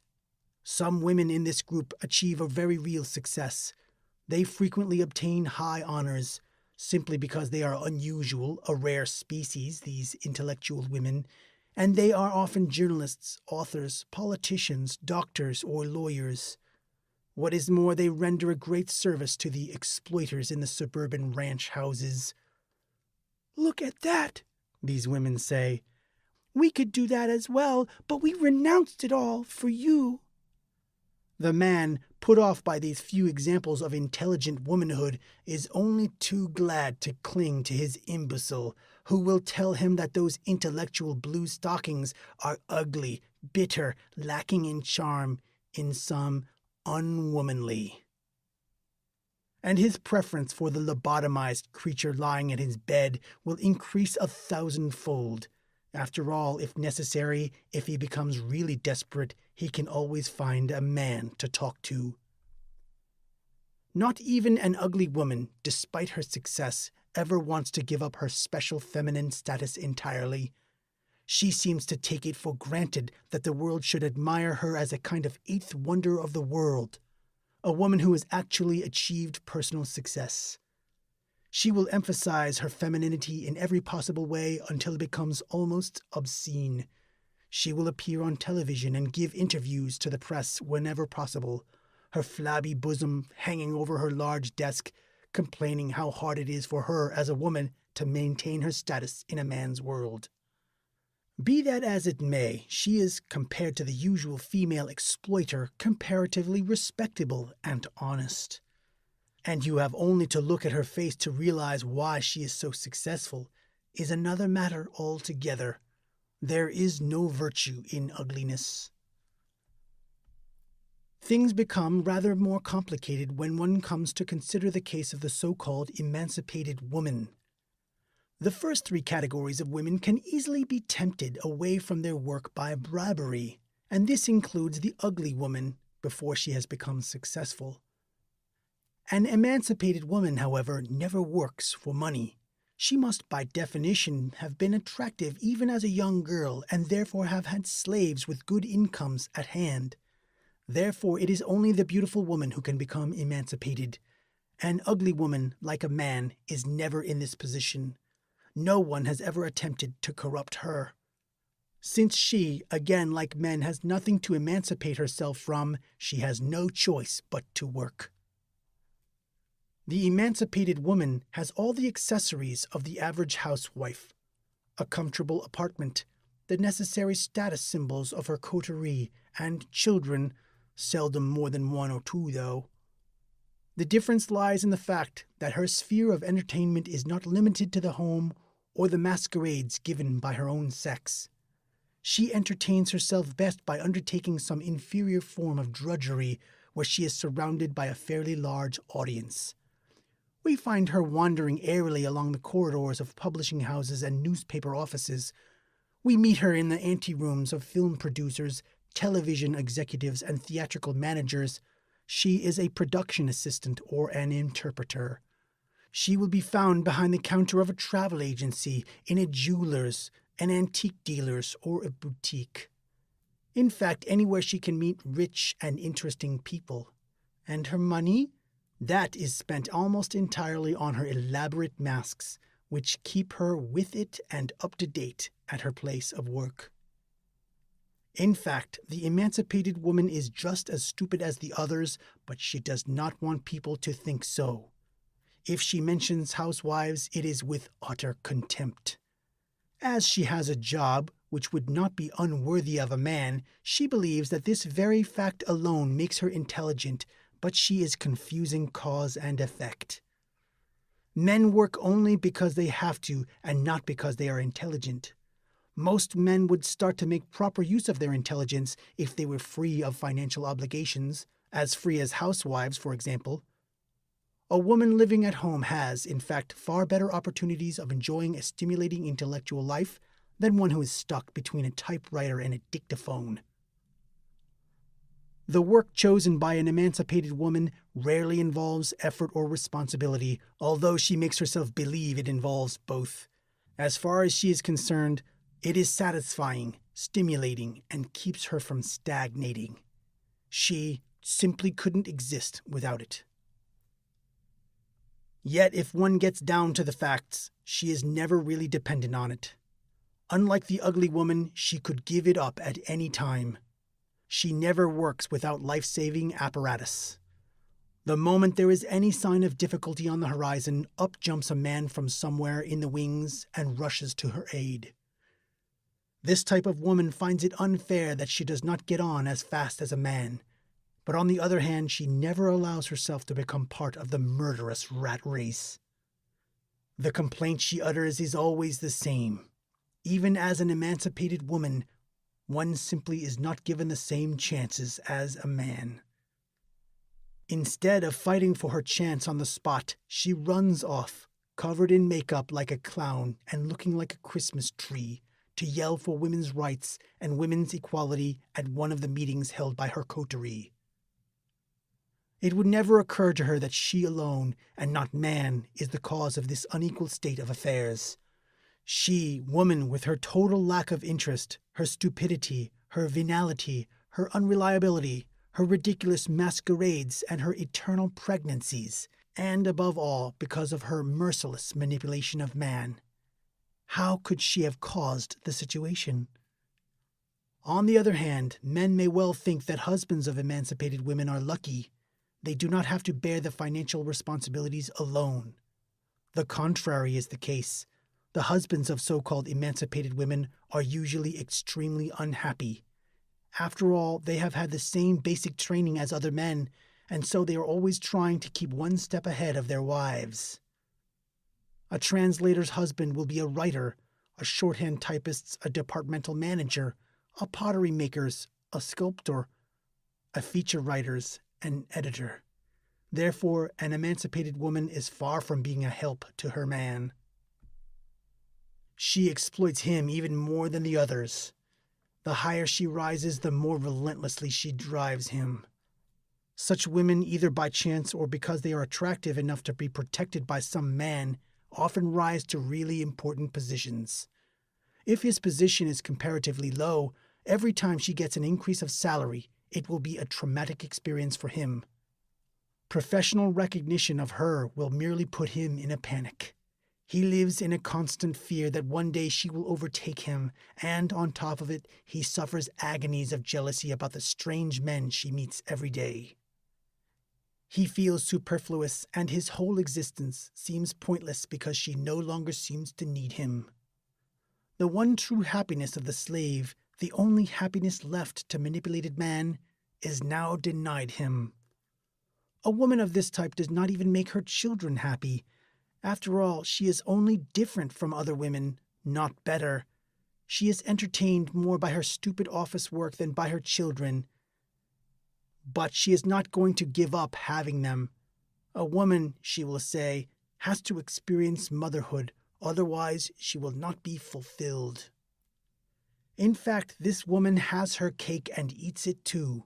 She does not want to give up her stimulating mental work, and is able to bundle her children off to nurseries or boarding schools, or to leave them in the care of one of those much despised housewives. She does not even do the housework. That is shared by her husband after office hours. While he waxes the floors, waters the plants, and polishes the silver, he is meant to carry on stimulating intellectual conversation with her. For the emancipated woman renounces neither the traditional rubbish of her clique nor her work slave and children. In order to emphasize her claims to masculine prerogatives, her claim, that is, to the highly paid positions of men and not to the prerogatives of, say, soldiers, emancipated women from time to time organize so-called movements. Such campaigns give her an opportunity to draw the world's attention to her with a great deal of shouting and noise, and to openly demonstrate her political views by putting lighted candles in her living room windows. In full view of the television public, women have pinched the bottoms of building site workers and perpetrated other absurdities. Woman frees herself from her imaginary chains at regular intervals. Spiritual ones being unknown to her, she interprets them literally. At the turn of the century, it was the corset that went. In the 70s, the bra. And just to make sure that everyone knew about it, she got men to make see-through blouses. Perhaps in the next wave of emancipation, it will be the uncomfortable long skirt which goes. The skirt they have just flirtatiously readopted and made part of their props, despite general male disapproval. But their stupidity, their inanity, their ridiculous behavior, their mendacity and lack of feeling, and their tedious and abysmally stupid chatter are still there. Women have never taken any steps to get rid of those. No matter how much a woman is earning, she will never let a man take her place in the house, nor will she take on his responsibility for earning their livelihood or maintaining their social prestige.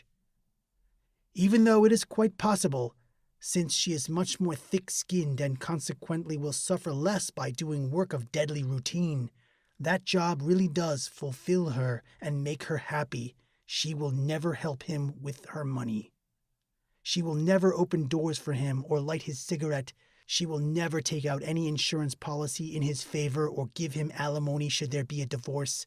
That is not considered feminine. Neither would it occur to a man to expect such a settlement. He has been conditioned too well. The husband of the emancipated woman will simply give his wife a kiss, wipe the traces of face cream, powder, and lipstick from his face, and throw himself once again into the battle.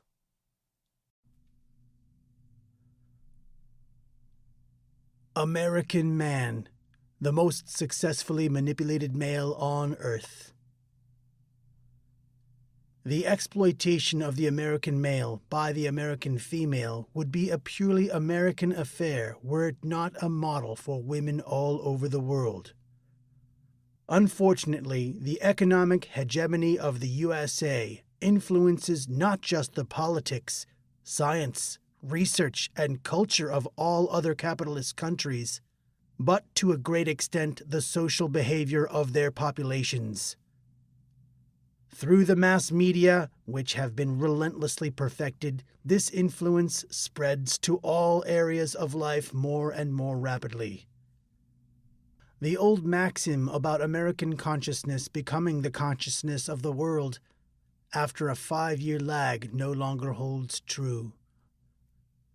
Modern techniques of communication have flooded over the boundaries separating time and place.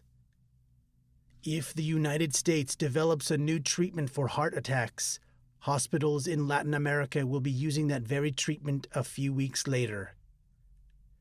If the performance of American school children is improved by teaching machines, these same machines will be hooked up within a short time in the classrooms of Japan. The moment a hit like Jesus Christ Superstar opens on Broadway, students in West Germany start praying. As soon as the American female compares her situation with that of American blacks, women in England, France, and Scandinavia scream, "We are the niggers of the nation." While American influence has its benefits in other spheres, for example in research, in the social sphere, as far as the social position of men in these countries is concerned, surely there is none. There is no country in which men are worse off than they are in the United States. They are worse off by comparison with their female partners, and this is what we are discussing here. The differing living conditions of man and woman within one and the same social class of a given country, within one and the same family. Nobody will deny that the struggle of a poor white-collar worker to survive is more difficult in Portugal than in Sweden, and that in the same country a factory worker's wife has a harder life than the wife of an engineer. These injustices are the subject of many other books. Here we can discard them entirely. By comparison with her husband, not by comparison with the engineer's wife, The factory worker's wife leads a luxurious life.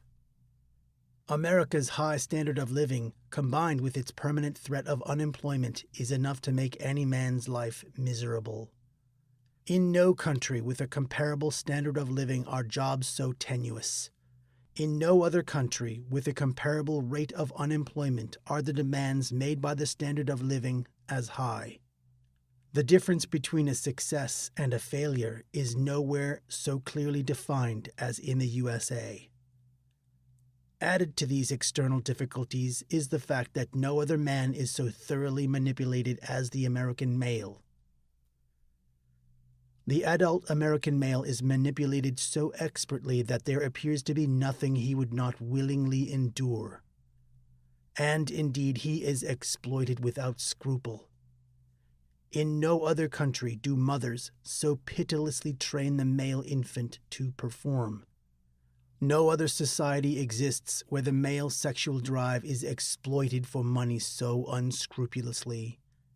Nobody except the American woman so shamelessly professes a creed of profit under the guise of love. This does not mean that American women are cruel. Women are never cruel to their men. Men are usually not important enough to be tortured. Only in movies do women ruin their men intentionally. This simply means that American women, more than other women, fail to consider men as fellow human beings. Perhaps the many dangers of pioneering days caused American men to be evaluated by their usefulness to women. After all, that period in history is not that far gone. And American men prefer to see themselves in this role. A man's salary is the yardstick of his worth. America is the only place where a badly paid professor is a bad professor, and an unsuccessful writer a bad writer. For the Latin American male, masculinity is still associated with sexual potency. For the American male, however, the association is directly with money. American literature from Edward Albee to Jacqueline Suzanne revolves around this question: whether or not a male is a man if he cannot provide appropriately for the woman in his life. Of course he is not. The American man knows happiness only comes through women, and women are expensive. He is ready to pay that price. As a young adult, he pays in advance. As a grown-up, he pays in installments. And as a corpse, he is cashed in for a fortune. A man from another country realizes this as soon as he sees a flourishing divorce paradise like Reno, or the thousands of his fellow men sitting in jail for overdue alimony payments. On the other hand, the American man views this as confirmation of his superiority. Is he not the privileged one, as he has enough money to pay for it all? Is he not the competent one, since he goes to work? Would his wife have taken on his family and surname were he not the master? Only recently, a poll showed that more American men than women believed that women are suppressed, and 51% of American men believe that the situation of the American white woman is as bad as that of the American black man. The American man is grateful to his wife for letting him go to work because work to him is a male privilege.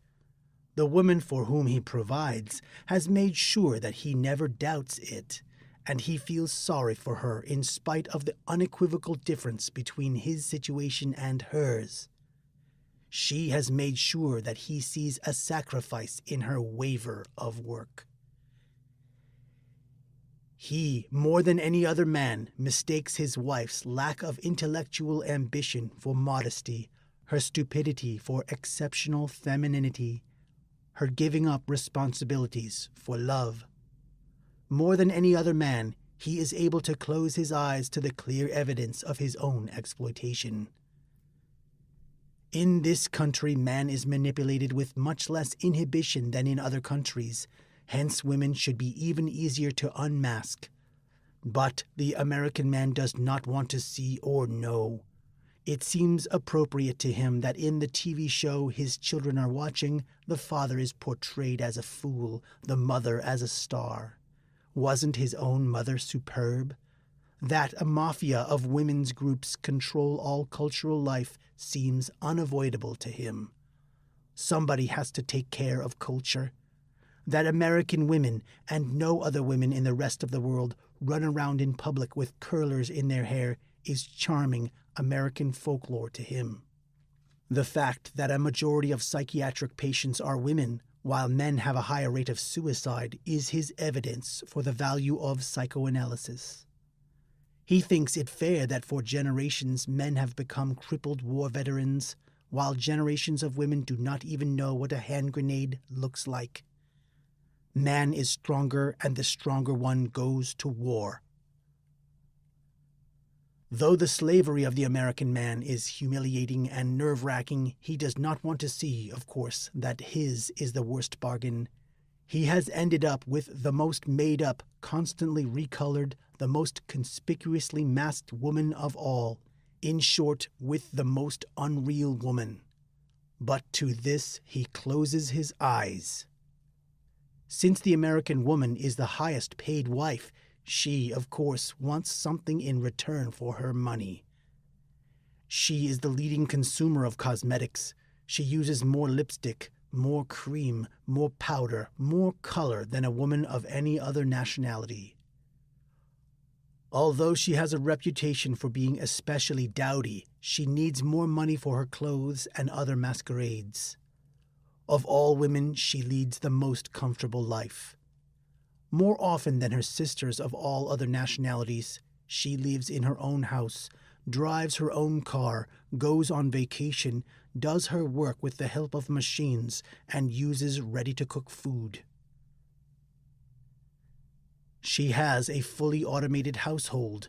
A bus takes her children to school, and they are gone almost all day, so that she has every opportunity to go to work.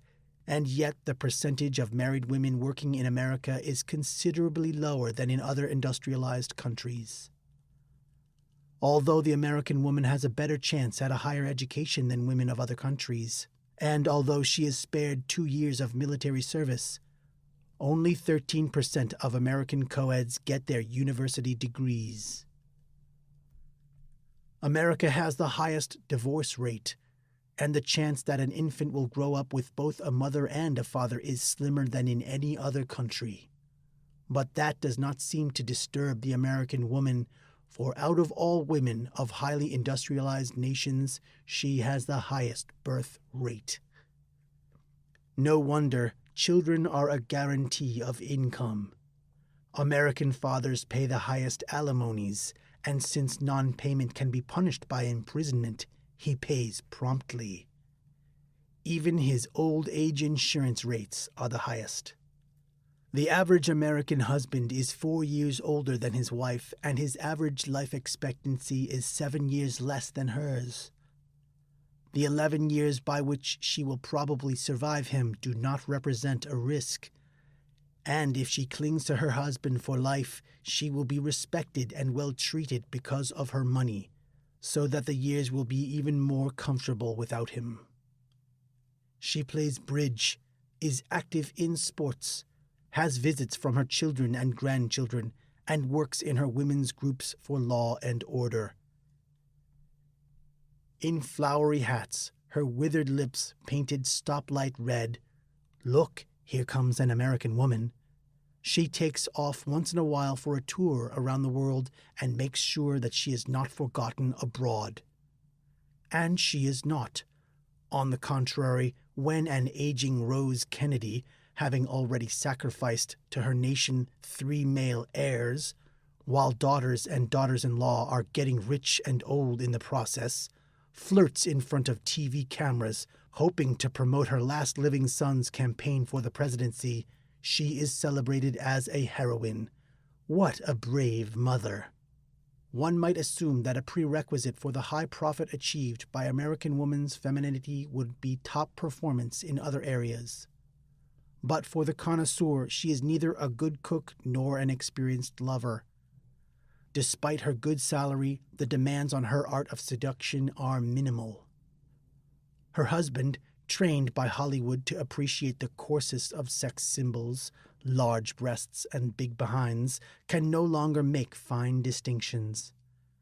All she really needs are a few good curves and the nerve to say no long enough. And she is a true master of that art. Necking and petting are an American invention. To lure men, like the women of other countries, they wear false breasts, but only in America are false bottoms worn. The logical result of such business tactics, steadily perfected through the generations, is frigidity. And the American woman has succeeded in persuading the nation that her frigidity is an illness to be taken seriously. After all, there is a difference. A prostitute would be willing to give up her orgasm, a wife would not. Instead of asking what a frigid woman is doing in the bed of a man she does not even desire, an attempt is made to free her from her suffering through costly procedures and with ever-changing prescriptions. It goes without saying, only if she is properly married. Before marriage, she would have neither the money for therapy nor the interest in getting better. The American woman is no worse than other women. She is only ahead of them all.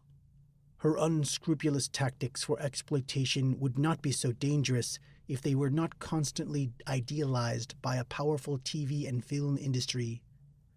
As the latter creates the image of Western woman, her behavior is being copied, and as her standard of living is constantly raised, the fate of her husband automatically becomes the fate of men in other countries. Yet there is another reason to deal specifically with the American woman, and that is women's liberation. American women are better off than other women around the world, but not all of the American women. The same system that brings so many advantages to most American women turns, by necessity, against a minority within their own ranks, the women who are unattractive by male standards. Until recently, this condition went unnoticed by all save that minority. But one day this minority decided not to put up with that condition any longer and began to organize, like their predecessors, the suffragettes. Since the American public is accustomed to listening to women when they talk, their problems were soon much discussed.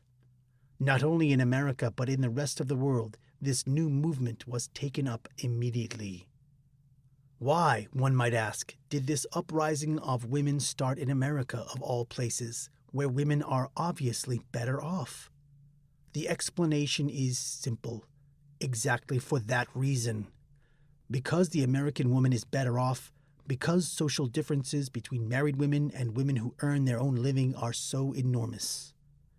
Because in America, more than any other country, the working woman is treated as a traitor, an outcast, by the masses of female exploiters who see their own interests betrayed.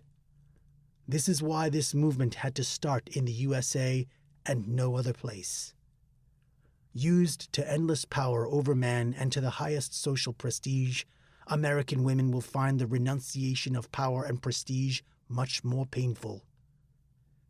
And if the direct approach will not work, she will procure her insignia of feminine power in a roundabout way: women's liberation. Furthermore, a strained labor market has put this minority of women, forced or willing to work, into a somewhat more difficult position than their European sisters when they apply for higher positions, and interpret the unpleasantness of professional life as discrimination against their sex. But if an American employer were to fill an open position and to choose between an unattractive woman who did not appeal to his sexual instinct and a man, his choice would undoubtedly be the man. And he can even justify that decision. When a woman marries, she will give up her job as soon as she becomes a mother. A man who marries and becomes a father turns into an even more reliable employee. If the applicant is already married, then the employer's choice is even easier, since he knows that the man's paycheck will almost certainly support more than one person, hence be twice as necessary. The single woman supports, at most, herself. From the employer's point of view, it is more humane to give the job to the man. The woman with a family, the woman who supports a healthy man and his children all of her life, is practically unknown in the professional world. Who should be held responsible for this situation, employer or woman? It is at once sad and comic to see how the women of the American women's liberation movement, who indeed have reason to fight, direct all their time and energy against the wrong enemy. With constant defamations, they hold their only allies, men, at bay, while spoiling the really guilty party with immoderate compliments. Like all women's liberating movements in history, women's liberation started from the wrong premise and has missed its aim. But no force on earth will convince its members of that. The responsibility lies with the intellectuals. It is understandable and perhaps even forgivable that, as a result of all the manipulation from earliest childhood, men have come to the conclusion that A, they have the power, and B, they will use it to suppress women. But it is inexcusable that intellectual women who might have seen matters from a very different female angle have uncritically adopted this line of thought. Instead of saying, "It is very nice of you to think so highly of us, but in reality we are quite different from the way you see us. We do not deserve your pity and your compliments at all," they say, "With all due respect to your insight, we are much more pitiable, suppressed, and exploited than your male brains could ever imagine." These intellectual women have claimed a rather dubious fame for their sex. Instead of being unmasked as the most cunning slave traders in history, they have undersold women and made them the object of male charity. Man the tyrant, woman the victim. Men are flattered, of course. Part of their manipulation has trained them to interpret the word tyrant as a compliment. And they accept this female definition of woman happily. It very closely matches their own. Even Simone de Beauvoir let this opportunity pass when she wrote her book, The Second Sex, which could have been the first book on the subject of women. Instead, she created a handbook of Freud's, Marx's, Kant's, etc. ideas about women. Rather than looking for once at woman, she researched the books men had written about and found, of course, signs of woman's disadvantage everywhere. The novelty of her work lay in the fact that for the first time, men's opinions of women carried the signature of a woman. But now the way was clear. Betty Friedan, Kate Millett, Germaine Greer, each a reputation of the last. They went head over heels in their effort to come up with the evidence of male infamy. But they wrote nothing really worth mentioning on their subject, women. They copied the male idea about women, without being aware that this idea can only be the result of female manipulation, and thus they became, by imitating men, the victims of their own female system. Nothing has changed since, although women today, more than ever before, have every opportunity to make statements about themselves on their own radio or TV programs, in newspaper columns or magazines. But they do nothing except repeat and chew over the old mothballed ideas men have about women, adding new details here and there. Instead of pointing out to their following what a miserable lot they really are, the peak of female dignity is achieved by rejecting advertising for bras or vaginal sprays. The peak of female originality is reached the moment a woman's magazine carries a male nude centerfold a la Playboy. These are the reasons why yet another women's liberation movement has failed. The enemies they fought were really friends, and the real enemy remained undetected. Once again, the fixed idea of sexual solidarity, under the circumstances a solidarity with a syndicate at best, misled women to the wrong strategy. And they were not aware of it. Their struggle was aided almost exclusively by men. But since they live under the delusion that they are persecuted by men, they mistook the flexibility of men for a sign of female strength and screamed that much louder. And nobody got offended. From the New York Times to the Christian Science Monitor, from Playboy to Newsweek, from Kissinger to McGovern, everybody was for women's liberation. No marches of men were organized against them, nobody prevented their demonstrations, and none of them were taken to task for their unending defamation of men. A Senator, Joe McCarthy, oppressing women's liberation was missing. The FBI did not lift a finger against them. Just as their predecessors, the suffragettes, secured the right to vote for women within a short period, a right they left unused by not electing women to political power and by not stopping war, women's liberation saw most of their demands fulfilled immediately. The outrageous inequities in the law had, after all, been established by men for women's protection. But the ladies themselves did not see it that way, and when they insisted on change, within months they succeeded. The right of a waitress to work night shifts, the right of a woman mechanic to carry heavy-duty equipment, the right to mount telephone poles, the right to pay alimony to men, the right to use her own surname, and with that the right for a wife to act as a solely responsible legal person, the right to military service, the right to fight in war, etc. They have them all. Infected by this wave of general generosity, even the government did not want to be left behind. In the future, it proclaimed, government contracts will be given out to only those companies who do not discriminate against women willing to work. But the army of suppressed women eagerly awaiting that moment of liberation simply never materialized. As soon as the first American woman had climbed a telephone pole, the first female plumber, construction worker, and furniture mover had been photographed, and the photos printed in the newspapers all over the world, the uproar died down. Why should it have gone any further? After all, it is not much fun to repair water pipes, to lay bricks, or to lug furniture. Unlike men, women can choose whether they want to do drudgery or not. It is logical that most of them decide against it. And given a choice, they will avoid military service and going to war. Women think of themselves as pacifists. Wars are started by men, despite women's right to vote. Left in the lurch by their own sex, the theorists among women's liberationists further entangled themselves in details. Can every sexual intercourse with a man be considered an assault? Should a vaginal orgasm be accepted at all?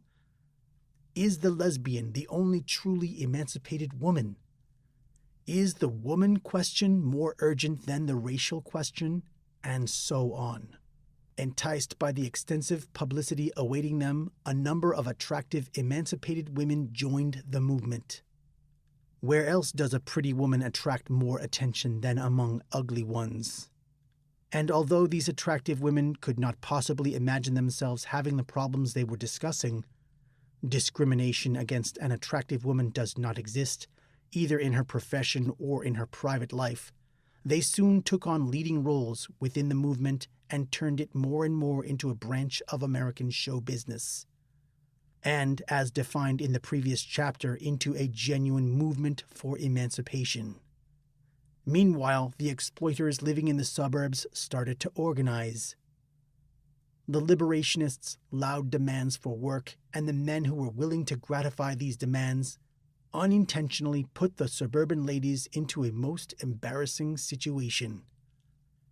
In organizations such as Man Our Masters and Pussycat League, they assured the world how wrong the aims of women's liberation really are, and how much happiness a woman can find in the service of her husband and children. The most curious of all counter-movements came from a faction within the women's liberation itself. "We don't want men's jobs," these women protested. "If all women start to work now, we will soon have an economic crisis.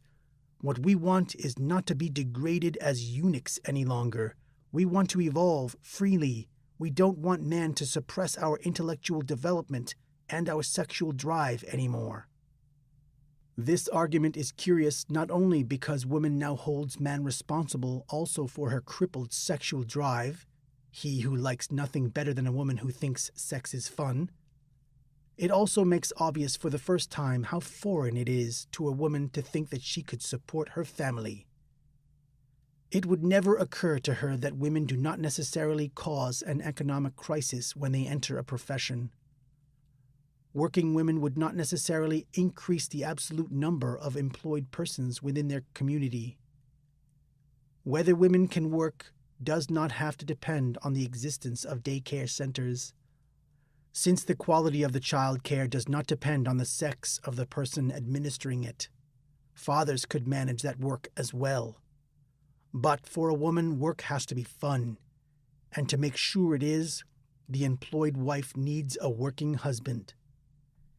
If she goes to work, she might as well make some demands, and one of these demands will be that she can choose her work and quit any time she feels like it.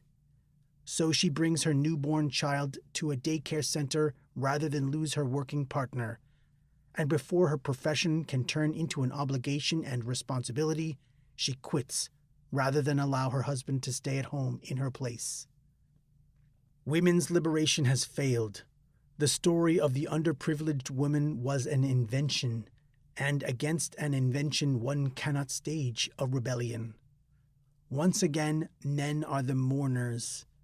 In a country where man is exploited as unscrupulously by women as in the USA, a movement that fights for yet more of women's rights is reactionary, and as long as the screaming for female equality does not stop, man will never get the idea that he is actually the victim. Even the emancipation of women has not been attained. Liberation of women would mean her abdication from the privileges she now has. It was women's liberation that made sure this would never happen.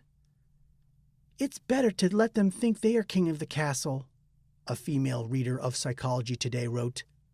"Lean and depend on them and continue to control and manipulate them as we always have."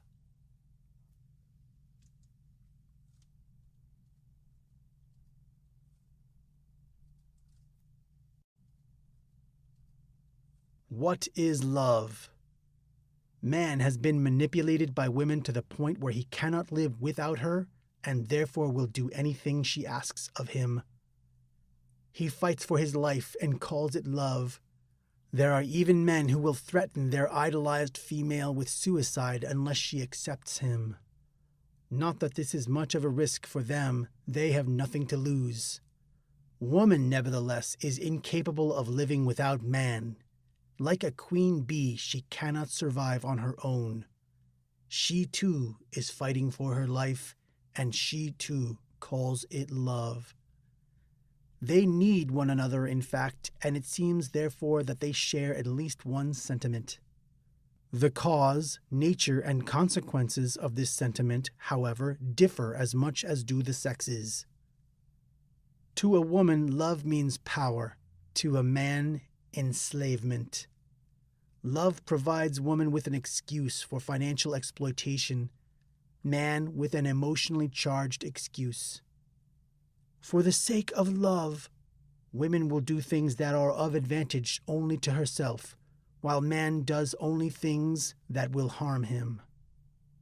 When a man marries, he will have to work for two for the sake of love.